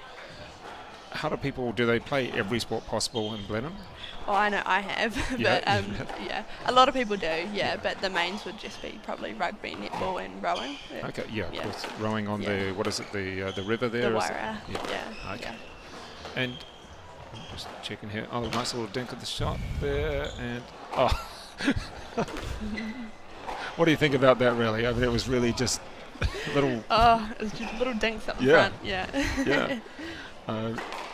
And I don't think you could really do too much because both players were jammed in there. You would have to do some pretty amazing lift, some lob, wherever someone's head there. I'm amazed at the flatness of those shots from Katie. Just looking at the grip on the racket for both players as well.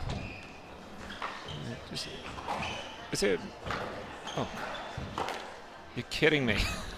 Well done. Katie finishes that one off, but it was another rally where they were both so close to the wall that in many ways you want to get close to the wall, but you don't want to be that close. You don't want to be trapped. Yeah. Well, that's what Riley Jack Peter-Blomqvist today. He had 2 strokes against him by being pinned right up on the forehand there. That there was no way that his opponent could get close to him, and plus he was almost hitting himself. 2 strokes in a row, 2 points. You're thinking, you're the top seed. He said, I kind of mucked that up. You did. What about yourself? You end up having too many strokes against you? A few, but that's just not getting out of the back corners fast enough. And just a little bit of hitting it back to myself, but And coming up to Auckland, playing in a tournament like this, people forget. Yes, there's really competitive matches on the court, and obviously we've had a couple of semi-finals in the Girls Open already, and a couple of boys semis coming up. But the whole thing about squash and about all sports is that social, and that doesn't mean going out partying or anything like that, but it means when you're on the court enjoying what you're doing, seeing your friends, and it's like whether people high-fiving each other, whatever. That's the thing I love about squash. It's just it's such a social atmosphere. It's just everyone's so friendly. It's cool. Well, I seem to remember last year at the age group nationals in Christchurch, it was just after it was really one of the first tournaments after the lockdown, and the atmosphere there was so many people just seeing their friends, their rivals and friends at the same time. Yeah. And that was actually really nice to see in Christchurch there with all everybody. I think, did you compete in that last year? I just don't remember now. It was a big tournament.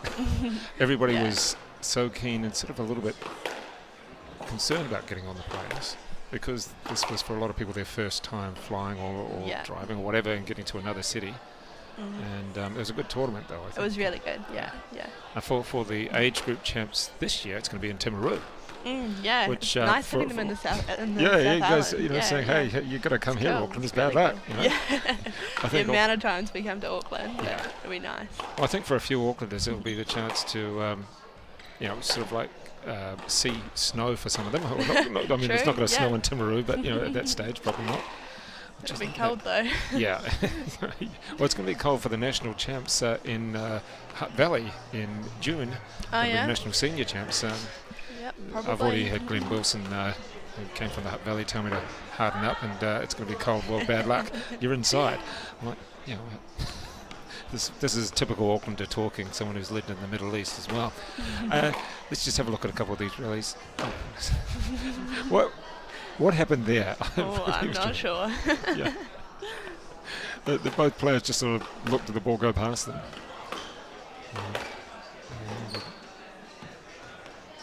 And it's getting a little bit loose, I think would be the best way to describe these last couple of points that we've seen. But gee, that's a big backswing there. This is what we're seeing a little bit is, even with someone like Lash, just when the ball's close to you, just a little shuffle the feet. You don't have to take big strides, do you? Just get out of the... Just give yourself enough space to actually play a shot. This is, I think one of the other things is that we get to this stage of the day, people have already played a match, potentially a hard match earlier in the day. And then you start getting into the match, into the second, third, fourth game, and you're like, almost. Not quite. I mean, the other thing is we can't quite hear the tin here, so it's a bit hard to judge at times. I don't know whether it's my eyesight or it's... What about the tin? Is it low on the courts? What are you thinking? Is it about 17? I'd like to say it's quite high because I've been hitting it a fair bit, but it seems fairly normal tin to me. We're at 11 all in the third, one game each. No players really said we're going to take this contest. That's at least good tactics, just hammer the side. Okay. Nice little chop at the ball, a little drop shot from Templeton to have the game ball.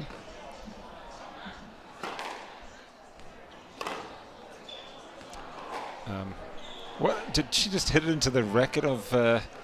I'm not sure what happened there. Yeah, something strange. Yeah, that was a unusual shot. Full stop. Yeah, squash is an interesting one to when you're sort of far away, but when you're looking at some of the guys like you're watching, say, Timwai Chalisi against John Ascot, you're in for 30-shot rallies. Yeah. And you're sort of not saying anything for quite a while. But sometimes like this, you're seeing short rallies, and it's not always the easiest. Yeah, it's quite a difference I find with the women's game as well. That's one of the biggest differences, is just going what for about the kills. Just like tomorrow? The rallies are so much shorter.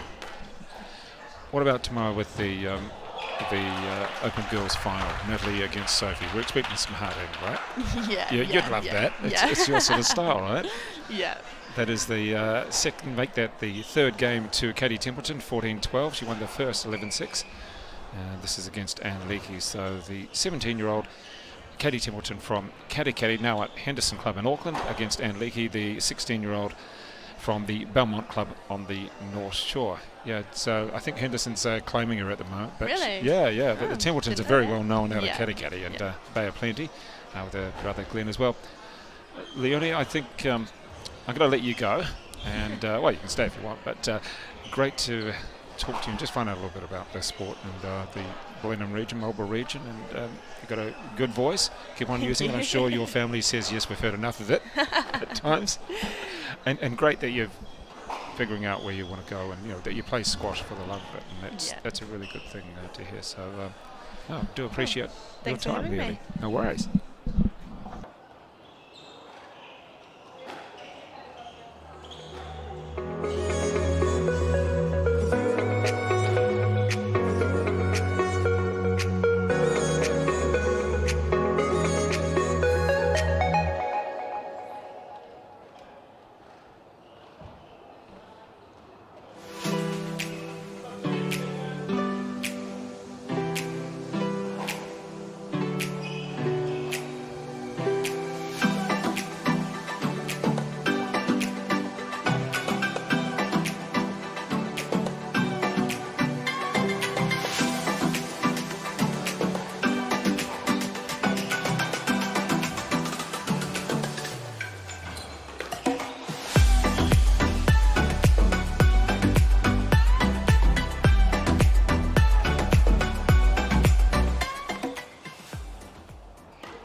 Coming back into the fourth game, thank you very much there to Leonie Marshall for helping out, having a little bit of a chat. Great to hear different voices, different perspectives, and also just why she loves playing squash. Well, it's a family thing and she just loves it.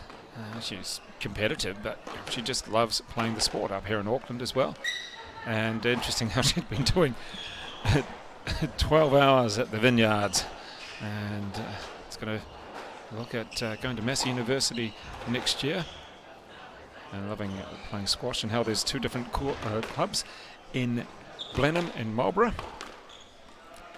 Good stuff. Good to hear of from different people from around the country. We've heard from Riley Jack Veda Blomqvist from Northland. We've had Sophie Hodgers from the Waikato, and now Leonie Marshall also from Marlborough, also in between there as well. Shelley Kitchen, who's from Auckland, former world number 6 as well, and the high performance manager for Squash NZ.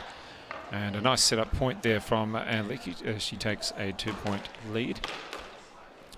And of course we do have, well, we're getting close to the men's semi-finals. The next contest after this one is a playoff match for the boys, 5-8 playoffs. Ben Adams, the 6th seed, up against Chris Hibbard, and he's from Marlborough. He's the 10th seed, so that game around about 5:15. And this particular match still continuing. That big swing, flat swing from Katie Templeton, it's used to great effect. And, almost a slap at that one. Oh, but the mistake, she won't be happy with that. And it gives the 3-point buffer to Lecky. Yeah, that was a setup. The ball was short, had plenty of options. She started that point pretty quickly. Straight back into it. And 8-3. Well, at this stage, we're looking at going 5, and I can see people looking at the computers going, "Hang on, when am I going to get on the court?" There's a few people wandering around. We're all on time anyway. So 9-3. And Lecky looking. Oh, that's a complete miss of the ball there. I've had a couple of those today, but that was just in her heading zone as well. So I'm not sure. Oh dear. Well, these last couple of points haven't been the best for Katie Templeton. Well, she's going to have to come back out for the 5th set very shortly and have to really reassess, because those last 2 points were a puzzle, you might want to say.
As we come into this, the 5th game, it is the playoff to go into the 5th and 6th playoff.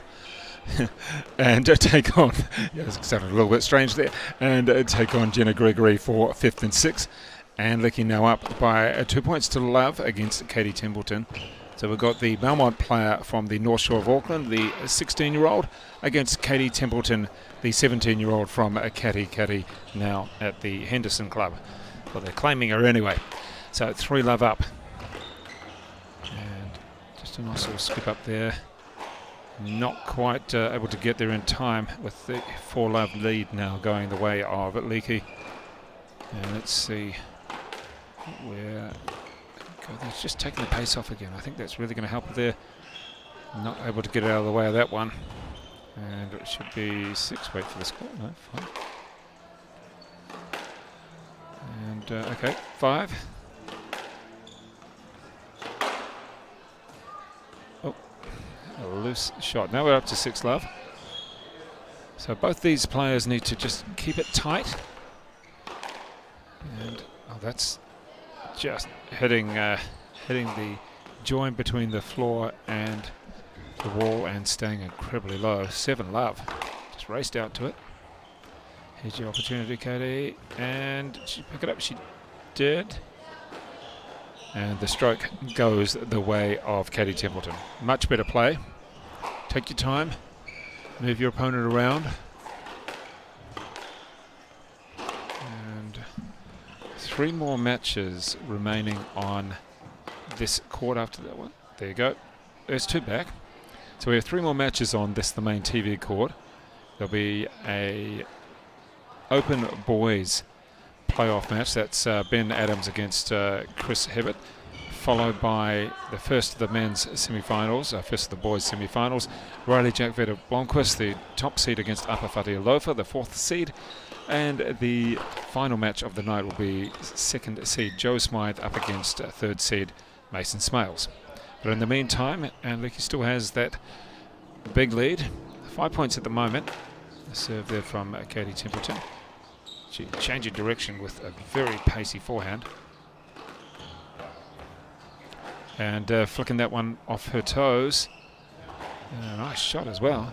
Comes back and takes another point. Got to be fairly happy there, but not happy about that one. So 9-4, and Lecky, good fight back. Down by 2 games to 1, and now certainly has the advantage.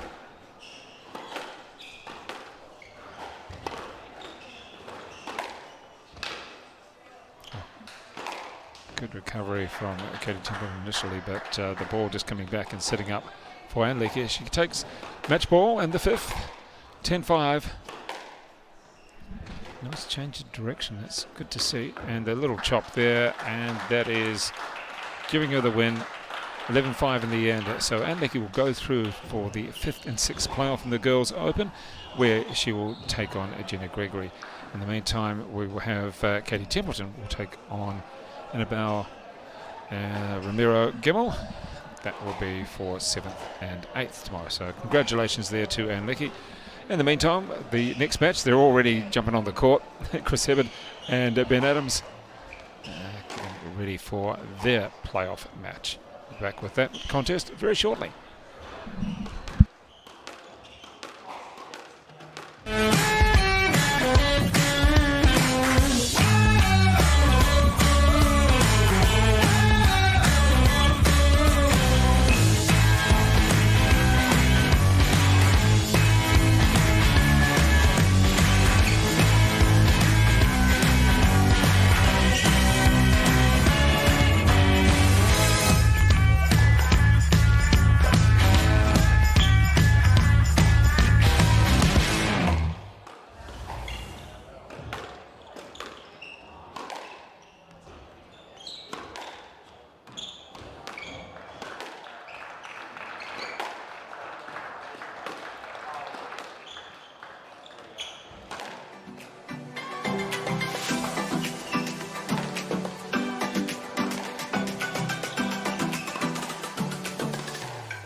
Ladies and gentlemen, we get underway in this, the 5th to 8th playoff contest. It's Ben Adams, who is the, just trying to think of the best way of describing, they're wearing the blue shirt against Chris Hibbard from Marlborough, who is the slightly taller player wearing the black shirt.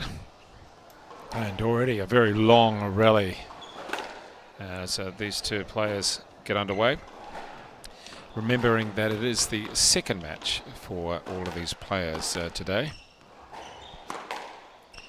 And Chris Hibbard from the Marlborough region, only 15 years old already. He's a tall lad. And as we've already heard from Leonie Marshall in the last match, describing how it's a big family out of the Marlborough region. Ben Adams, he has a PSA world ranking already, and out of Tauranga. And as we've described already, he really is a bit of a talented person in so many different sports, and a real all-rounder from Tauranga boys in the past. And he's from the Devoid Club out of Tauranga. So we're expecting quite a few longish rallies if these players just work some tactics around the court. Oh, look at that. And didn't quite get to pick it up. What we had is the ball coming back to Ben Adams, and he just had it close to his body. He was able to just drive it away and low into the backhand corner. And that one, though, heading into the 10. A little bit angry with himself on that, but it's only the start of the match, so plenty of time to make it better.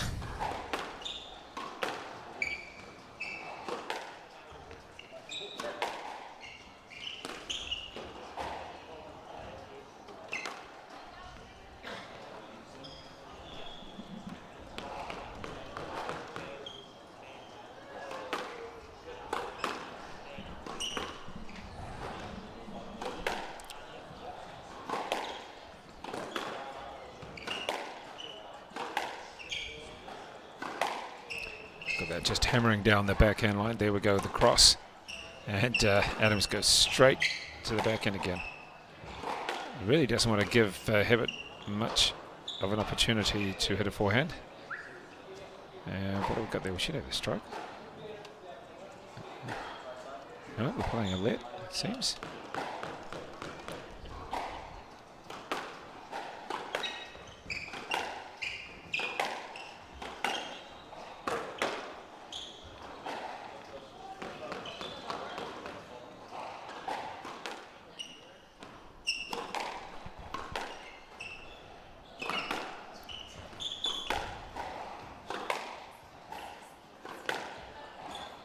These two players happy to go down the side.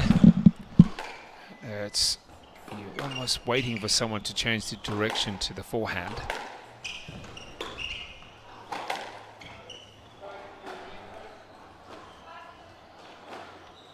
5-2. Adams keen to speed the play up a little bit. Certainly in between the points, he really doesn't want to muck around.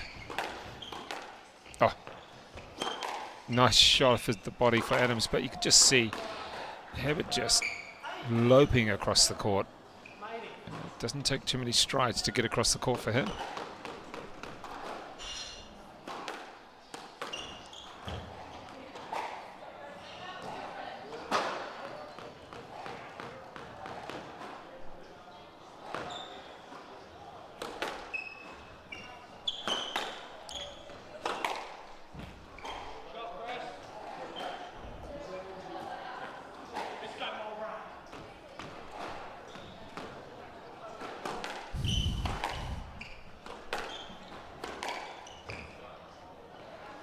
And nice play from Ben Adams, really driving through that ball.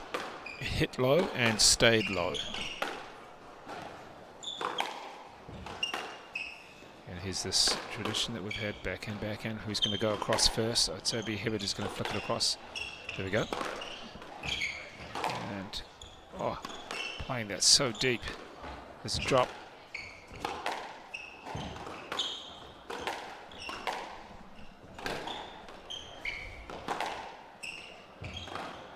to do a lot of coverage is Hibbard at the moment.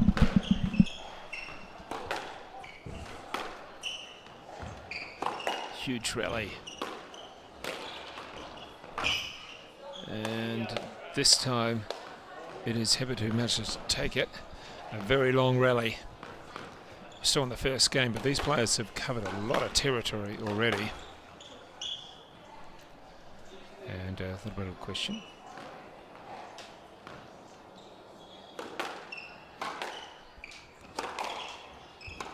Nice little boast off the wall.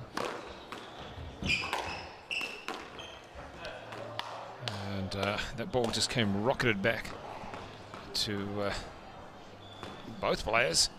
Had to have lightning quick reactions. So Hibbard's just eased his way back in. And as you see with the players, as they get bigger, get older, and get through the rounds a bit more. A few more little body checks.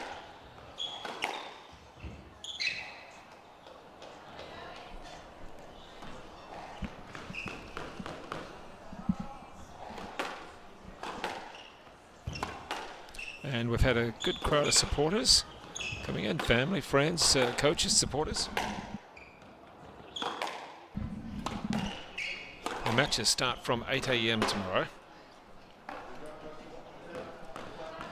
And right through until 2:45 with the boys' open final.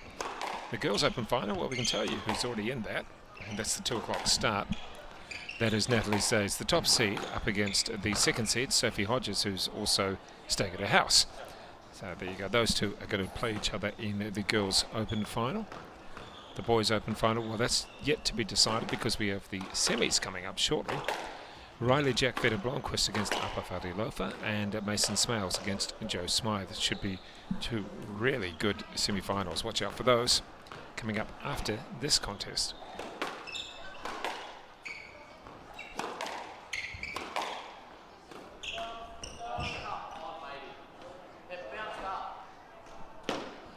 And a couple of questions from Hibbard is at 1 point lead, just eroded away. You can see how quick Adams is trying to play this. Gee, just smashing at that ball.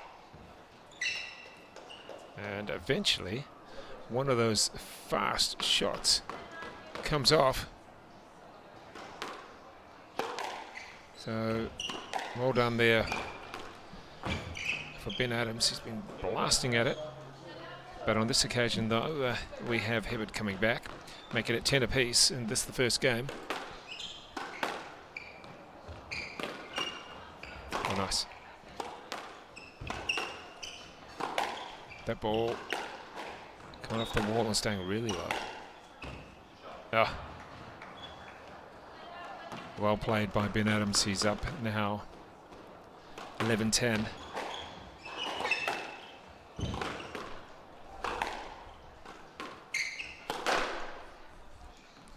And first game, 12-10, goes to Ben Adams, the 6th seed, over Chris Hibbard, the 10th seed. See, Adams doesn't really always like to come straight off the court, and eventually he does on this one. 12-10, first game.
So Ben Adams continuing on from a nice little finish in the first game, now up to 3-1 in the second.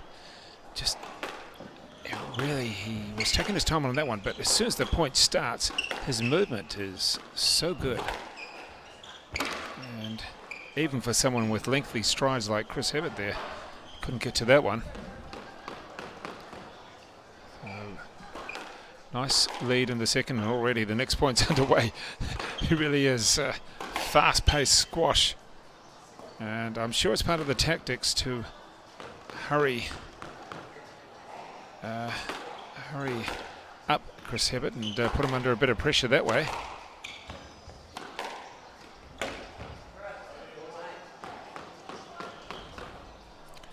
So now come up to a 6-1 lead.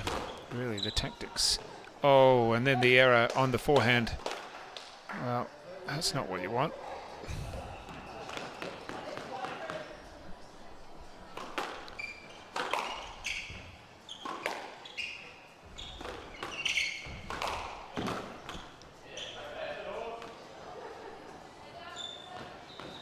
So Hibbard gets one back. Just watch the footwork of Ben Adams. And didn't really need to do too much of it on there, but generally it's really very good footwork. Just really on his toes, and just as we say that, we curse him and he drops another point. Oh well. You probably don't want me to mention your good parts because they're going to go to pieces. Let's see what he can do this time. And takes that. A 9-3 lead.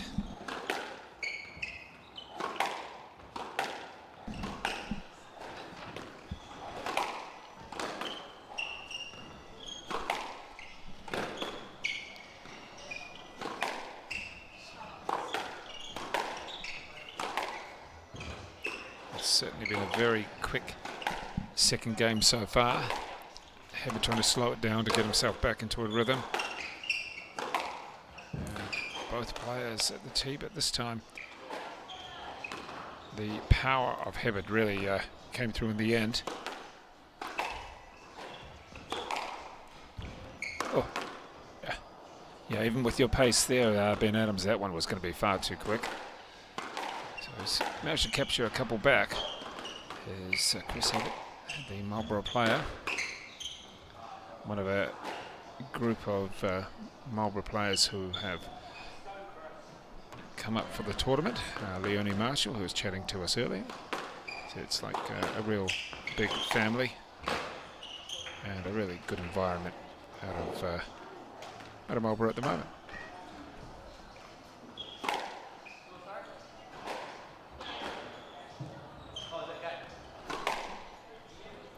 And wrapping up that second game pretty quick fashion is Ben Adams.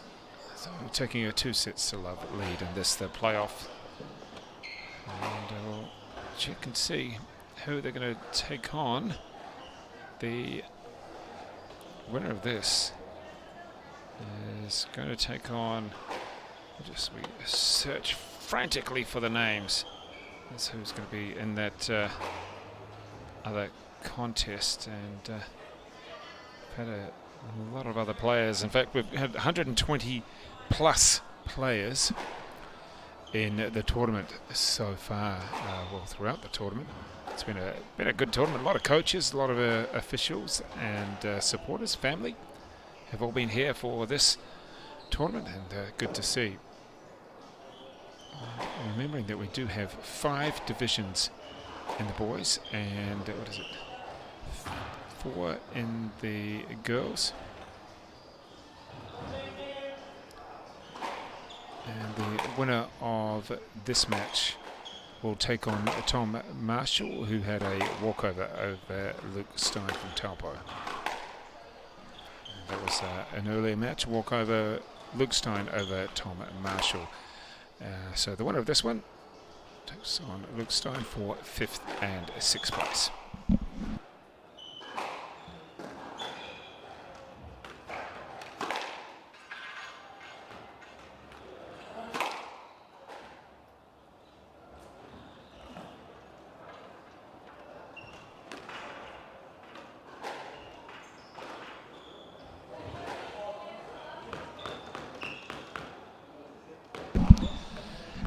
And you can see Ben Adams, even the bouncing of the ball was pretty frantic and fast.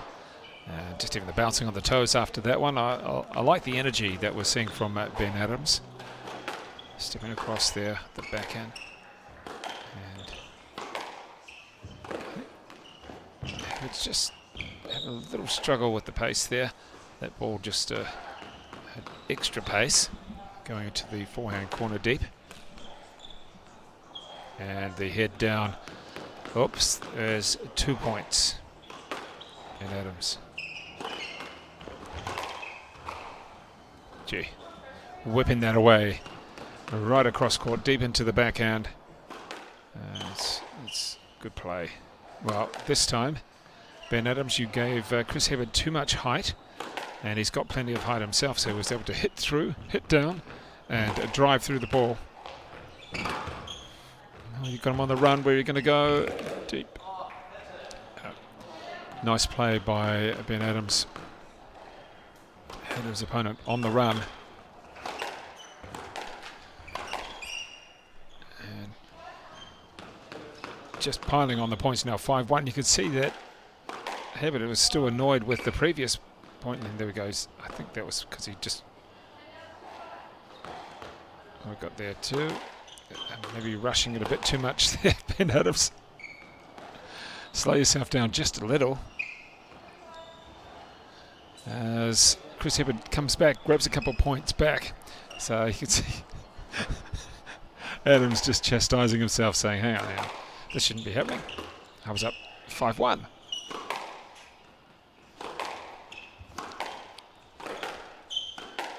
Oh. A big body in his way, was able to hit around it.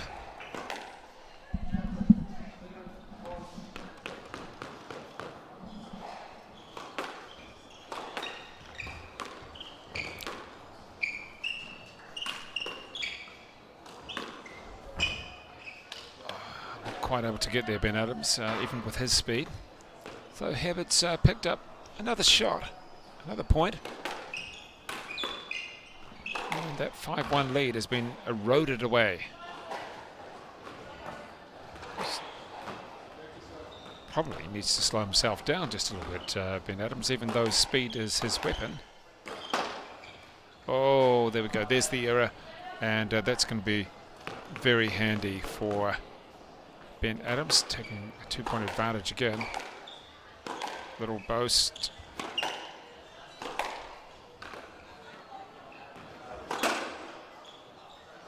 And 8-5. Serve coming at you pretty quick there. What's he questioning there? Oh yes, of course, the service error. Where did the ball go?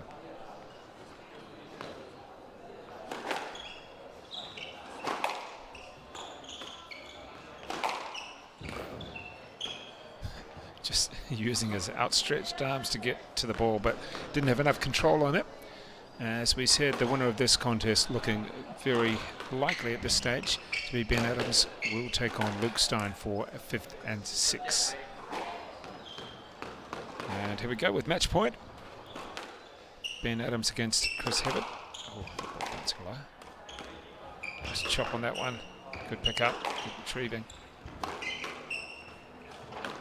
Oh, he's having to work for his match point.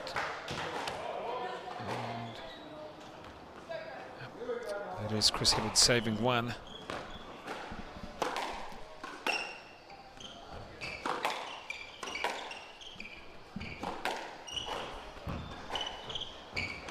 Oh, nice.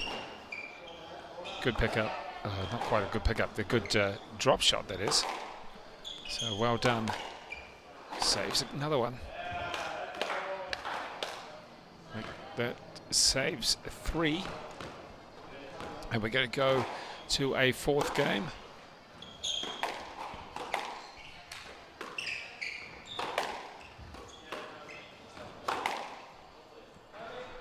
And you're looking for a let. Well, I don't think you're going to get a stroke out of that one. Maybe a let. But no, you're not going to get anything. Officials say 10-all. He's just cleaning his glasses. So the match point has gone begging.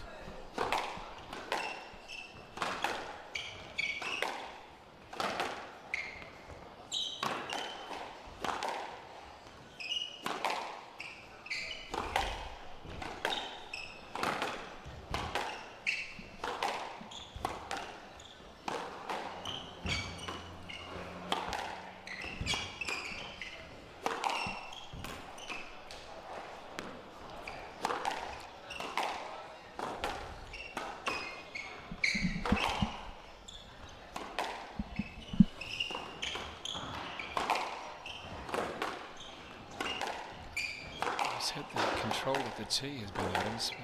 But just lost that a little bit. Oh, wait.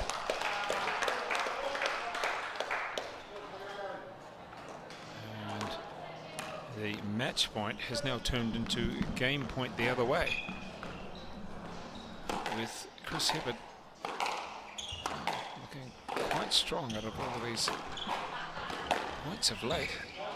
And I don't know if you're going to be able to call that. We are going for, ladies and gentlemen. Oh, yes. There we go. We've got the score correct. We are going for, with Chris Hibbard winning that third game 12-10.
Well, we had a big turnaround in the third game.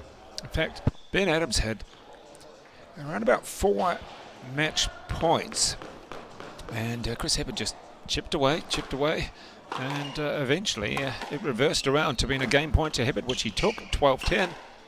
And Ben Adams will be kicking himself after that. He's the sort of player who wants to finish things quickly. Just his whole mannerism is, yes, let's get this thing done. But certainly well played from Chris Hibbard from Marlborough. Only a youngster as well. 15, albeit that he's pretty tall, 15. And he really did chip away on that. Oh, that one just a bit stretched too far though. 3-1. Albeit that a lead doesn't mean that much, because you had Adams leading significantly for the match and dropped it away.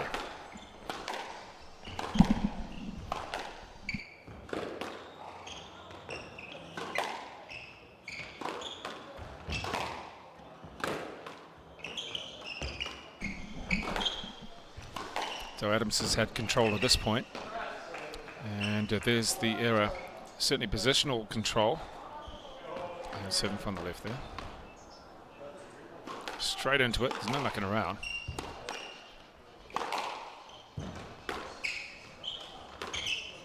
A little chop that almost came off as a winner.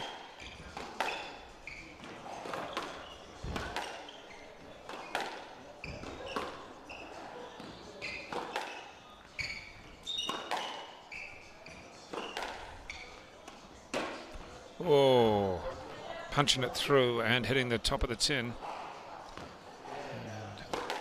And then hit it straight into it. Oh, gee.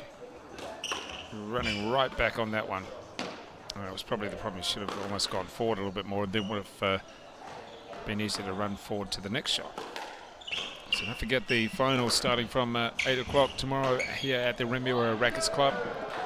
Plenty of good squash. The actual Open girls final is from 2 o'clock. The boys open final 2:45, and a little bit of a fist pump there from Chris Hibbard as he comes back to 4-all.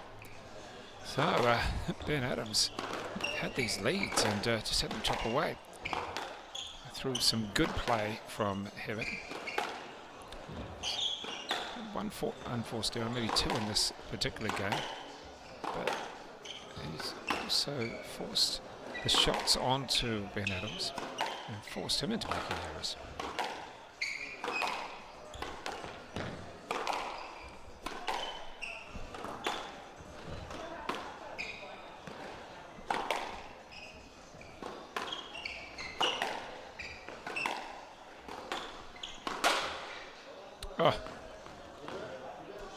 Now the error coming from Ben Adams again.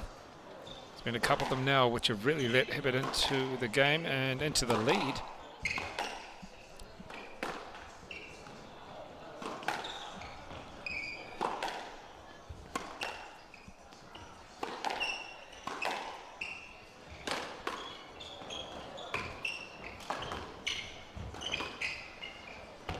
That's a good lift.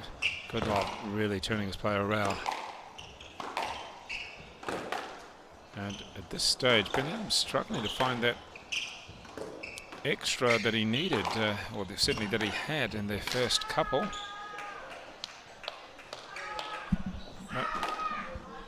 But this time back to 5-all. And there was some officials from the Wellington region making a bit of noise in the background, but that's fair enough to enjoy themselves. Some of the family and coaches. And this time Ben Adams just inching his way back in front again. He certainly had a big lead, match points in the second, and dropped that. No, make that in the third, sorry. And also a 3-1 lead. Well, that's not a big lead. 3-1 lead in the fourth set, now up to 7-6.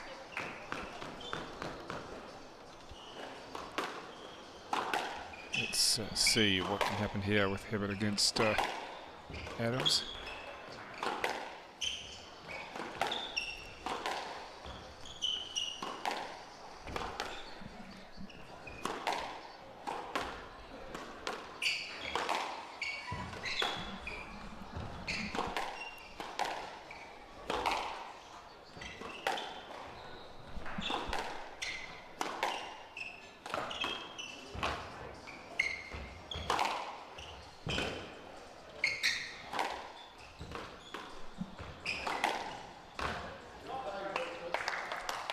Again, Hibbard just chipping away.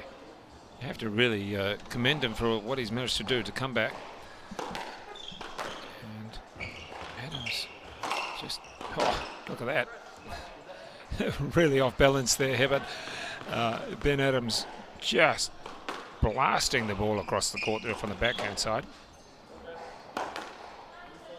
And now 2 points ahead. And 2 points away from victory, although we've seen that before with only 1 point. Have to turn, looking at backhand, then forehand. What's the call? Yeah, the call is stroke against you, Ben Adams. Couldn't happen here. Right through nicely.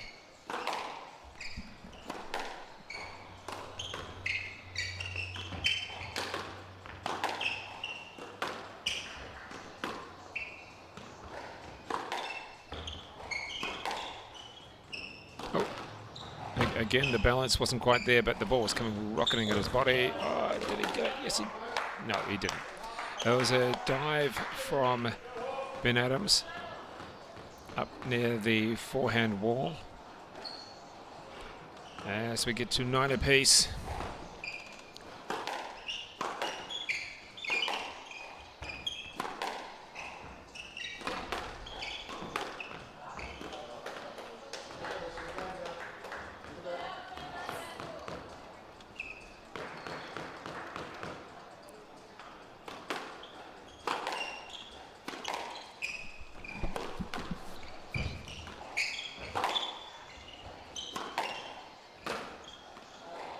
And finally, he gets it on this occasion in the fourth game, 11-9.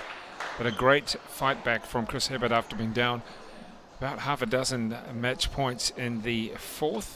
My goodness, it's getting late in the day. We've still got a couple matches to go, and they're the important ones, the semi-finals of the Boys Open. Not too far away, 6 o'clock, so we've got about 10-15 minutes before that first Boys Open semi-final. Riley Jack Veta Blomqvist against Upper Fataoa.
action about to get underway in the first of the junior boys semi-finals.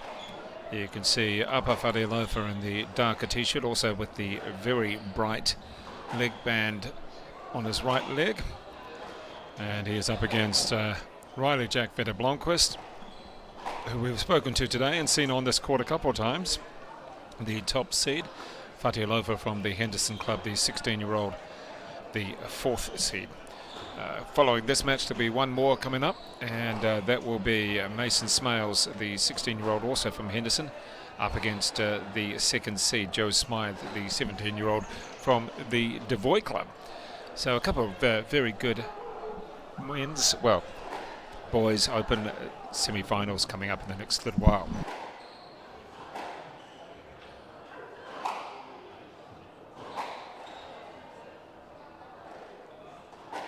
And hopefully during one of these two matches we should be able to have Ben Adams coming up to say hello and talk us through a few points.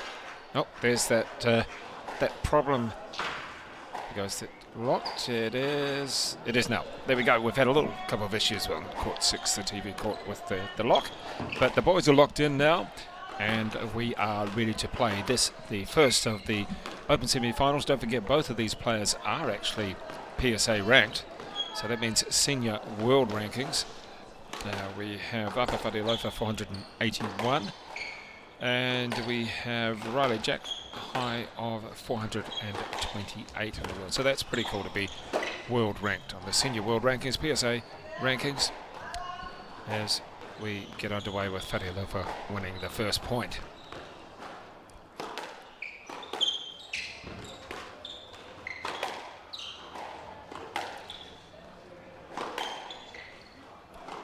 Working the backhand ball by players. Who's going to switch first? There it is.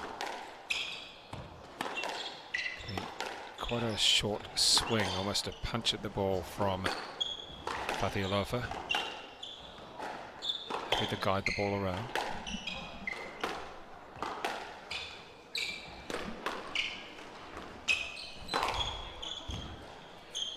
Lecky rally for the second point. These players know each other's games. Got a little bit of a couple of years age difference, nothing too much. Again, quite a long reach from Fataoa, just like Mason Smails in many ways. Quite lanky players, able to use their reach, their height.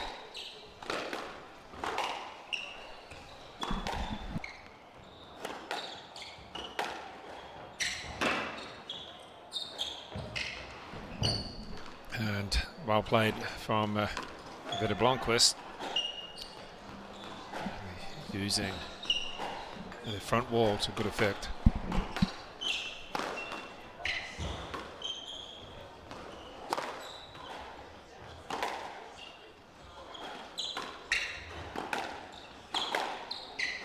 It's got a nice tight backhand, his Fataoa.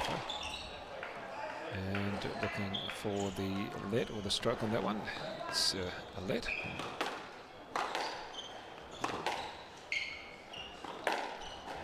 Yeah, you can see a lot of movement from both of these players. A lot of good footwork as well.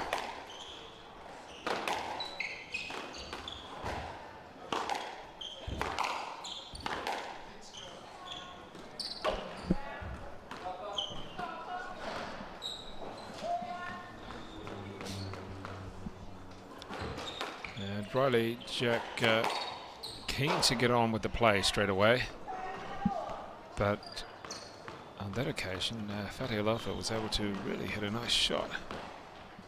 And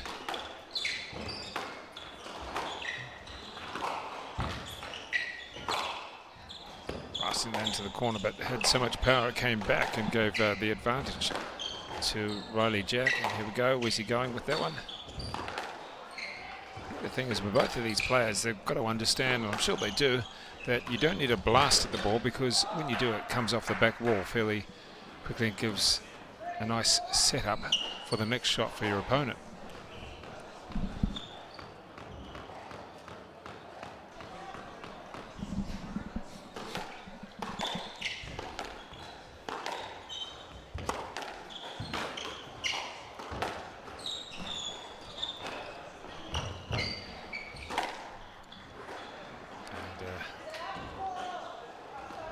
shot for Riley Jack. He's done very well.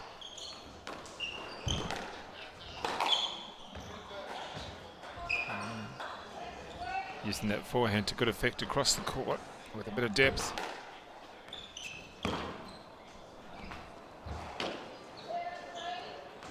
So 7-3. I think he'll be happy with this lead so far.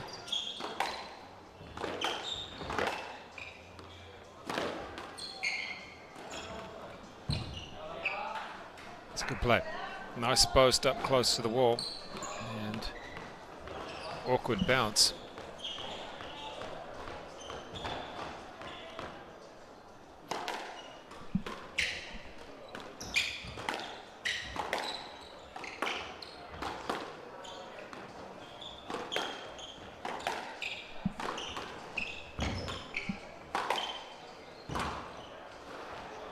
Doing all the running is Fataoa right now.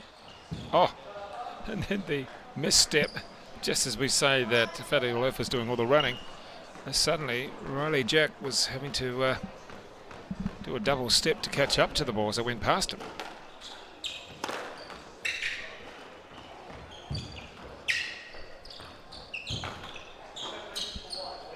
And looking at that lift was not going to work. Nice idea.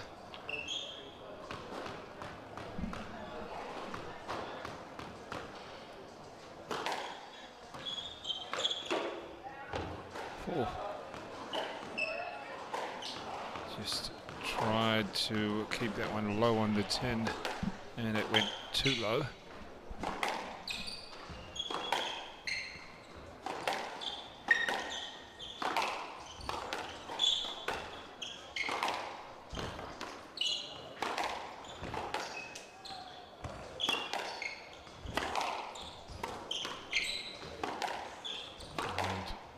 Shots were just hugging the forehand wall. Let's see with the drop there. Oh, I'd be annoyed that he had the ball coming onto him. Had plenty of options. Just played it straight back. Wow, a lot of coverage from Fataoa. It didn't quite come off though.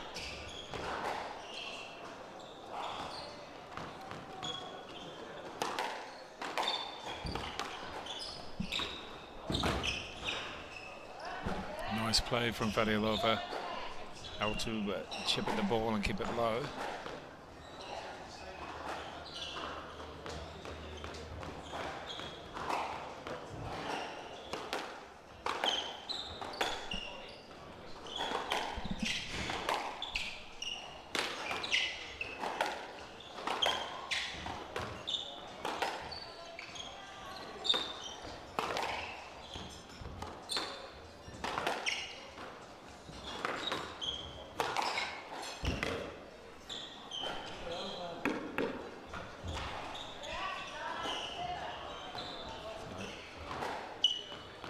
Jack hasn't relinquished the lead, but it's come under a little bit of threat,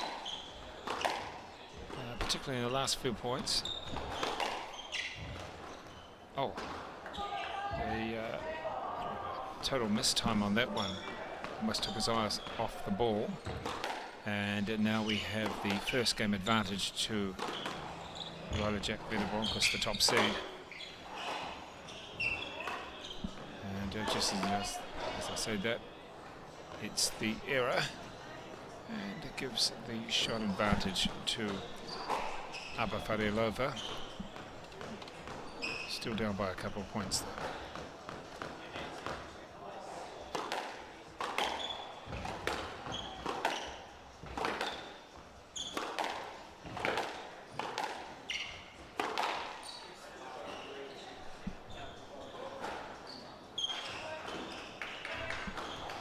So first game 11-8 to the top seed over the fourth seed Upper Fataoa.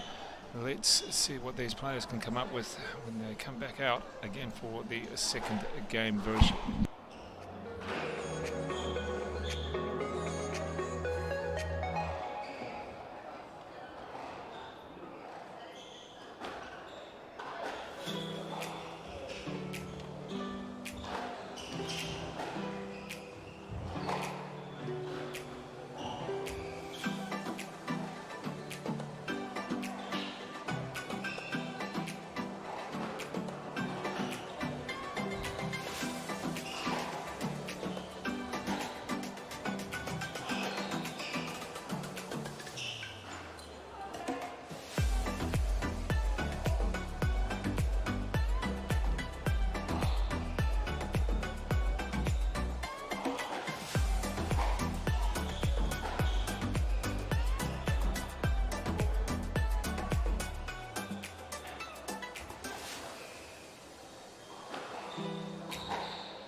But they're right, we're back out now for the game 2 of the match, which is the first semi-final of the Open Boys, and the top seed Riley Jack Blancos taking the first. It's 11-8. You'd have to say that the first game was probably an efficient game. He did everything that was required, didn't push it too much. Fataoa just making a few unforced errors, nothing again too much. But Riley Jack never relinquished the lead. He always seemed to just be 1 point, maybe a couple in front. And a lot of scampering in this particular rally. And nice play point by Riley Jack. Compliment on that one.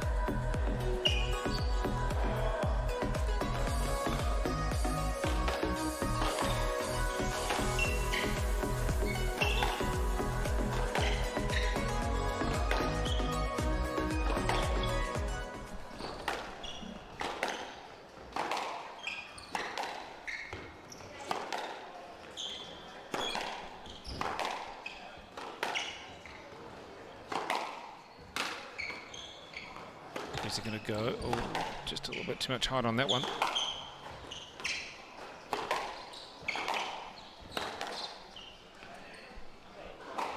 And looking up at the officials.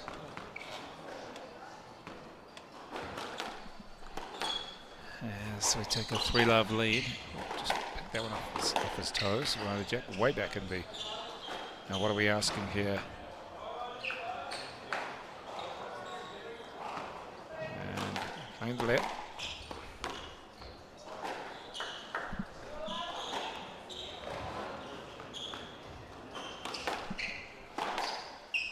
To 4-love. Again, very efficient, not doing anything out of the ordinary, which is the way you want to play it. Don't have to exert yourself too much.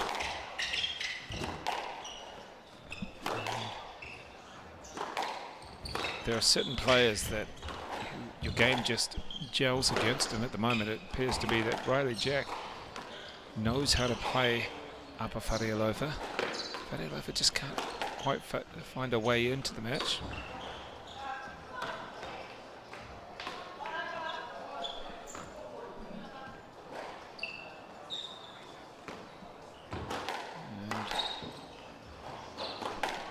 See if Fataoa can find that little gap, just remain in. Oh, there we go. That's a nice shot.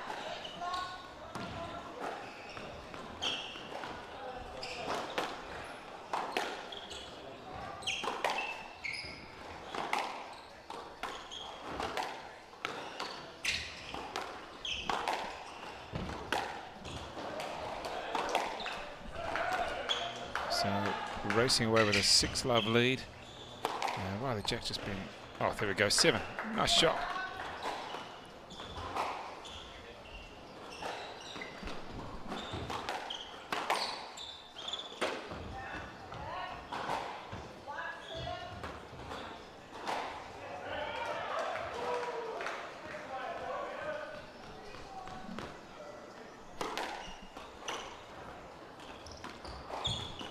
Well, short ball didn't work, and there's the lift from Riley Jack. Nothing is going the way of Upper Fataoa at the present time. And we're just trying to see what he can actually do to come back. And this second game appears to be leaving him. A more experienced opponent. Riley Jack, better Blomqvist. 9-1 now. So really racing away with it. And good success. Oh, and that one just hit the back corner and then the back wall, and they decided to collapse completely onto the floor.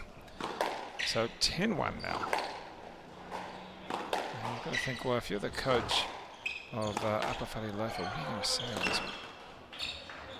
And that is game number 2. You're going to be fairly happy if your name is Riley Jack Veta Blomqvist, because you're up 2-1 at the moment and leaving plenty of energy in the tank to take on whoever in the final tomorrow, if it's going to go that way.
Back on now for the third game, the beginning of the third game. And if you're Riley Jack Veta Blomqvist, I wouldn't say you should be planning the final or your preparation for it yet.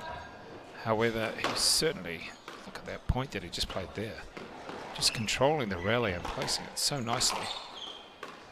And if you're up at Fataoa, you really just have to find that one shot, that one rally, just to give you that point back in. But at the moment, the control from Riley Jack Veta Blomqvist is quite superb.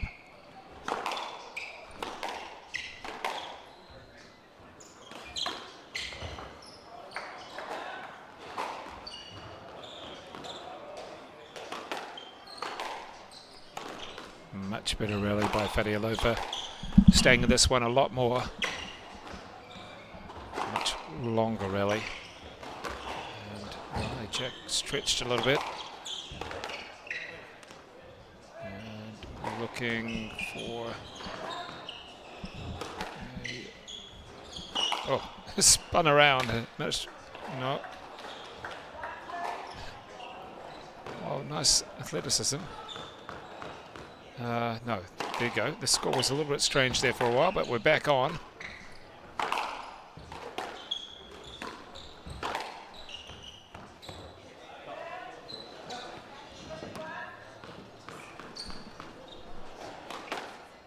It's 3-1. Oh, double step there. He's come through.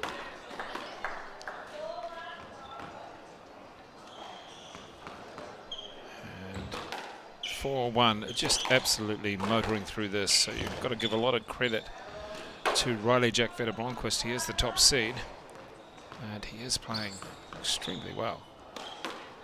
doing everything efficiently, everything he's needed to, and everything he's been asked to.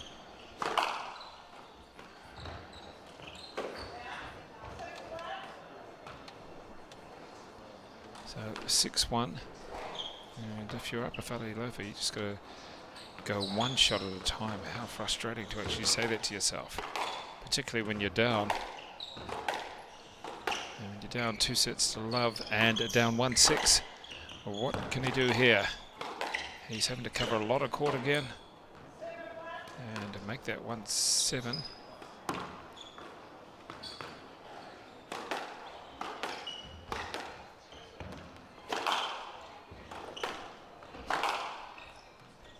His clubmate, Upper Fataoa, his clubmate Mason Smail will be on after this, as you can see, against Joe Smythe. That's the second and third seats. Oh, flick, no, not quite. Riley Jack running back into the corner. And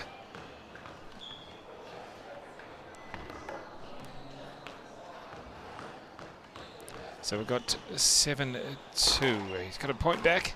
Got to feel happy about that.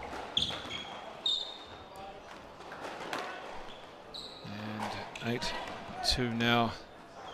Not much that can be done from Upper Fataoa. He's just having nothing go his way.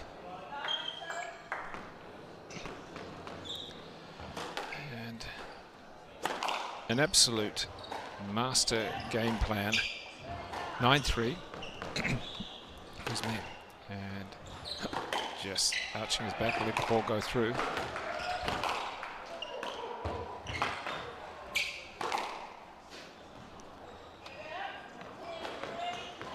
Now 10-3, 7 match points in a row. Step across. With little shuffles this time. Punching it down the forehand wall. Nice. Cut across there by Fataoa. Gets one back, saves 1 match point.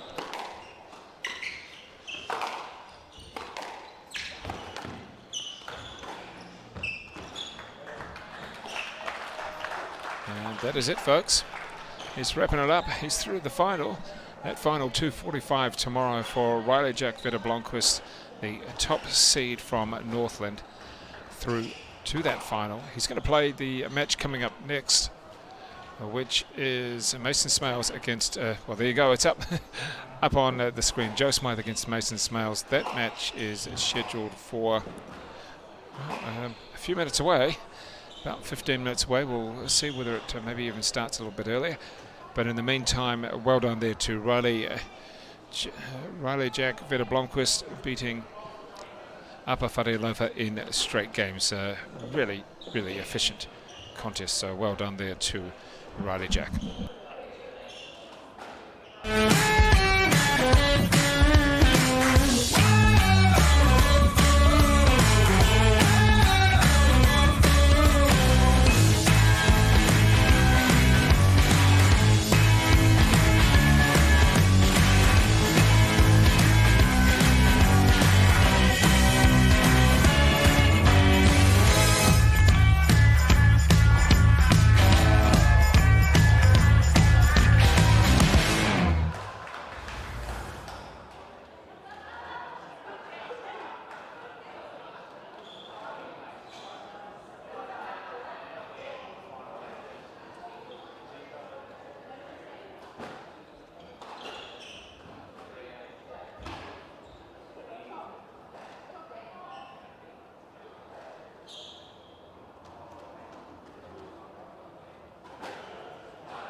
And can you hear me through the earphones? No, can't hear me through the earphones.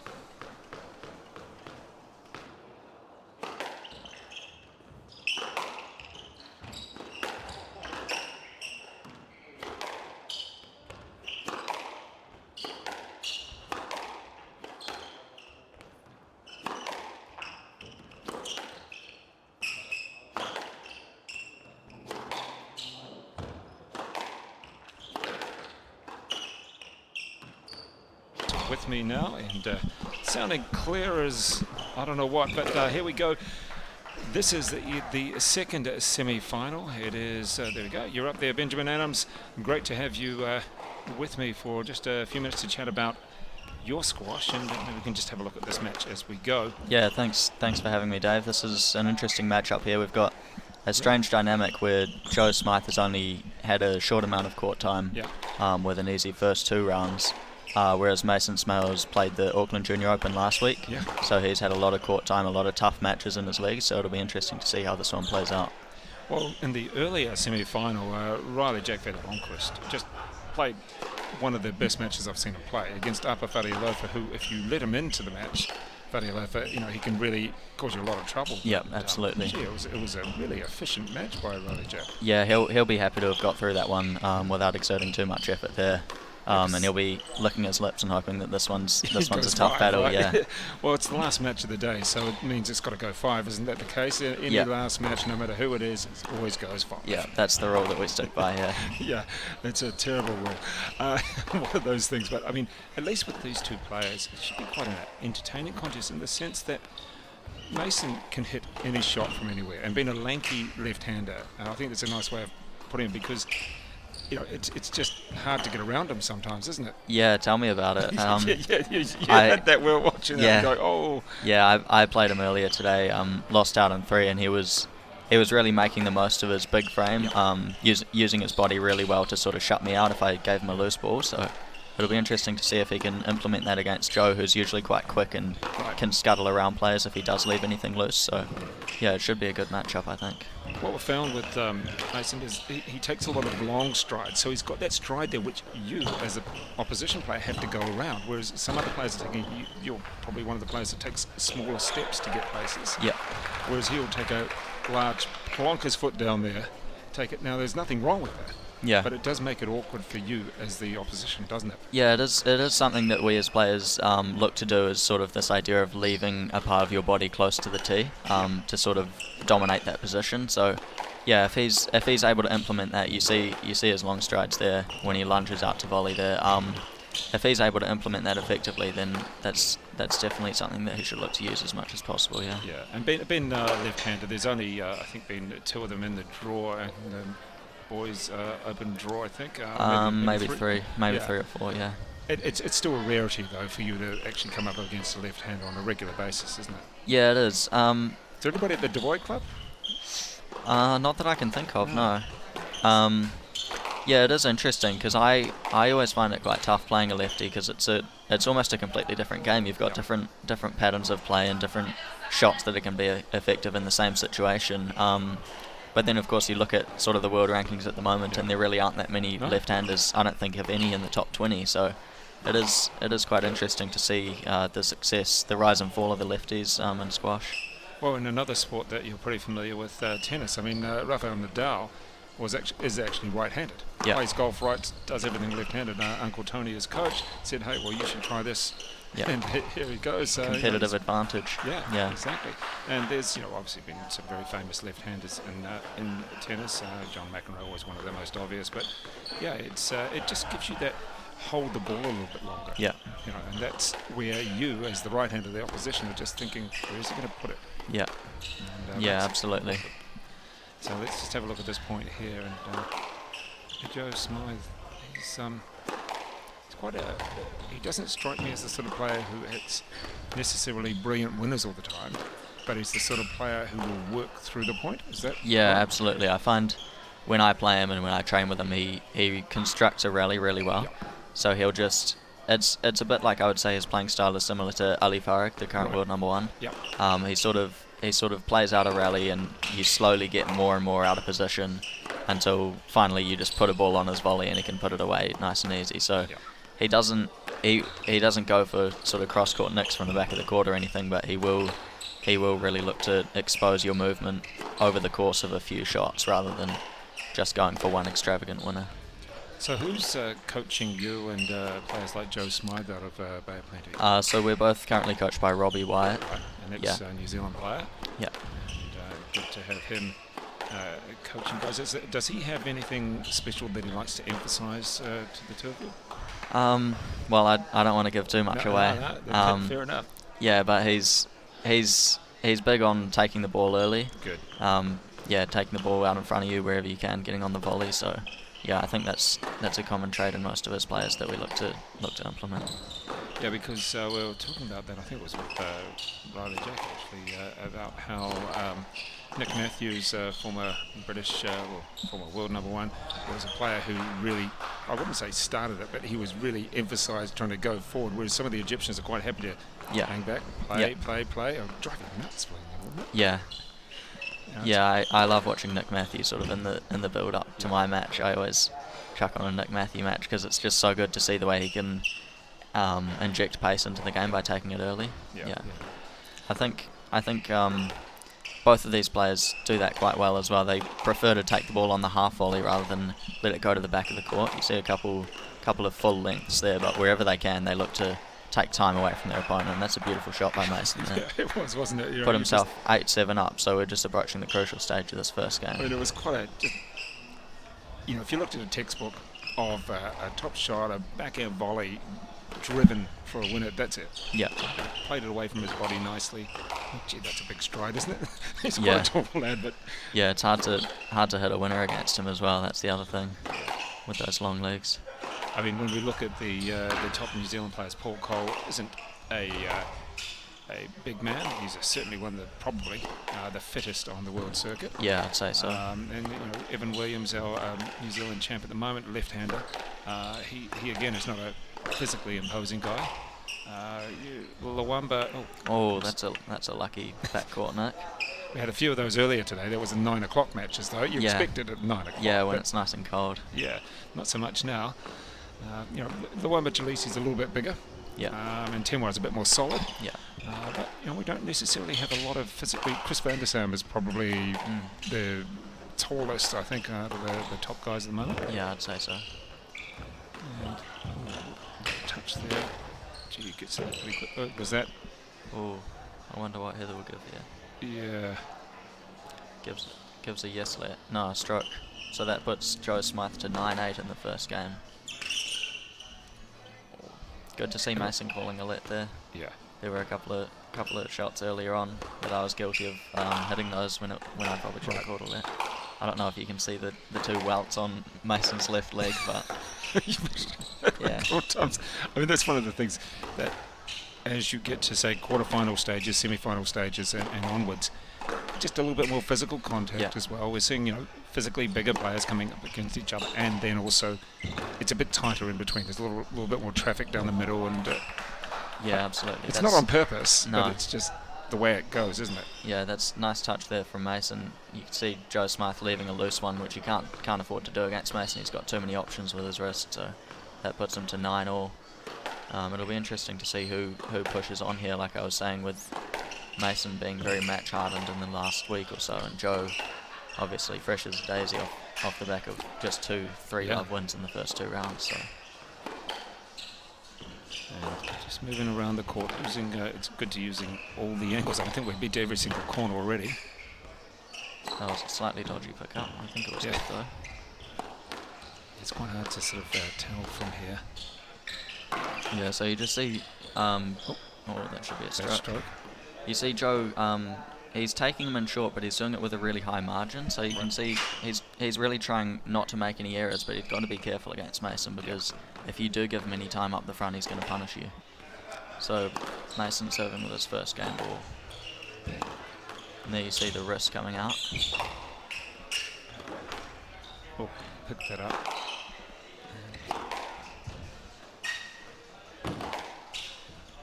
Just punching away that one. It was that's a good length. So Mason clinches that first game 11-9. That's a crucial first game as well. Joe does tend to warm into matches, Right. though. I've seen him lose a lot of first games and then come back and win it 3-1. So Well, we'll let you go very shortly, but just in the meantime, just want to check on a couple of other things with you, Benjamin. Just what are you doing this year? You finished high school last year, is that right? yeah. Okay, and you did very well. As Riley Jack said, yeah, he's a bit of an all-rounder. In other words, you've got a couple of sports you're very good at, and academically, of course. What's your sort of plan? Your university thing, or this year? What's this year? Yeah, so I started off at the University of Auckland, but then sort of a few weeks into that, I found out that I've got a scholarship to Cambridge University in England. So Not bad. yeah, so I'm going to be leaving Auckland Uni and heading back to Tauranga just to train for the next 6 months before I leave. Sort of mid-September, I'm gonna fly over, and then just really look to get stuck into my squash and hit the England squash scene hard, Right. hopefully. And your study at Cambridge, what are you actually going to be studying? I'm studying engineering. Okay. Yeah. All right. Well, that's always something in the Yeah. in the future. You can always use that wherever you go, whatever you absolutely. do. And with your squash over there, it should be.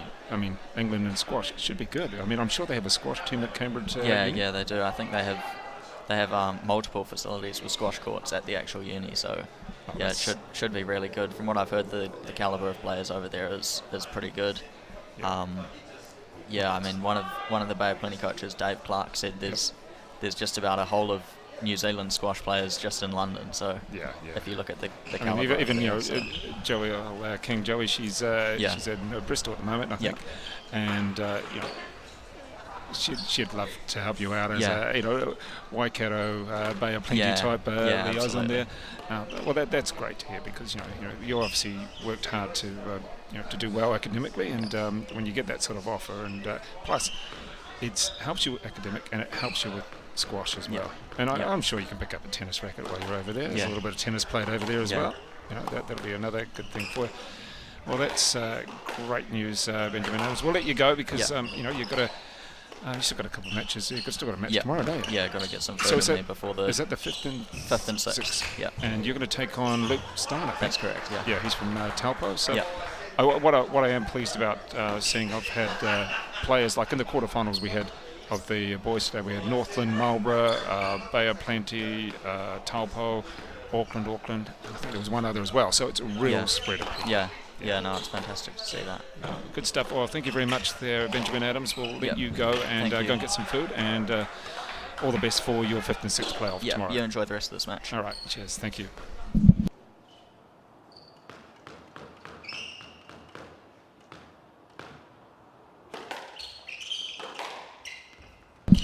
As we say thank you very much there to Benjamin Adams, as you heard, a very, very good talker, knows the game so well, analyses the game so well. And we're seeing Mason Smail take the first 11-9 and now up to love in the second. But as he warned that Joe Smythe, one of his training partners, takes quite a while to warm up sometimes. It's going to be difficult against Mason Smails. And also there, Benjamin Adams, as I mentioned, a very good tennis player, and he was at Auckland Uni, and then got the scholarship to go to Cambridge University. So that is fantastic. Great to hear that sort of stuff. Getting a scholarship to go to Cambridge Uni. Wow, that is great news for a youngster, and he's going to be involved in the 5th and 6th playoff as well. You've got to really appreciate when some young players do well, excel, and in all areas, not just in the sport. He's a top competitor in tennis as well, but also academically he was the Ducks at Tauranga Boys last year. In the meantime, we have Mason Smails 3-1 up in the last match of the night on TV. Oh, flicked that one off his toes. Trying to really put it back. And taking that one on the full. Let's finish it off.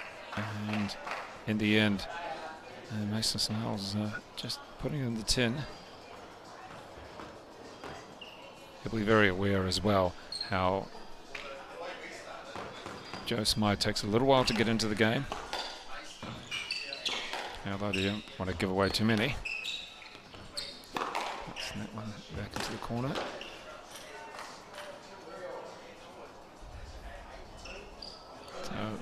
3-3 now.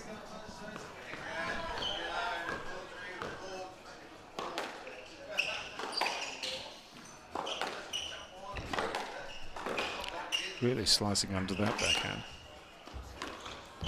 And again, taking the ball on the full. A little bit of traffic down the middle of the court right now. Oh, nice touch. Took the pace off it. Great rally. Nice finish there from Joe Smythe. As takes the advantage up by a 1 point at the moment at 4-3. Where are we? Other side.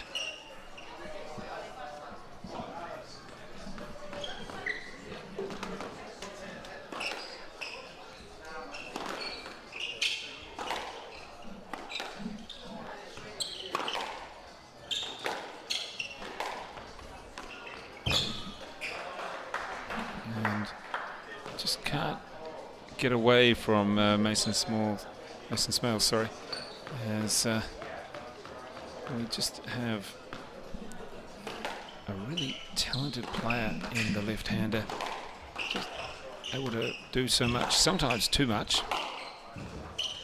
And Joe Smythe's having to cover a lot of court. Oh, he picked that up, well done. But he wasn't in the position to do much more on that one. So the 1 point advantage against goes to Mason.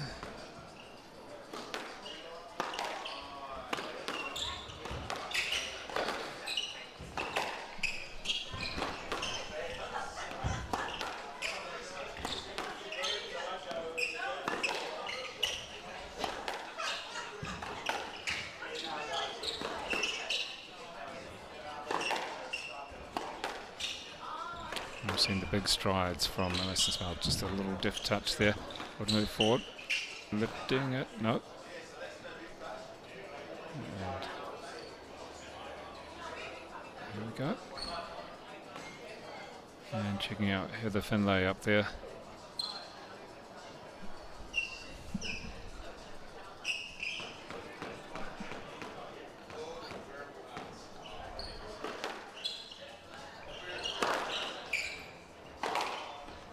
Play it deep.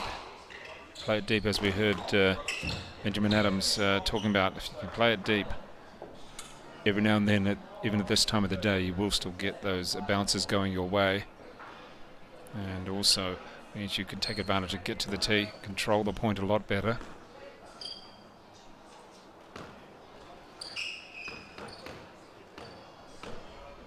I've had a couple of lets here.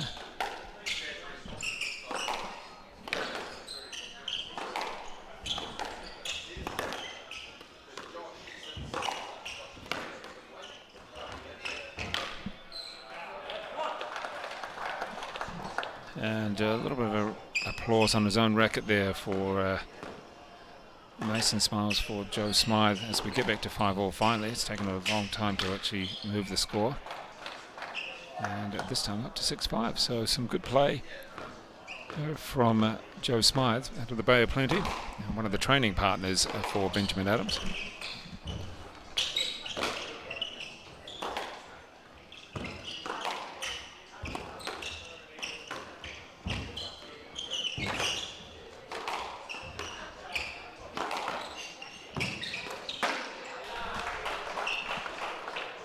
So back to 6-all. Seeing a little walk around there, I think, as Mason Smiles just tries to steady himself. Got the 1 game advantage. And putting the ball nice and deep into the corner. And again, deep as he can. Oh, that's a good shot. The ball on the full. It just skips along across the court. And to be into position as Joe Smythe makes the error. Really interesting watching the footwork of some of these players, particularly someone like Mason Smiles. Big strides. And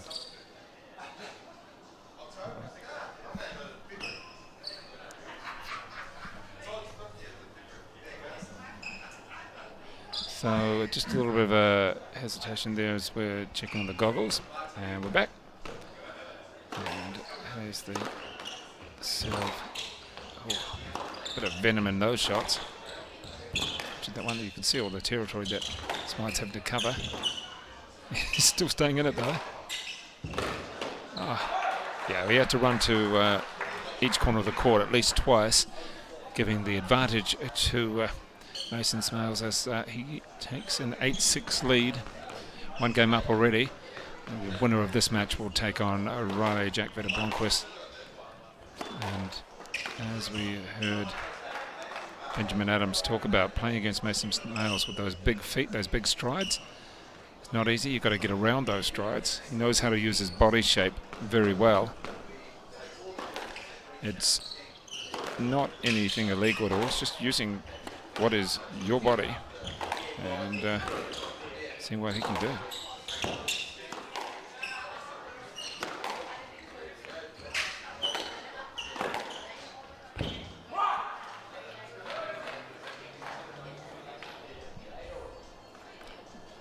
So back to 8-all. Nice little couple points coming back to Joe Smythe.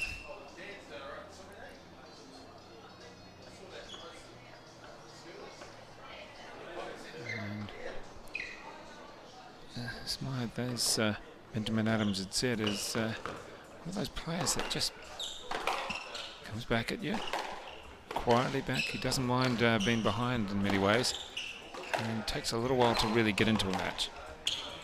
And what are we going to have? A let stroke. Let's wait for it. What's Heather Finlay got on this one?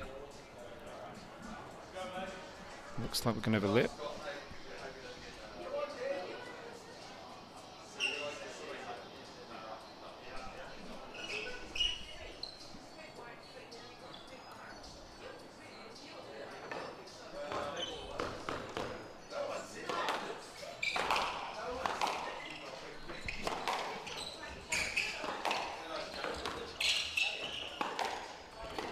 Punch away. And Mason Smail's trying to get forward again so he can control the point. So far Joe Smythe's really pushing around the court. And that one's too high. So it's Smythe with the 9-8.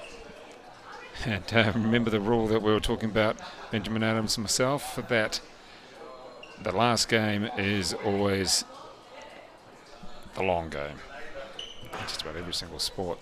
It's a 5-setter in tennis, same in badminton, and the same thing in squash as well.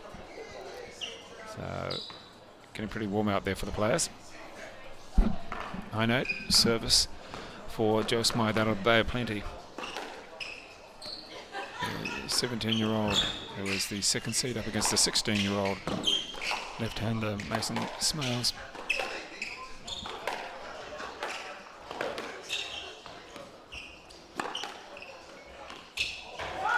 Good play on the volley, keeping it low into what would be the forehand corner for Joe Smythe.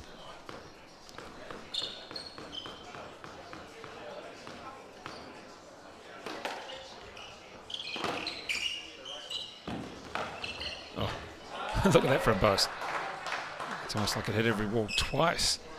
It was a great angle there and very difficult for Smythe to follow any line. And now we have the second. Well, an opportunity for a second game for Mason Smails. His first game point. There's a lot of power on that. Just hasn't quite got the right shot just yet, and that's better into the corner. Smails able to hit back. Same length, and we're at 10 apiece.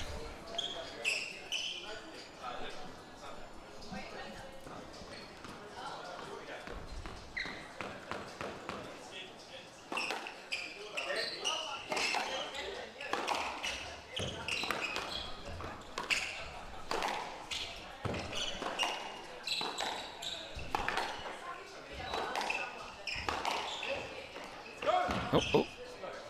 There you go, those big feet getting in the way. That was certainly unintentional. And as Mason Smails takes the game point.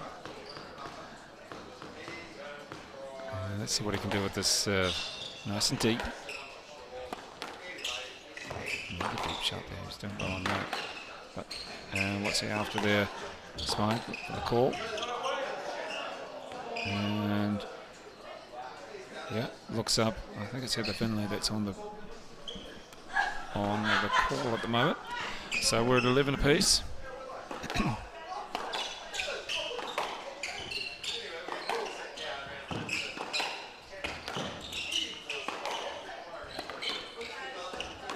Nice play. So that gives the game point. It's switched around now. It is at Joe Smythe to take it to a third. Nice little dink. Did he get it? No, he didn't. So we're keeping it at even Stevens.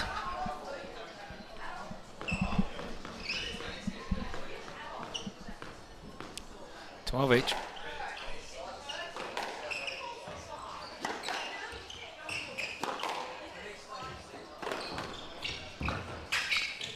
And what's the call on this one? Should be a stroke, I think we're looking at. Yes, it is.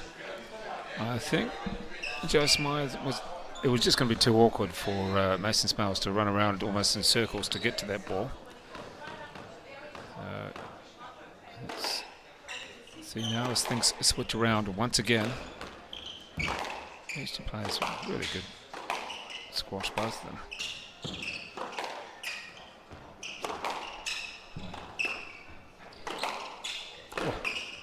Shot. There's a little drop. And he's looking for a let. If no stroke, I don't think he's going to get it. Or is he? Because Mason Smail was ready to march off saying I've won the second game, but that is not the case. Looks as though we have a let. Yes, we do. So still game point in the second game for Mason Smail. Let's see. As we have Joe Smythe just cleaning his goggles. Move back on that serve.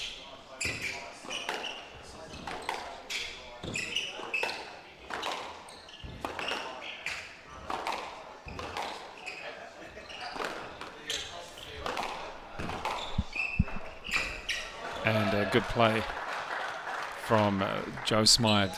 Stepping forward, taking the volley, and not giving Mason Smail too many options there. So we're at 13 apiece. This keeps on going with these two each having had a game point.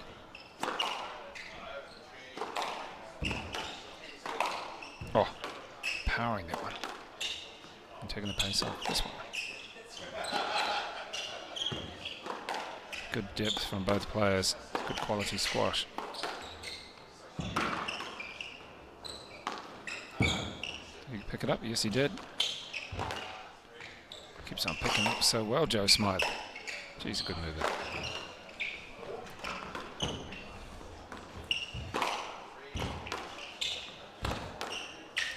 Fantastic rally using all the depth of the court. There's that post. And what are we going to call here? Pressure's on for the official. And gee, that was such a long rally. Both players put in so much, using all four corners of the court. So it is Joe Smythe trying to slow things down as well, checking his goggles, both players checking. And well, we're staying at 13 apiece. Right off his toes. It's a tough shot. I mean, it was just flicked off his toes. When it comes off, it looks really great and gives you the point. When it doesn't, looks as though you're not moving your feet at all. But there we go. It is another game point for Joe Smythe. This particular match is going to be hard wearing. Oh, picked up his racket. He's got there. Oh, no, yes, he has. Oh, my goodness, what a rally. And Mason Smails up off the ground. Oh. Well, ended up with the racket out of his hand on the ground, picked it up, then managed to throw himself at a very deep ball. Joe Smythe thinking, what do I have to do to win this? And then the drop shot right up in the front wall and managed to play a brilliant shot from Mason Smails, and the big roar as he won that point and starved off a game ball against him.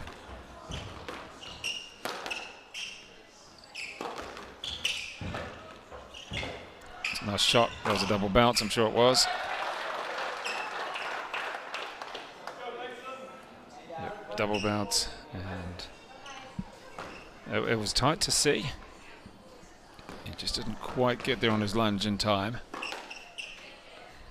So another game ball. I think this is about the third, possibly the fourth. Oh, what are we going to call the let? No, we're going to call a stroke. And there we go. That is 16-14 the second. One game all between these two. And to see who will take on Riley Jack Vetter Blomqvist in the final tomorrow.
It's been an entertaining contest so far, particularly that second game, as each player held multiple, it seems, game points. We had Mason Smythe falling on the floor, his racket in a different part of the court, and to pick it up and still managed to get back into the point. Almost won it, not quite though.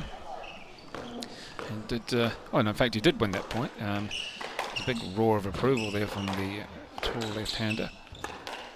And as Benjamin Adams said about his clubmate Joe Smythe, it takes a little while to get into the match, but once he's in it, he's pretty competitive, and that's what we've seen already. And you've got to really appreciate just how much of a fighter he is, but also appreciate how much Mason Smails can hit so well. There's so much talent, occasionally too much talent. And when I say not too much talent, I mean just so many options at times of which shot he might want to hit. He's really worked on the way he plays, and that really is impressive for someone like that.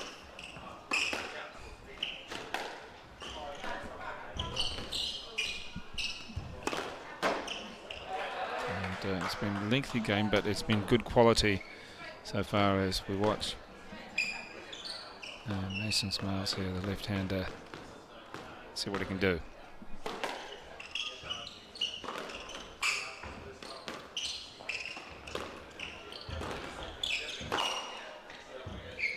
Yeah, nice shot from Smythe.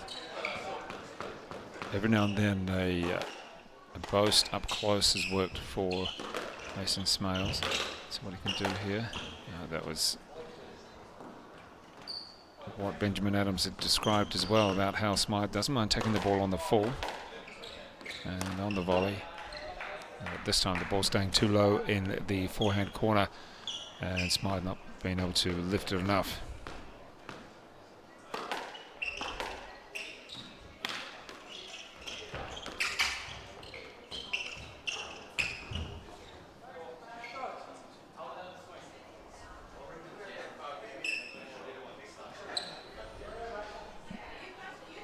So fighting his way back to a 4-all.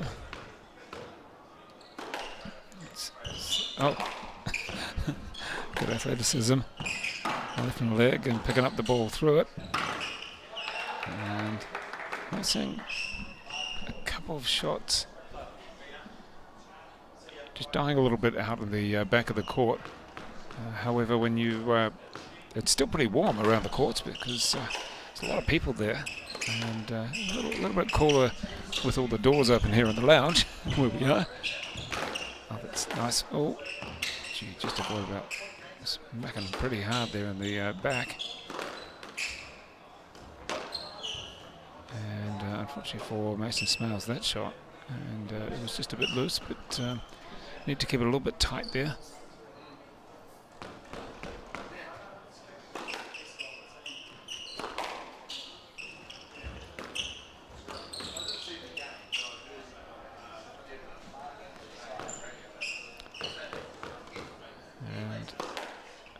Very humid court side, but oh, that's the rash shot. Just taking it straight back into Joe Smythe's forehand. A bit of a boast on that one. Just about every wall possible.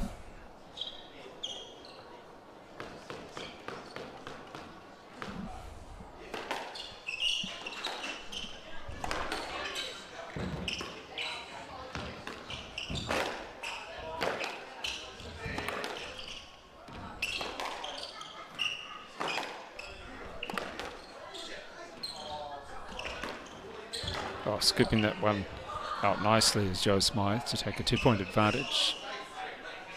Oh. It looks as though Mason Smails has just gone off the ball just a little bit in this third game.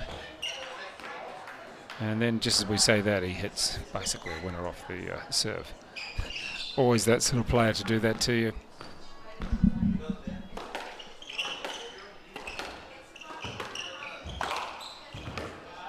That one just had too much zip on it.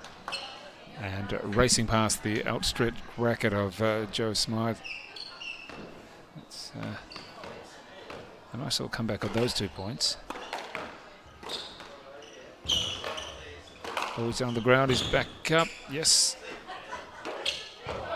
And Joe Smythe, a recovery from being on his backside on the ground. And came back. And the error from Mason Smails, well, he's handed the lead to Joe Smythe, so nice play.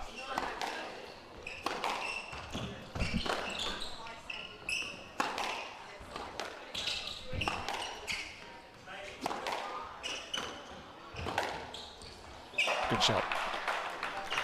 The left-hander able to punch it down the backhand wall of his opponent and comes back to make it 9 apiece.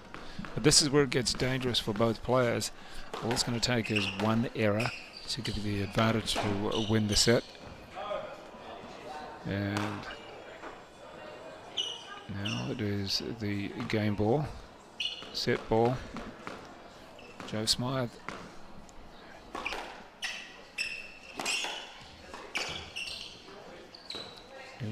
Yeah, I think you've got to ask for the lead on that one.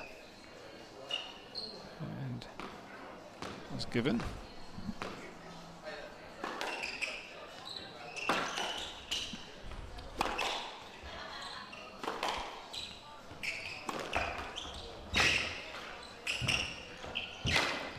Oh, I don't know whether it's a sweat or just the way the players are actually lunging at the ball, but certainly there's a fair bit of players hitting the ground. In the end, that is the third game going towards Joe Smythe. So he's up by 2 games to 1, and really there has been just 2 points in it all the way through, or just a couple of points in it all the way through. Remembering that the winner of this match goes on to play Riley Jack Vetter Blomqvist in the final. That's at 2:45 tomorrow. Of course, the women's final, the girls' final, open final, is the top 2 seeds, and that is Natalie Says and Sophie Hodgers from the Waikato. Should be a really good, entertaining, powerful contest, that one.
Joe Smythe taking the 2-game to 1 lead and playing a very good third game in particular.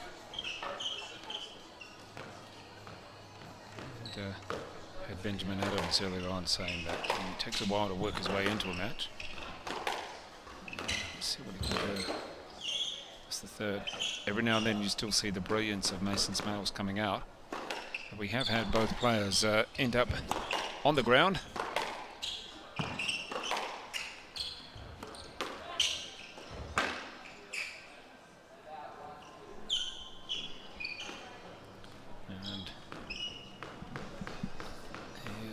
Smails with his first serve of the third game. It's a good serve. And that one's a good little drop there.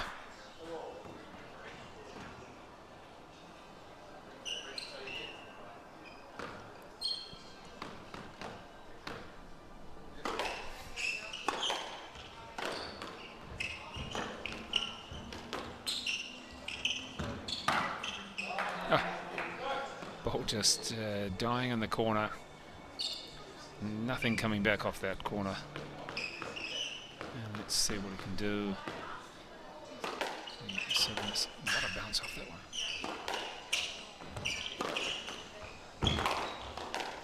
Oh, good play. Ball coming back right in the hitting zone, being able to drive through it.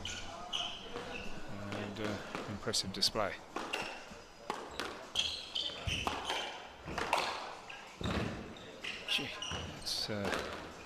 Great recovery. And not this time though, the ball just a bit too quick, but Joe Smythe, gee, you can move.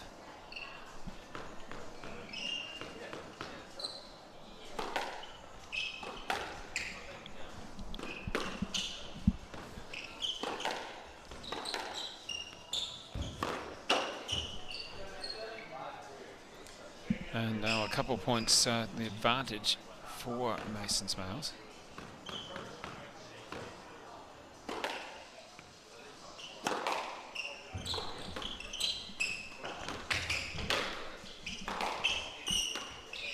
A couple reactionary flicks from both players, and the rally continues. Using a bit of height, Mason Smails lifting the ball. pushing that one into the corner. Oh, kind of hesitation on that one, but he managed to recover it. And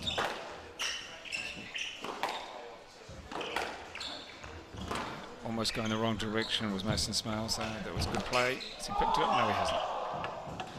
Well, it's just, no, he didn't pick it up in the end. It was a pretty close thing. Threw himself at the ball.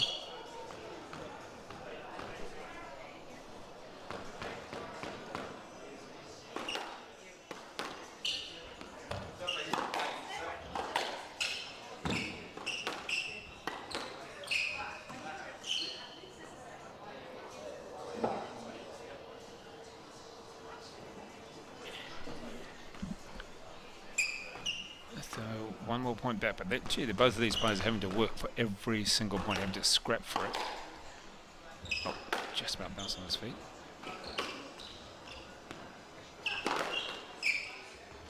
There's a nice little touch. Anticipate where it's going to go next. Yeah. Flipped it up, probably should have driven it down the wall if he could, although it was going to be very difficult when he was running straight at the wall. And back to 5-all, so that 2-point advantage has gone for Mason Smails. And Joe Smythe, again, very happy to work his way back in. And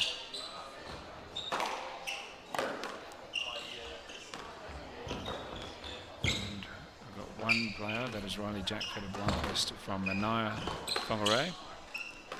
And who's going to be his opponent?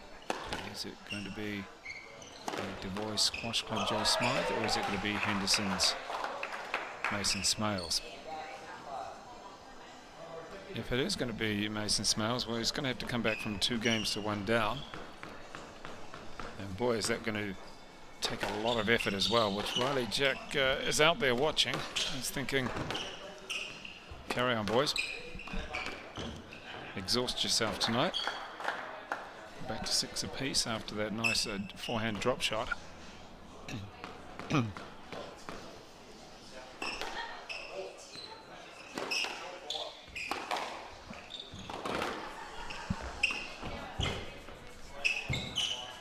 good play. He knew that his opponent, Joe Smythe, he knew that Mason Smails was on the other side of the court, and so just take a little drop shot. Oh. Well, he's not letting it go. Joe Smythe just takes a little step forward. And nice shot. Oh. Really lifting and guiding that one down. Not putting any power on it. Chopping that one. Oh. High risk shot. It was going to come off. It was going to come off and be quite spectacular, but not so in this case.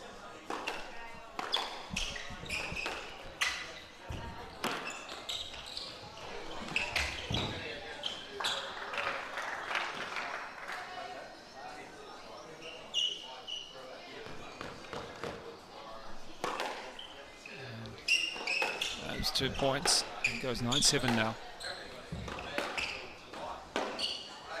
Oh, guiding that one down too much and into the tin. This is the first match point, game point, match point for Joe Smythe.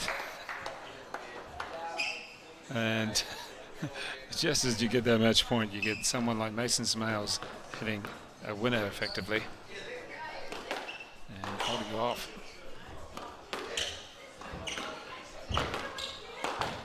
Oh, great change of direction. There it is. It is a 4-game victory, and 9-11, 16-14, 11-9, 11-8. Joe Smythe from the Bay of Plenty, the 17-year-old, is through to the grand final against Riley Jack Veta Blonquist, the player for 3rd and 4th. Well, that's going to be the 2 Henderson players, Upper Fataoa and Mason Smails. Well done there to Joe Smythe, the 2nd seed. It's going to be top 2 seeds in both the girls and the boys opens, and certainly those are going to be good finals from 2 o'clock for the girls and 2:45 for the boys. So we'll be back tomorrow with plenty of matches from 8:45 on the show court. I look forward to having you tune in, or at least come down to the Romero Rackets Club. Plenty of good matches to watch all throughout from 8:45 through until those two finals, as we said, 2 o'clock for the Open Girls final and 2:45 for the Open Boys final.